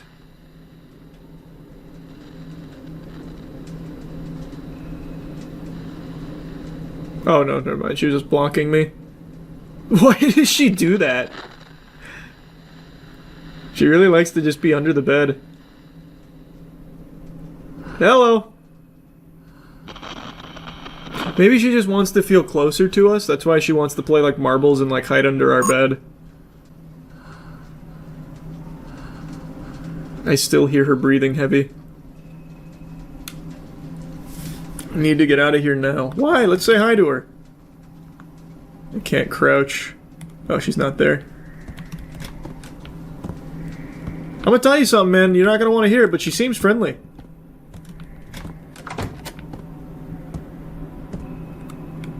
Damn, she's blocking the exit. I'm assuming I don't want to get touched by her, right?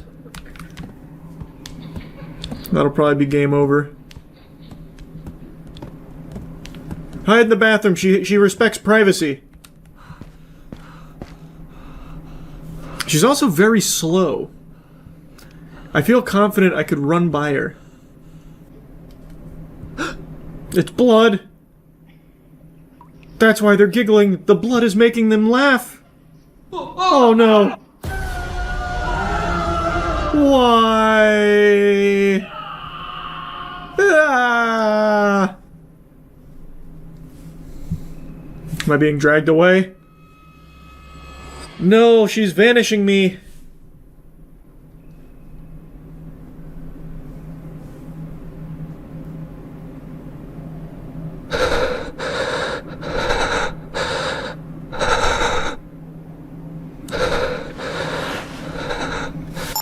This footage is gonna go fucking crazy, though.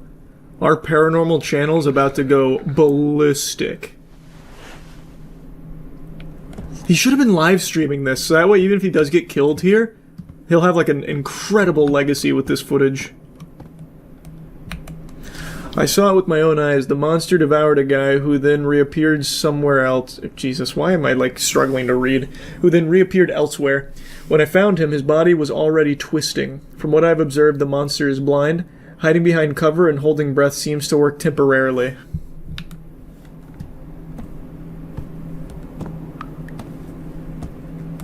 I'm in her dimension now.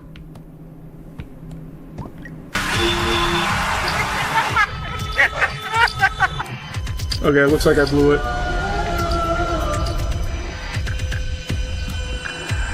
Well, I didn't sprint or anything.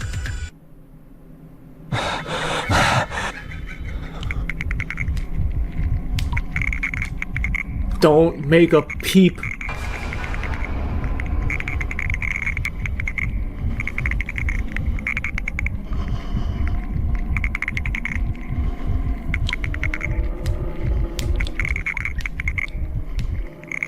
Nice. She's been outsmarted. Now, luckily, we brought a gun. What does she want? Why don't we ask her?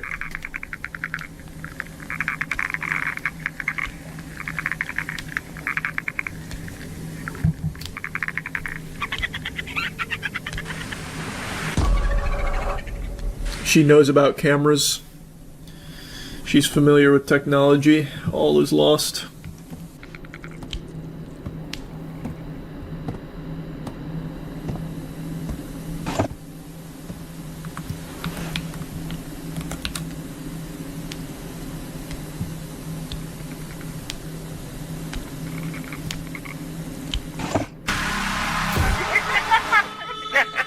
Huh? So the chairs move back when she gets closer. So, I see. I summon the chairs. They block me. And then I need to wait for her to get over there. Oh, she's addicted to television. Oh, shit.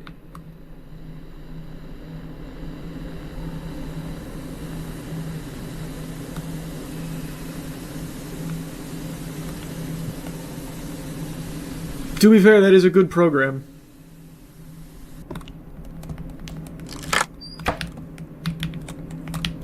I gotta go back, I gotta back.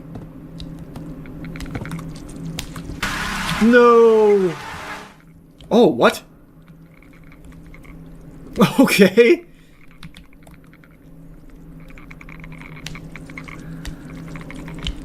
We take those. Alright, alright. We got lucky there. I'm just gonna wait until she goes all the way across. Why'd she come back in here? This feels like a different route she's running.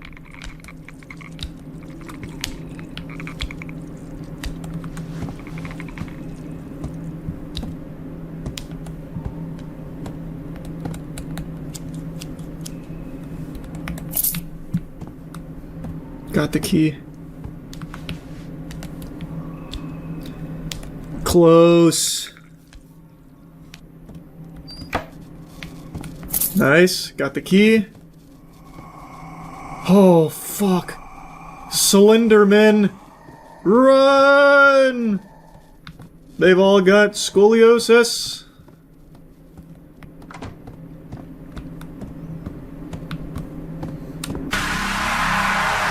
We gotta punch it. Go, go, go! Hit it!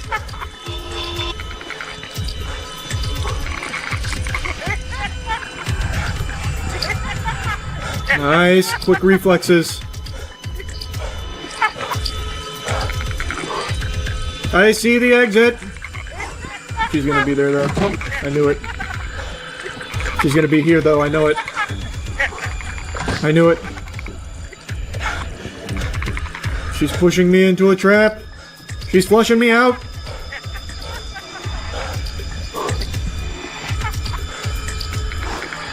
I won't let her stop me from escaping. You best start believing in ghost stories, Miss Swan. I'm in one. Nice, I made it back. Other common traits among them: hearing marble sounds, starting to feel something staring from the corner, frequent nightmares, beginning to notice, the eerie old woman only visible to themselves. The more they focus, the closer it gets. Fear manifests it. Destroy all records. How to purge his existence from my mind. Tried every method. Nothing worked. Surgery? Yes, surgery. The last resort.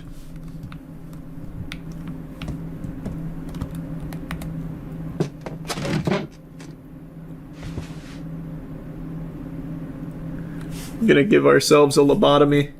Alright. Well, now's the time.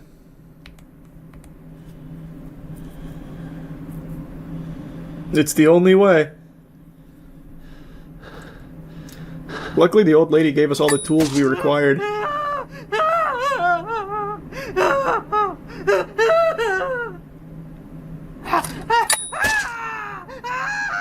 Jesus. Did it work? It feels like I had another nightmare. but I can't remember what it was about. My head hurts. I think I have a fever. Let's get out of here first. How many times am I gonna do that? Jesus. We're gonna hear the marbles on our way out.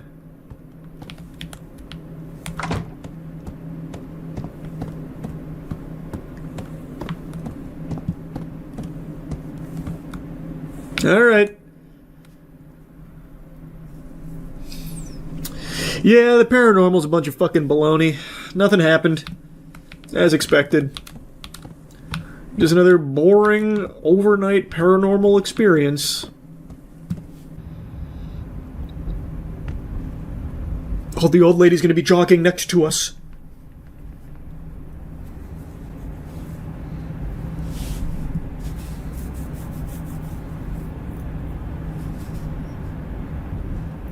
Oh, there she is.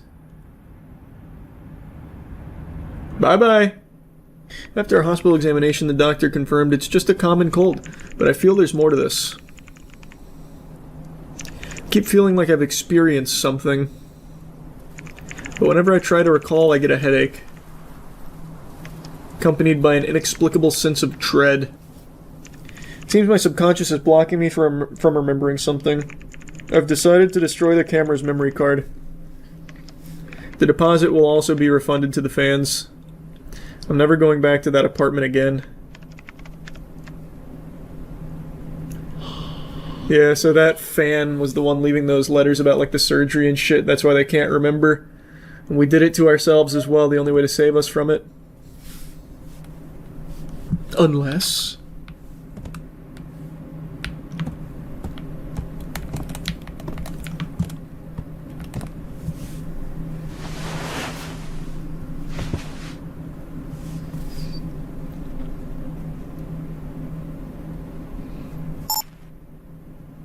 Uh-oh.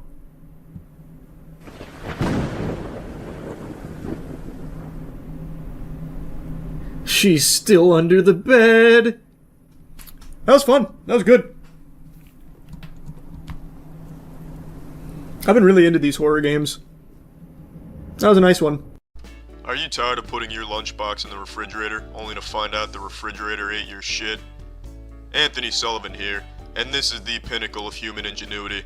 It's called the fridge locker. It is the food security system of the future. You can put your moonshine in there, your absinthe. It's got a fucking 3-digit combination for maximum security. It keeps your food safe, you son of a bitch. You have expired bread, put it in the fridge locker. Make it better bread. Tired of your kids shitting in your lunchbox? Well, throw your food in the portable Fort Knox. They won't get it. You can put it in the fridge, freezer, pantry, your asshole. Open it like a mailbox. Use it as a flimsy shelf. Damn it, more shit in the lunchbox. It's well ventilated so you can keep your pets inside of it. Now I'm holding this fridge locker, and it is heavier than a fucking boulder. This pile of plastic is your knight in shining armor if you happen to have food allergies. This is innovative technology here, folks. This is technology you won't see for a few decades. This is true Star Wars shit, but I know what you're thinking. I'm short. Fuck you, how about now? That's right, the cat's out of the bag. This bitch is made out of adamantium, but what does Yogi Bear think? Now, ladies and gentlemen, this is an 800-pound grizzly bear attempting to slide its wiener into the fridge locker. There's no smoke and mirrors, no sleight of hand. This is authentic fucking shit. The fridge locker is perfect if you need to put entire dorms, offices, or homes inside of something. You can even travel from inside of the fridge locker. The possibilities are endless with the fridge locker. Now you can have one of these for only $20, or you can send me pictures of your ass cheeks, and I'll toss in another heap of this shit, and I'll call you on the phone and yodel for you. That's right, this milestone in human engineering could be yours for only $20. You could be the envy of your neighbors and have 2 of them for only $20. Fucking incredible. This product was developed in top secret by reptilian humanoids. Modern science cannot even begin to explain the sophisticated design. So say goodbye to those titties. And say hello to these titties. The wacky wild world of TikTok live streaming is a fascinating beast. It is a demon. One of the biggest types of streams on TikTok, at least as I understand it, is begging streams, where people just go live and just beg for money.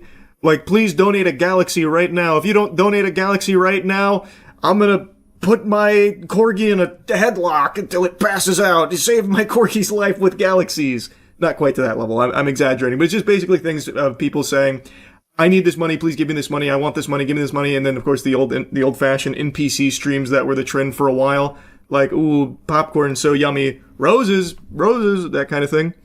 It is still very popular. It is still very degenerate. And today, Matt sent me a clip of a TikTok begging streamer who was spinning this tall tale of fibs about his living situation at home being so bad, and he's crying on stream, asking all of his followers to just give him some money so he can get out from his mom's clutches. And then his mom comes in, and it paints a very different picture about what's actually going on here. Just trying to make money in general to be able to go. Mackenzie, hate you. No, get out. Now. I just got a phone call. I just got a phone call from somebody said you was in your room, you was on TikTok, and you said you had to get out by tomorrow. Go. Out. Go. Go. Said you was in your room crying. Out. Go. I have not told you. I just told you to go. Mama, go. I told you. Go. Jeepers. Uh-oh, zoinks. Barbecue chicken alert. Barbecue chicken alert. It looks like we got a huge fucking liar on our hands here. Who could have seen this coming? It seems as though this is all phony baloney horseradish here. It's looking like it's all fake. It's all make-believe here, like Santa Claus. It seems like these tears might be performative. It doesn't seem as though he's actually in a dire situation with a wretched bitch of a mother who's one day away from kicking his ass out onto the street in the rain and cold unless all the people on TikTok start giving him some doubloons. Seems like it all could have just been fake here to scam people on TikTok, if you can believe it. I know, a crazy notion, a wild accusation, but I think there's a lot of evidence to support the claim. I also gotta say, his acting here is lackluster. This is pitiful. It's very clear he is an amateur. He did not attend the prestigious academy of Charles White's School for Method Acting, because if he was trained under my techniques, such as what I displayed in the Hunger Games Mockingjay Part 1, he'd be having snot all over the place and there'd be poop in his pants. It would be the most convincing crying/begging you'd ever seen in your life. And this is just not that. This is very rookie crying tears. This is something you'd see in like a first-year thespian troupe in the fucking drama club. Terrible, terrible acting. My heart breaks for his mother here. She comes in after learning that her son is now crying on TikTok, begging for money, using her as the villain, and how, like, she's so evil, this and that, and now he's crying, inconsolable. Well, not inconsolable, you can console him with money. In fact, that's the only way to heal his broken heart. And she learns this information, and she comes into his room, not aggressively or anything, she comes in very confused, wondering why. She's talking about how he never said that, like, she wasn't threatening to kick him out or anything. Where is this coming from? She looks devastated to see her son doing this and saying these things about her. She doesn't raise her voice. She doesn't even seem like infuriated or mad. She just seems really saddened by it, like very upset that this is what her son is doing and what her son is saying about her. And it's clear he knows that his goose just got cooked, because he immediately, the tears dry up instantly. It's a miracle. He immediately snaps to it and starts to panic, telling her to get out. Being very callous, being very rude to her, telling her get out and even pushing her out, like shoving her out the door so he can continue to go back to his begging stream here. And you can see in the chat, people are immediately alerted that this is fake. But since it's TikTok, there are some people whose brains are so poisoned, they are so far gone that I don't even think they're sentient anymore. They're hardly lucid. So there are people that are donating money to him even while he is pushing his mother out, even after he has been fully caught with his pants down here in this lie, in this performative fake cry begging stream for money. There are still people showering him with money. That is pathetic. I think those people are more pathetic than he is, actually. That is crazy to me. How someone would see this and still give him money. Like, I don't understand.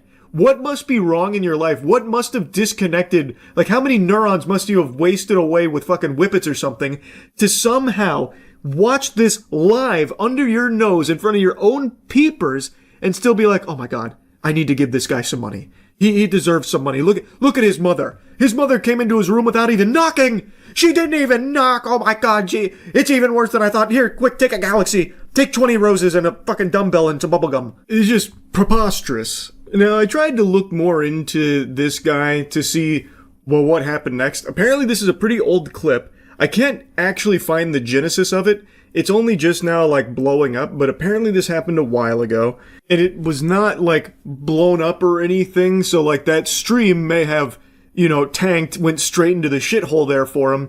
But it didn't matter because he was able to just keep doing it, apparently, because the people in his audience, maybe they missed the stream. And I guess within like a couple days, it had just fizzled out and the people that watch him didn't really give a shit anymore. I don't know if he went back to doing more begging streams. My guess would be that he probably did, because on TikTok, people, they don't even remember what they ate for breakfast. Like, within a day or two, he had already apparently been totally fine. Like, his audience, it's not like they were upset at him anymore. Like, he could just go back to doing begging streams, fake crying for money on TikTok lives. Something that I remember being pretty common on TikTok Live is people just looping the same streams over and over and over again, used forever. So even though it's not like technically live or anything, you just keep spamming that stream, hoping to collect some cash passively. He could do the same thing with the begging stream. He could even use that same stream all the way up until his mother opens that door. Like, he doesn't, it didn't matter, is what I'm trying to say. On TikTok, he can just continue to do these begging streams till the fucking cows come home. And it is a very popular branch of content on TikTok. And maybe someone finds that stream that don't know that he's making it all up and it's all fake. So then they just get scammed out of this money here. These are always particularly disgusting because you are exploiting people's willingness to be kind and help. Like, these are people that are seeing him cry, hear about a situation that is clearly made up now in hindsight. Like, it's not real, but they don't know that in the moment and they want to try and extend a hand to help him, to help someone that they believe is in need. So they're exploiting that generosity. It's just gross. It's just super gross. And I looked at his current account. I don't think it's the same account that he was doing the begging streams on. I think he probably did make a new one here. And basically the only thing he posts about now are his truck and his girlfriend. I don't know if he still does the begging streams, but looking at his recent content, it's like a lot of videos of his truck and how much he loves that truck, and also his girlfriend, and how if anyone, touches his girlfriend, they'll have to deal with the demon inside of him, that kind of thing. So maybe he stopped doing begging streams, I couldn't tell you. But this shit is just so unbelievably cringe. Anyway, just wanted to yap about it a little bit. I feel really sorry for his mother. I really do. She looked very, very sad to see what he was saying, to learn about what was going on there. Anyway, though, that's really about it. See ya.